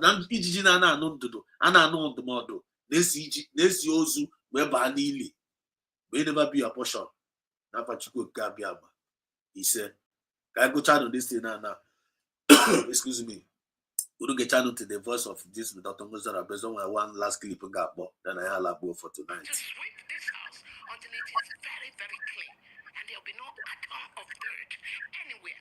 That is when you go into your house and have a smell of a fresh breath air in your room or in your house. Everything you see happening right now is ordained. But those of you that have been following on everything that you see happening right now, it is ordained. It's about fat. And that is very, very happy. Dr. I'm very, very, very happy that Dr. Muzarabeze is well informed. She's there, all connected in what she's doing. She's aware of what he's doing and is sure of what he's doing, and is spiritually in the knowing of what he's doing. Also, everything I'm left may happen now. It is ordained. I'm very, very pleased. I'm very, very pleased, man, with this woman. I'm telling you. I'm very, very pleased. My spirit, very, very pleased with her. Do you know why it is ordained? Because this Biafra movement is all about stages. It is a written scripture. Always written. Oh yeah, yeah, o couple urukwara na stage ya the thing na atiro onwe ya. Couple urukwara stage ya the thing na atiro onwe ya. And the condition will never you be a stumbling block in every stage in this Biafra movement. Never you be a stumbling block. If you are stage 1, stage nke iruo nke ga gị pụọ n'ụzọ. Stage nke onye ọzọ eruo, stage nke onye ahụ aga gị pụọ n'ụzọ. Stage nke onye ọzọ eruo, stage by stage. Whenever you reaches your stage, you're going to play your role. Stage if I know now, we are playing our own role in this stage. People like us, you got fine. Oh, but those are gonna be fine now. But all and down, I can't block them. You don't need to come and block more of the stage on also. While you are doing that, you are going to be crushed. Do you get the point now? Okay, now what on this thing? No, can I see that in now? What I can't see that in now? No, can't see that in now. No, this thing. Or they were there during the Wazirike's time. Some of these things will not be surprise to you. And I'm very, very happy. Many Biafrans, this is not news or surprise to them. Let me tell you those that are surprised about some of the things happening now. Those that we are paid and brought in by the Nigerian state to continue in the derailment of this process. The derailment. So when you hear some of them talk, oh, why is it you people, you don't want to be one? Why are we fighting each other? Why are we that? Finland, after their independence, they fought an internal war before they are where they are today. Our Prime Minister said it. We are heading towards the stage now. And the last stage of them all, internal enemy, in-house war, in-house enemy. Yeah, by stage and now internal need to work on. One I got do. Yana get on and keep as well now. Highest do work on. Wow, if ndị thank God that na majority. Thank God that majority is with the USB. Thank God majority on the USB. They have conducted pool. I conduct to go pool and care progress analysis. I see number. Now why would you no progress analysis? Because many people that voted for that pool is the fans of progress analysis. No problem. If you learn a pool and a pool there as the best government, one man conduct your own pool. We have platform. Conduct your own pool. Webta USB, webta Briki, webta CRUC. No to go. Conduct your pool there. Some of Biafra be to vote. Na pool go na your own stage, na your own platform. Tie pool ebe ahụ ka abịa tụọ ya there so that can result kpọọ na nke gị. Isi na onye mmadụ ihe onye mmadụ na-eme ọ na-emete ya mete ya mma ka anyị soro gị na so we are waiting. But for now, nke anyị fụrụ n'anya ka anyị so wee na-aga. I know not Chikota, our own honorable Triple M. Honorable Triple M, Nabatazia Bata. Honorable Triple M, can you hear me? Yes, my brother. Agbara m ogologo ụzọ ịma atụrụ si ije ya n'ọkwụ tikweregwu ọ ga-agba n'ụzọ. Man, happy Sunday. Happy Sunday. My brother, I wish you the same, my brother. Eshim na lọpụta ịma ikwiku isi anya dụrụ ya dị. Amaghị ọ ga-eme ya atụkwasị na-ekwutekwa isi ya. So, when we can repeat it again, him or who guys say, akwụba na ikwiku ọsọ anya dụrụ ya dị ọmaghị ebe ọ ga-eti ya atụkwasị na-ekwutekwa isi ya.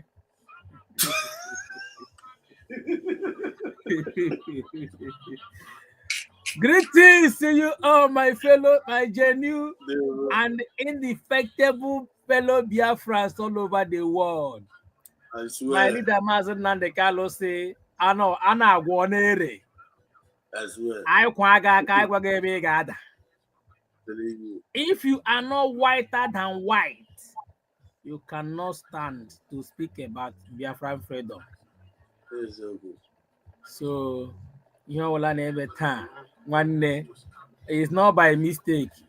That is how God planned it. And that is how the script will continue to be played. This is all script. This is script. Yes. And all the procedures, before you build a house, you must start from foundation. There are things you have to put in place.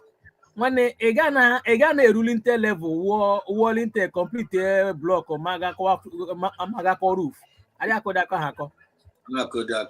Enwe shortcut na building unless you ime shortcut jikere ulo ekobugi. I'm telling you, all stage by stage. So what we're doing here is stages. All the ihe na-ekwu na my brother.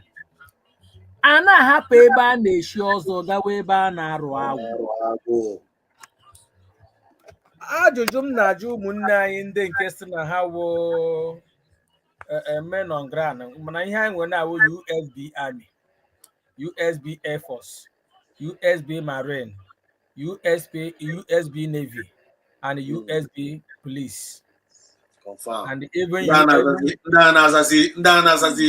Liberation Army has that was here. Yes, and the USB immigration.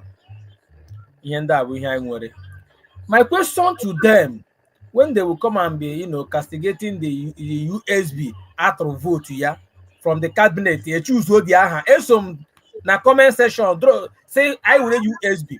My main joy can happen. Since 2010, can we this USB related to Biafra?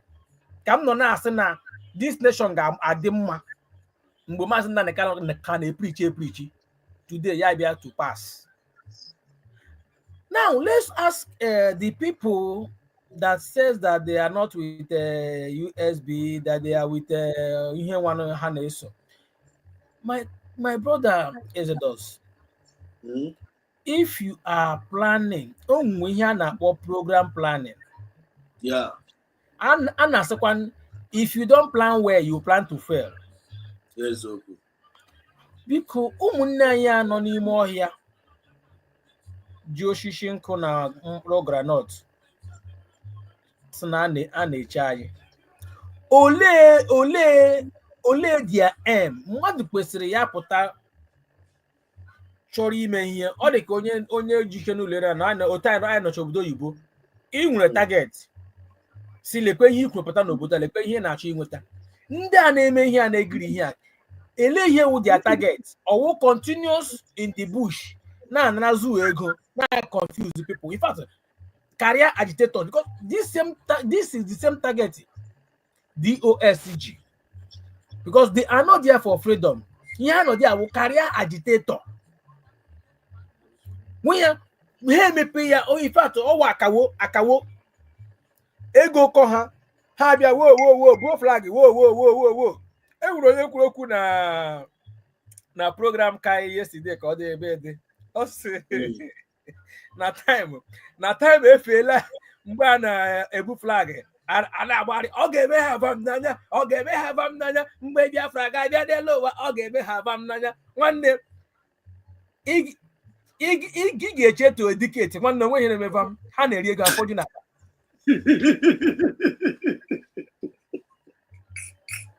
ọ ga-eme ha abam n'anya without no plan, without no idea, without no solution. Fama ahụ ụtọ na ego anyị na-ama ya wa condemn DOS na condemn fallback ya we ya je ebuba no wonder eji we declare champion for USB asị ka ala chukwa back ọ ka we mo kwa zamana mba ọ ndị na-agba our PM na-agba speed too much na ọ gbaga speed too much na speed maka na ọ gbafere gị ego PM na-agbafere ego make a fair go somebody like Bafra pụtara na asị to go say na pese ala Biafra ga-eri isi gị ichere ọ gịnị ka ọ na-eme ọ maka ọ sị a nara ya zama ọ na-akpa. No, my brother, I could remember Ogo was Ricky. Nda na-ebugharị flag ebugharị ala. One day, I'll give her a family. oge me ha bam na Chinehu. Afọ na-aga, oge me ha bam na onwe ihe ahụrụ, not on the table. Oge me ha bam n'anya, ndị mmadụ na-atụ ego.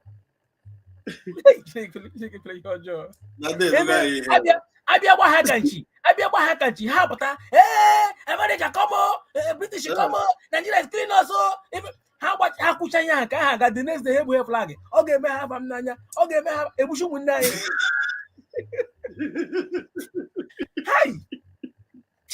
We are letting the world know. Look at we are putting the world on notice.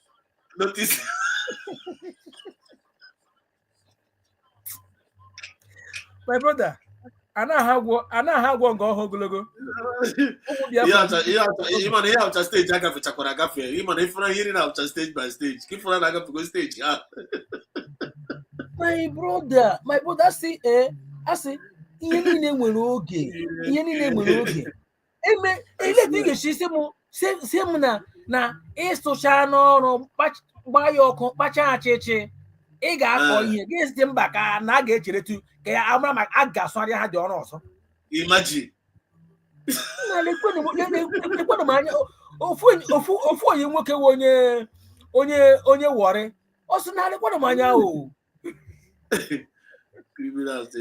ekwenụ m anya o ndị achọdịghị ịla achọdịghị pụta n'ime ọhịa ego ha na-enweta dị ha mkpa. Now, if at all that to fall back, would that bring the okay enough for we to move ahead? Why would our PM is beckoning on this safe referendum and that is declaration that now I must our document can move for? Imagine the same organ carrier potara that early stage. So that Ngozi is bragging, Oji document, Oji nka, which document, rubbish document, and when you document, Oh, you na brag on document. People dey suponye odionye. Oh, what the same document our PM na choko nweta. Enweta ya PM enwe information. Say protect the mandate. That mandate, protect the mandate. Onwe ihe na-eme otu a gị na-ele ndị mmadụ gị na-ajụ si ndị eburule batrị ha ka ọ nwere arụ ha arụ. Ama ihe a na-eme now. Now distract us now. See, DPM ekwucha na ya. Ama ihe a na-eme. Yatago.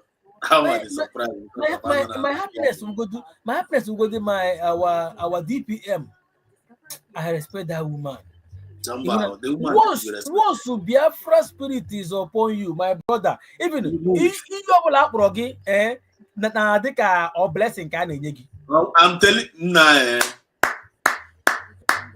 because ị gaghị na-ahụtazi anything even onye na-agba gị okwu ọjọọ sef ka ị ga-aka sef even ihe ya ga-esa hapụ onye ọma ihe ọ na-eme.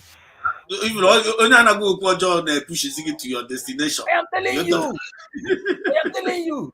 Ngwale anya n'ebe zoo na-efili na ha jikwa ụmụnne anyị achọ ka ha stop anyị ma were egbe na-agba ha n'ọkwụ ngwanụ ha bịakwa ibibịa tụkwasị ka enwe ike stop ihe ha na-eme ha sị na onye support zoo na onye agent of zoo na-agba the world na even in the sense that the zoo wo bad omen zoo bad omen nwanne eji ya matụ.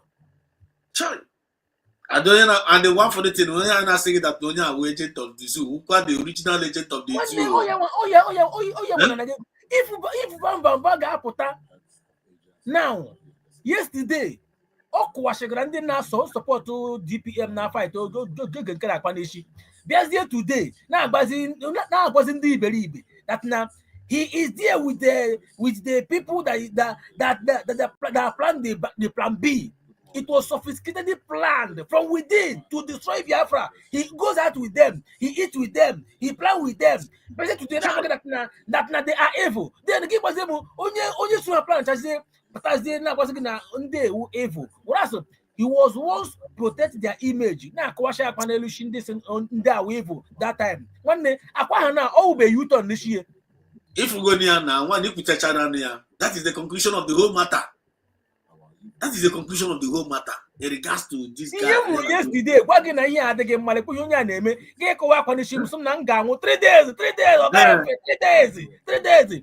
Yeruzichi, give your behind on young brother, no one or you come and go up on the ship nanga 3 days. One day, only yourself or Gahan on the shogun. Hi, this people there. Why? The funny thing about then I've been a comment on ride on, ride on. I don't know, Oyantako ala Biafra. Eh? Opranere, yes, oh, Gamano. I don't know. I don't want a triple before me, This Bamba. Okuakwana, Lucy, Okenkre. All this while, 2 hours okay, grab you. Only also got co Panishia. Emma, having another program one day. Akpara was saying, Bam, it seems that this egg you are breaking is really working. It's like you will break more. Well, I say, yes, I will break more. I know I will break more. Bam. Oh, man, I'm more again break the winning chicken. Bam, see ya. Also Sabarawa. In fact, no la Korea, upon Kiana, Bagana, no Gajokute, no put a nule. No Gajokute, Kowan, Caparawa, no good Goga Koa nule. Immediately, no program memory. No, that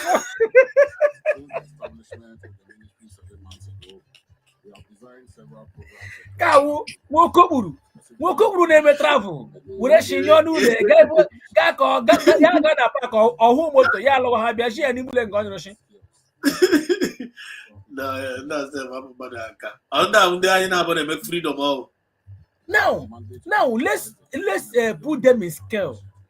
Since 29th November 2024 till date, Lekwe fall back, Lekwe CRC chatter, Lekwe USB. Gwazienemu ndị a na-eso ha enedighị ga-eji na bagudu bụ fụkpụrụ ihe ndị a ji aka sị lekwe ihe a mere achieve since ahụ if not onye nke a onye oshi onye nke riri ego lekwe eji m receipt ihe niile no headway no headway onwe ofu ihe eji n'aka ọ dị na nkọ na ajụjụ ajụjụ onwe ofu ihe m ji n'aka na ihe ji aka ka ihe ka sị dịkwa ihe na-eri eri 9 months ka 8 months now nothing onwe ihe m ji n'aka 8 months ka na-aga ihe hey my brother adị m sure na anyị ọghọra ndị ọpụkị na-eme echi m meeting na-abata meeting ndị obodo anyị bata nwoke nọ sịma ọmakpute ka anyị werekwa ya gawakwa ha ga-anọrọ na ọ ga-eme gị ibe m n'anya ọ ga-eme gị ibe nna ndị n'ala nọ na-ekele maria ndị kraịst ejupụtara grasi udo dị gị nwanne mmadụ ya gazie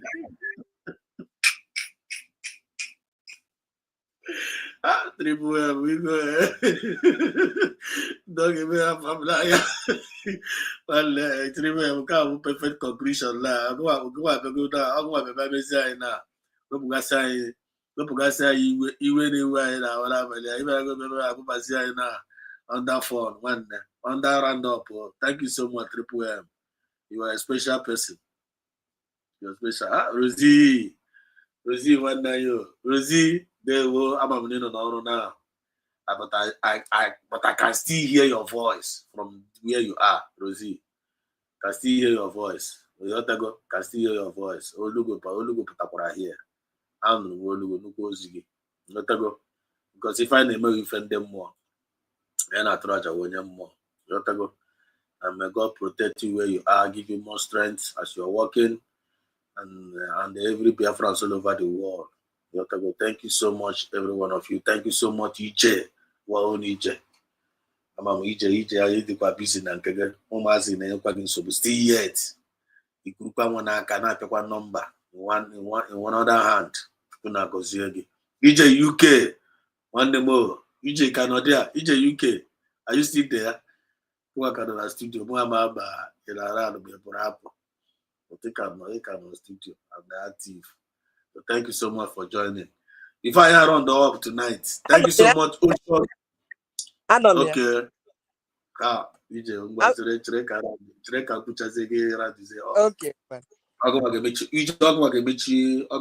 Program so now. I go drop the final submission. I have here. So before then, I want to use this opportunity also to thank Ocean Monster. Thank you so much for joining in tonight. For your submission. Thank you so much, Obi-Wan. Thank you so much. Thank you so much. Here. If I can remember, please, if I don't remember, please all of you that spoke here tonight in the studio,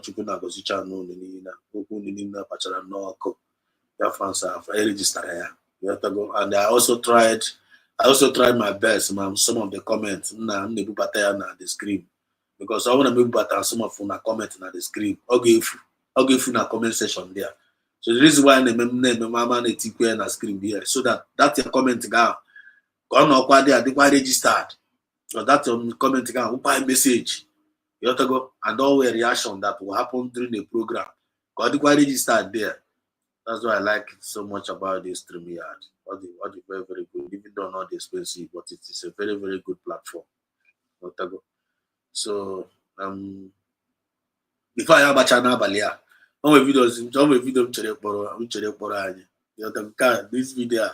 very, very funny. The child funny. But it happened. Not good water. Never in our world, I'm going to and that is all when bullet do enter body. All good way for all the comment on your go by not too much. Meanwhile, Rosie says now Vam is using egg on Ada and stone on Sunny. I don't know the letters now. Now Vam is using egg on Ada again and stone on Sunny. Nah. Rosie, Rosie, I'm a draw free today. When you are it is supposed to be by open zero. Aqua breaking Kinanya. About me to go. Mommy the free now can tell you link only when 5 minutes can up. And this is the link. If you feel like you still want to talk, only the free. You can create the link game. But before then, let's play this video. Then our sister Chikota. this video. Ile metro makala share about it because ndocha for ihe karịrị ha, ha for ihe karịrị ha. Hey.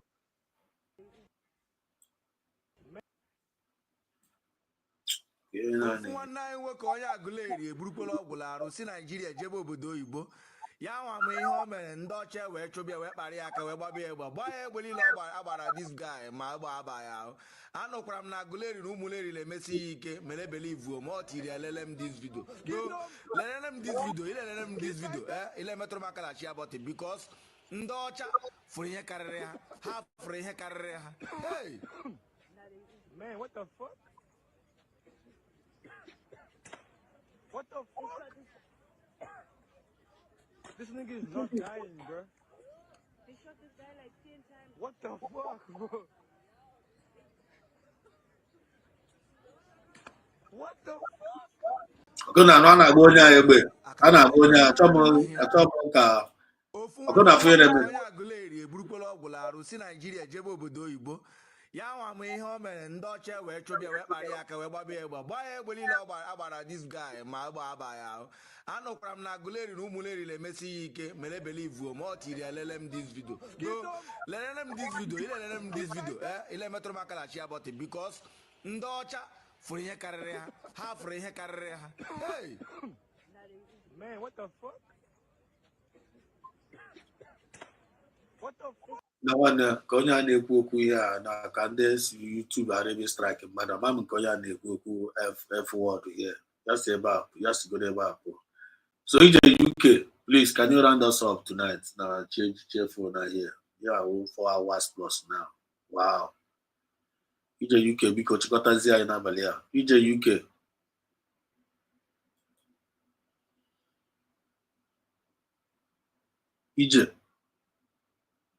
Ije UK, are you still there?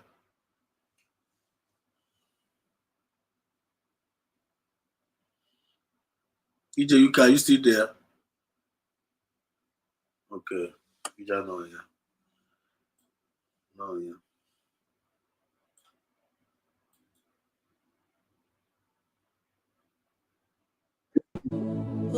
They know the time has come. It's a shame that some people who are still living don't understand that, especially Igbo traders in Lagos. Osetigo. Nadepo is the first phase of this very deadly salvo. Oh. They will destroy your business. After that, they will take over your houses. When I want you to be writing. Oh, our own river goddess, one and the only. Finally, to show you.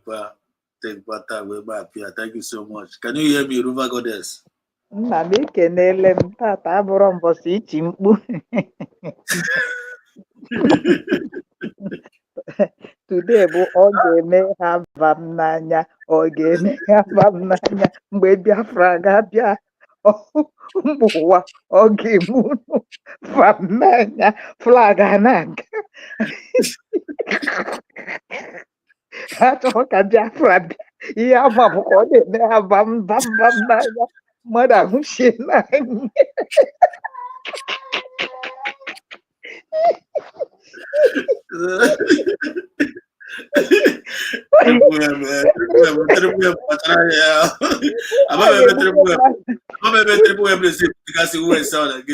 Maazị Triple M ekelele m gị happy Sunday.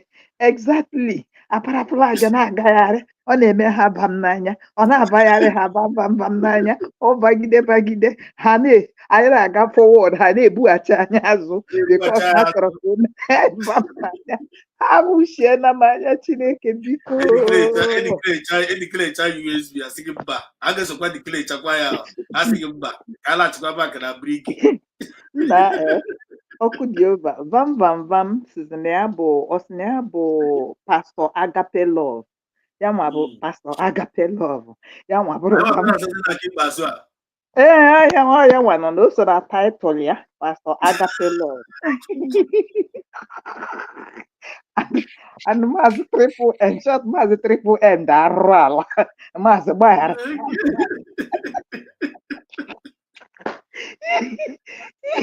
Maazị Triple M dị arụrụ ala. Ọ chere akwa na nke dị na mmiri ebido wee na-enyebe nsogbu.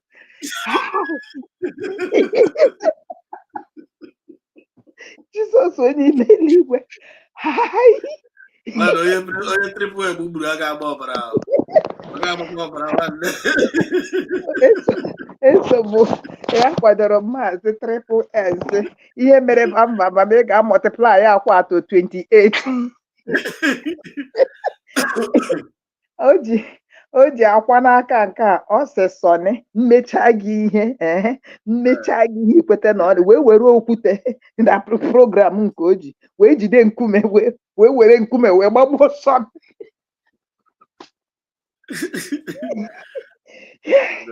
Onwe ihe anya ama mfụ.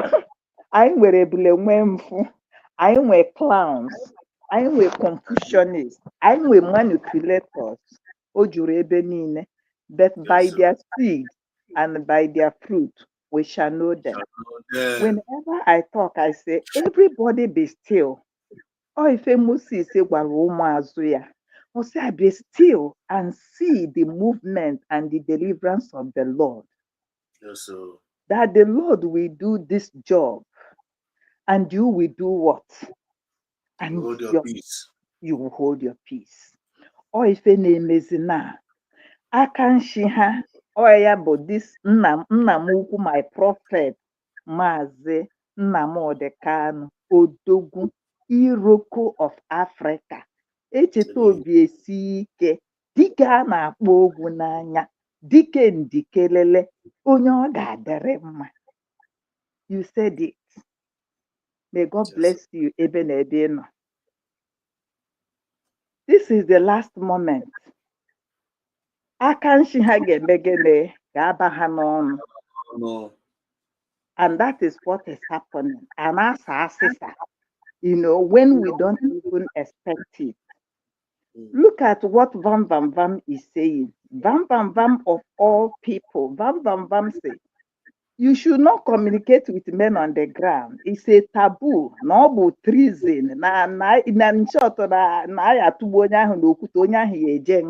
And this is what all of you is doing from A to Z. Nobody judged you. Nobody bring it out. You are the one that judged yourself. And that is exactly what you're doing. Yes, sir. You understand? Well, adịrị nwanne m ọkụtụ Johnny a ibidoro fight it to the last nwanne na ugo eberugo na mgbagbu jee cheta akwa ọzọ. You understand? But I think na ọkwa Italy ka ị nọ dịka ọkwa Italy ka ọ nọ. I feel na ọkwa Italy ka ọ nọ. But that reminds me. It's no bidokwa na akwa again. Onye ka m na-agwa ịnụrụ ihe o kwuru that he will increase the akwa ya when o wetara okwute. Okay, watch our program. Ị ga-afụ program o mere ebe o ji nkume n'aka wee na akwa Sọnị Akparawa wee were okwute a o ji n'aka wee kụgbuo ya. Ka m besi o ji akwa for Ada jidezie okwute for Sọnị. You understand? Ha agbata oge nkiri ọ chọghị ime akwa n'ebe oge nkiri nọ.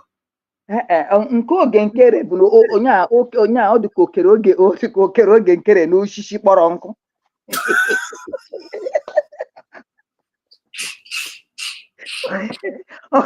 Ọ dị ka ọ tụkwunyere oge nkere n'osisi ọ bụghị nke dị ndụ because ihe Vam Vam Vam m ji wee gba ọkụ Vam Vam Vam so that progress analyzed. Mbọsị ọ na-akụwa akwa ya na-ekpe ekpere ya sị na progress the analyzed na ya ga-eje kpodo ya n'ukwu osisi. Onye a na ya na-eme ekpere si ya kpodo n'elu ukwu osisi dị ndụ ya dekwe plank ahụ osisi ahụ tiri ike.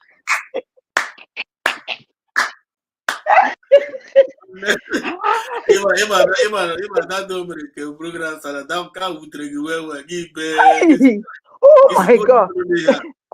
Ebere m akwa ebere m sị ndụ mmadụ ndụ a life you cannot give, life na-atọ ka shuga. Onye ọbụla onwe onye ga-achọ ka life nke gị nwa bụ onye na-asị ya gị na ya na-eme ritual ụtụtụ gị si ya jee were nwunye mmadụ nne mmadụ ndị mmadụ. Ọ sị ya kpọgide n'elu osisi nke dị ndụ ya kpọgide n'osisi nke ahụ nwụrụ anwụ nke tatụpla nke osisi ahụ siri ike. So ebe bam tinyere oge nkere bụ na that dry plant ebe ahụ ka o kedere onye nke ahụ. Oh my God. The thing on the official assumption based on token. Is it official? No, what I am saying, because whatever he's doing it on internet. It's an assumption because but the egg, everybody saw it now. The stone. If you take his program, you will see the stone now. But And actually, that's why I came. Like aqua and what am I trying to go aqua the guy? Yana book in Ask him. What about yet now? But let me ask you this question. Before you bind a strong man, okay, here before a batana own a strong man, what do you do? First of all, tie the strong man down. So they are tying each other down because this thing Bam is doing is not normal anymore. What's now information mean? If I could say now Bamba as the head of state, if Kwaron ya si na Bamba ma say that no one that right that young as information minister in KJ Cross to Ebe, who recognized you? What government recognize you? I don't know. The information minister, how can you not jump boss? So, I think here no Oji Ekwa Kwanebo no. Imana the guy 1,000. So when you now 1,000, even though na him when they misunderstanding now. Imayaga get kwa and you see the man only keep boomerang. Okay. Because all the money they have from this man. So I think all him no only na walk with the things on our supper. But is boomeranging on him. The obvious now. Which is true. He could is boomeranging on him. Maka na ọ bụrụ na jere chọọ ime what we call restitution. Ego ahụ niile akwụrụ ya. Okay, ego ahụ niile akwụrụ ya 1,000 ahụ na ọ gara ịkwụghachi ya azụ. You get me? So ha niile bụcha a strong man. Aja eree n'onwe ya ọkwa fundraising a bụ nke ha mepere na-erubeghị 1 month. Orube 1 month ha bidoro this year si nke a ha bidoro na-eso okwu kịta. Then from that their fundraising now ekwu okwu accountability. When people na-abata na fundraising, they will another identity na-abata na fundraising. This thing, I don't just want to say anything. I just want to look at the movie playing out. Because there are some things that if you bring it out, let them come out very well. And onye nke ji nke oji bụ evidence. It's time to bring it out. Bring it on. You understand? Mazi Ugo si no tender resignation. Ha niile na-aṅụrị ọṅụ that something good has happened. It's not even up to 24 hours we were jubilating that Mazi Ugo, yeah, boomerang where yeah, a very big boomerang. This is fight. Big one, no, very big one. Yeah, fight for dating. You understand? And that J. Rabona mam nsogbu o nwere because all stand the when he's talking, amaha monu enye monu ana yo na da dey no ka Jackie Amarora. You understand? Everywhere. In short, COS that almost all of them that they need to go for rehab. That the problem somebody have is that you have a problem. You don't want to end it up that you have a problem. You understand? And I'm not saying illiterate. There are people who are illiterate, but they have wisdom in their brain. You understand? And there are people who have chosen to be wicked. No matter what you do, it's part of their life. That thing they do to inflict pain and injury on you, that's what gives them life. It gives them joy. When he gave me,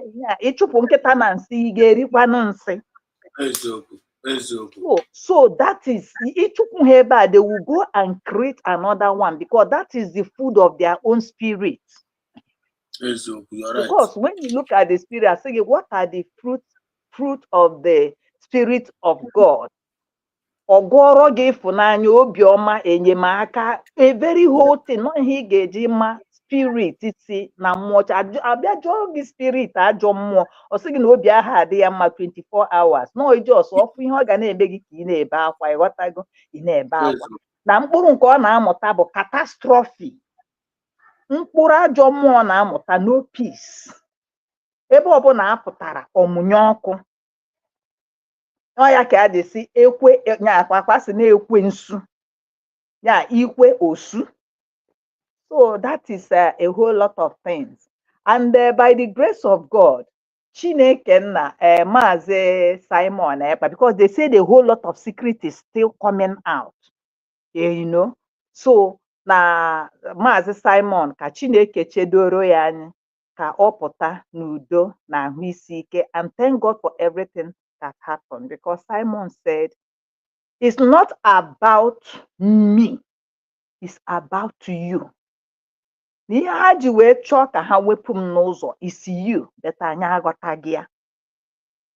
And when Maazị Simon Ekpa ask somebody say who are you working for from that voice message ewepụtere when Simon Ekpa was warning them say who are you working for that ajụjụ o nwere taproot.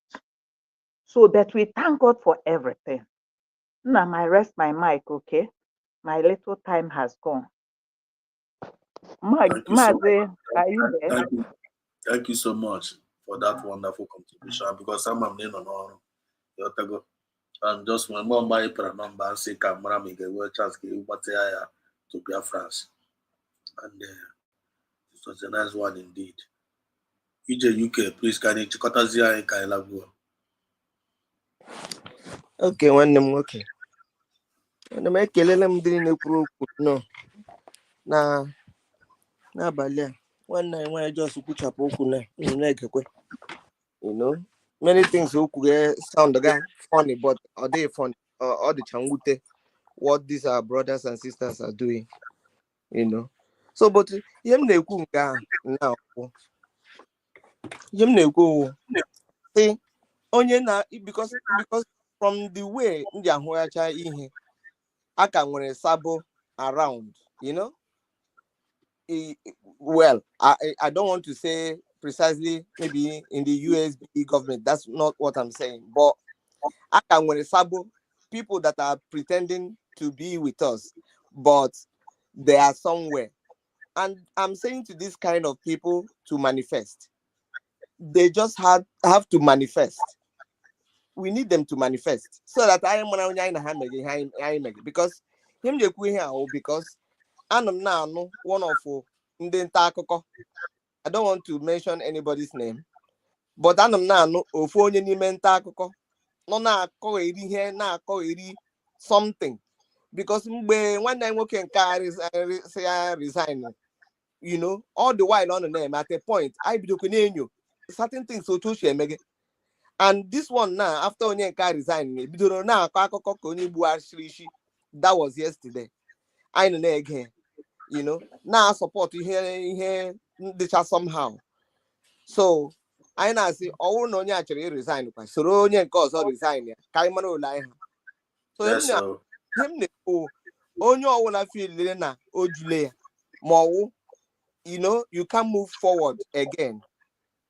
Perhaps you have things you need to do or more because only be so much busy with other things.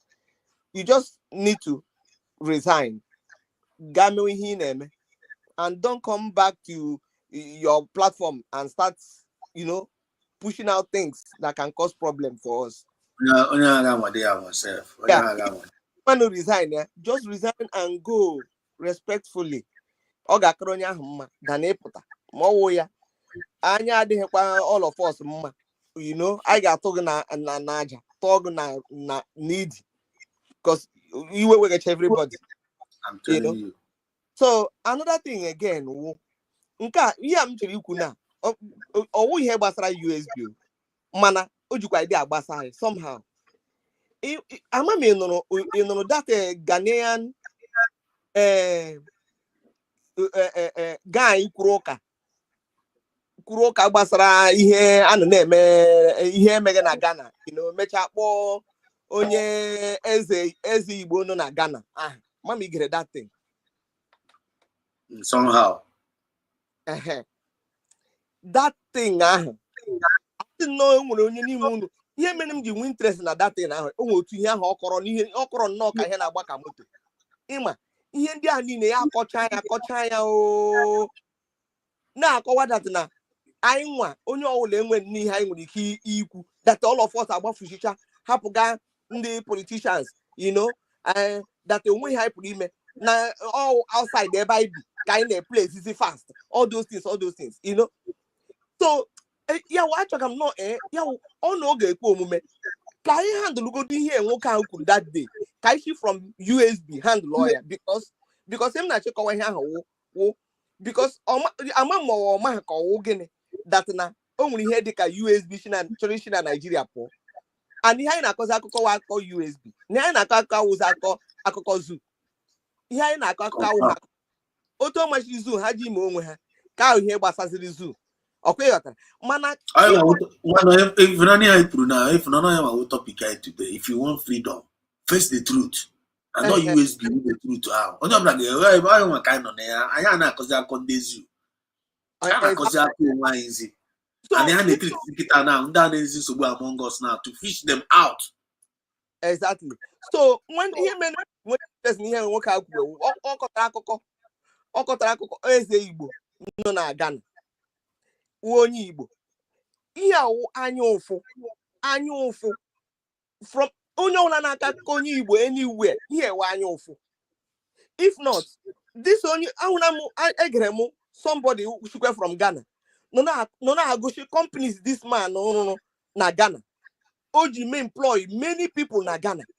This particular man who could here will not see ihe ndị a niile this man no make because on the wute that na the president of Ghana bịara a picture with this man na recognize here ya come na say why wouldn't the president recognize this man?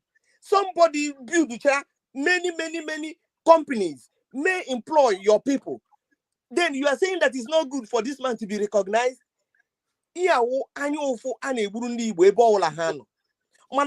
Unfortunately, there's nothing they can do about it. They can't change us. This is who we are. They can't change us. Apart from here, 20 pounds, Haji remain Igbo ncha. Oji uruzi ya dikagasi. Ndi Igbo na-emezi survival of the fittest. Oh, yeah, many here. After that 20 pounds, Ndi Igbo na-emezi survival of the fittest. Trying to survive, on their own. I mean, government on the United only government na Rebecca, no. Man, Rebecca is small London. Rebecca, I believe, I believe in that side, But you can at these people's places, they can side the west, southwest, and you get about mud houses. And then you have to so for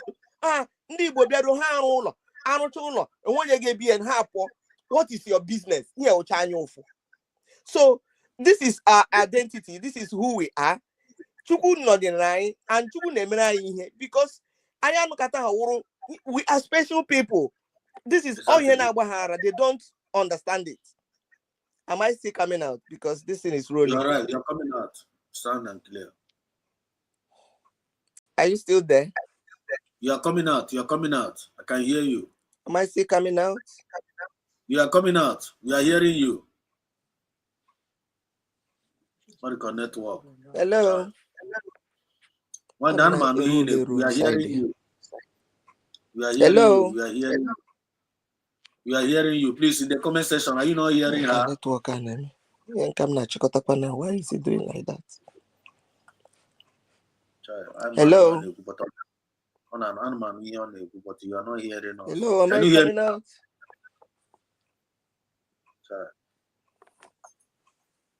Please, in the comment section, can you hear her? I'm hearing her. Hello. I'm hearing you. I'm hearing you. I'm hearing you. Can you hear me? On na agbari side. Sorry.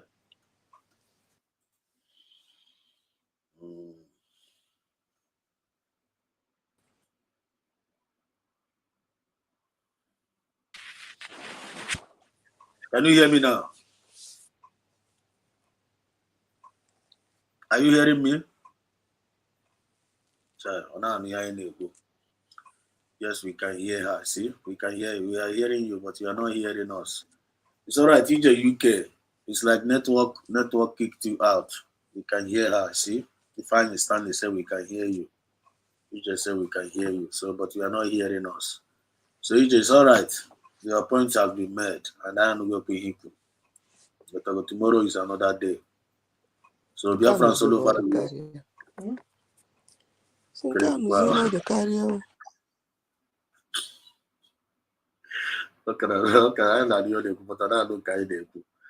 It's all right, TJ. You can still be later. You still watch. We hear you and everything. But now you will have continued speaking what you are saying. Continue to talk. We are hearing you. But since everybody break, let me just round it up. So Muchiko Kabiama, we all have heard it. It is a very long night tonight.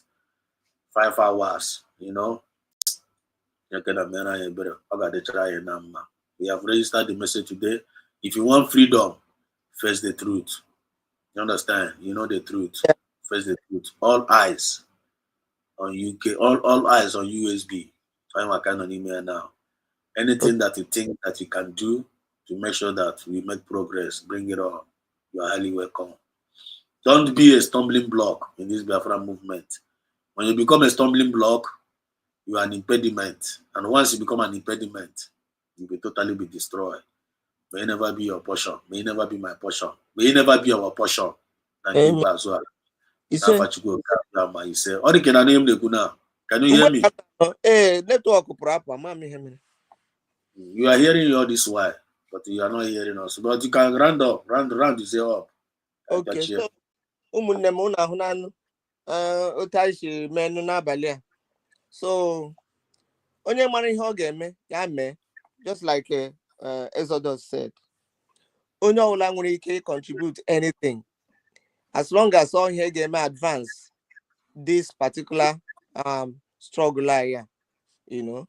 I still call it struggle because until I settle law. So onye ọbụla bịa together on Saturdays a na-eme fundraising. Onye ọbụla bịa, onwe ihe ọbụla inyere dị small.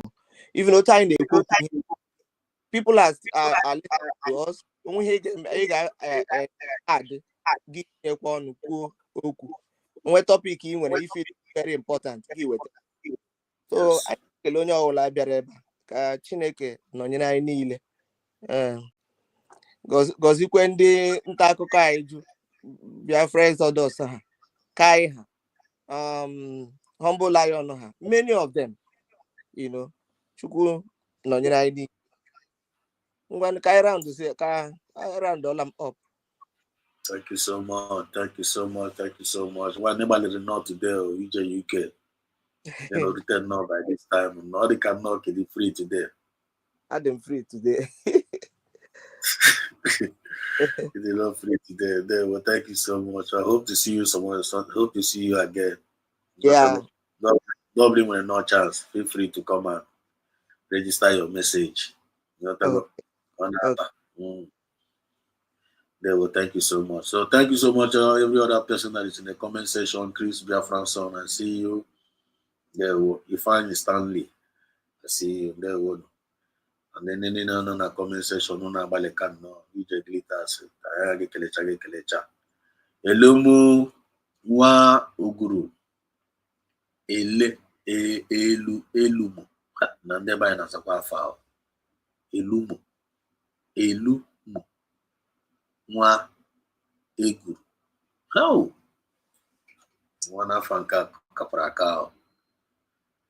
Elumu nwa eguru. So good evening, Biafra, and I said on Sunday from Biafra land, Dumegu State. Love you all, Portugal Kabiama. Love you guys more. Thank you, Chai. Thank you so much too. Thank you so much, Elumu. I forgot Karaka, but Obara. There we go. So Biafrans all over the world. This is Biafran Exodus TV, always bringing you the message of redemption and liberation to the hearts and the minds of our people. One year no chiri, 1 year again no chiri. Egonye biko na wachi. Abranga ya babulai, bona agela, buba popale ya naso. Notago. Onye ndị iro gbara okirikiri na-eche ndụ ya nche oge awa na mgbe niile. Obinigwe na-akọntinu kwa na-aga ide na-eprotect anyị na-egosi anyị ụzọ. Onye ọbụla chere anyị echiche ọjọọ ga-abịara onye ahụ sevenfold. Onye ọbụla chere anyị echiche ọma ga-abịara onye ahụ sevenfold. Onye ọbụla that wish us progress ga-abịara onye ahụ sevenfold. Gị wishikwana anyị downfall, ọdịda gị sevenfold na-echere gị. And God has been vindicating us. He has been fighting our battle. And God continue na fight kwa ya. Ọchụ nwa ọkụkọ nwa ada, nwa ọkụkọ nwe ọsọ. Tu aka ga-esi wee chụgide chukwu ya na promised land anyị. Ara wee gbazie ndị ara. So that is it. So long live Mazi Nnamdi Kanu. Long live Dr. Mozoro Weze. Long live PM Sam Nemba. Long live USB forever. Long live every genuine Biafrans all over the world. Long live our USB army, police, navy. Everything now is the USB kind on there. Everything now, we attach it with USB. That name na Bahara, Oga Bahara forever. I'm on there. No going back. You have to go. So celebrate genuine Biafrans all over the world. Victory is ours.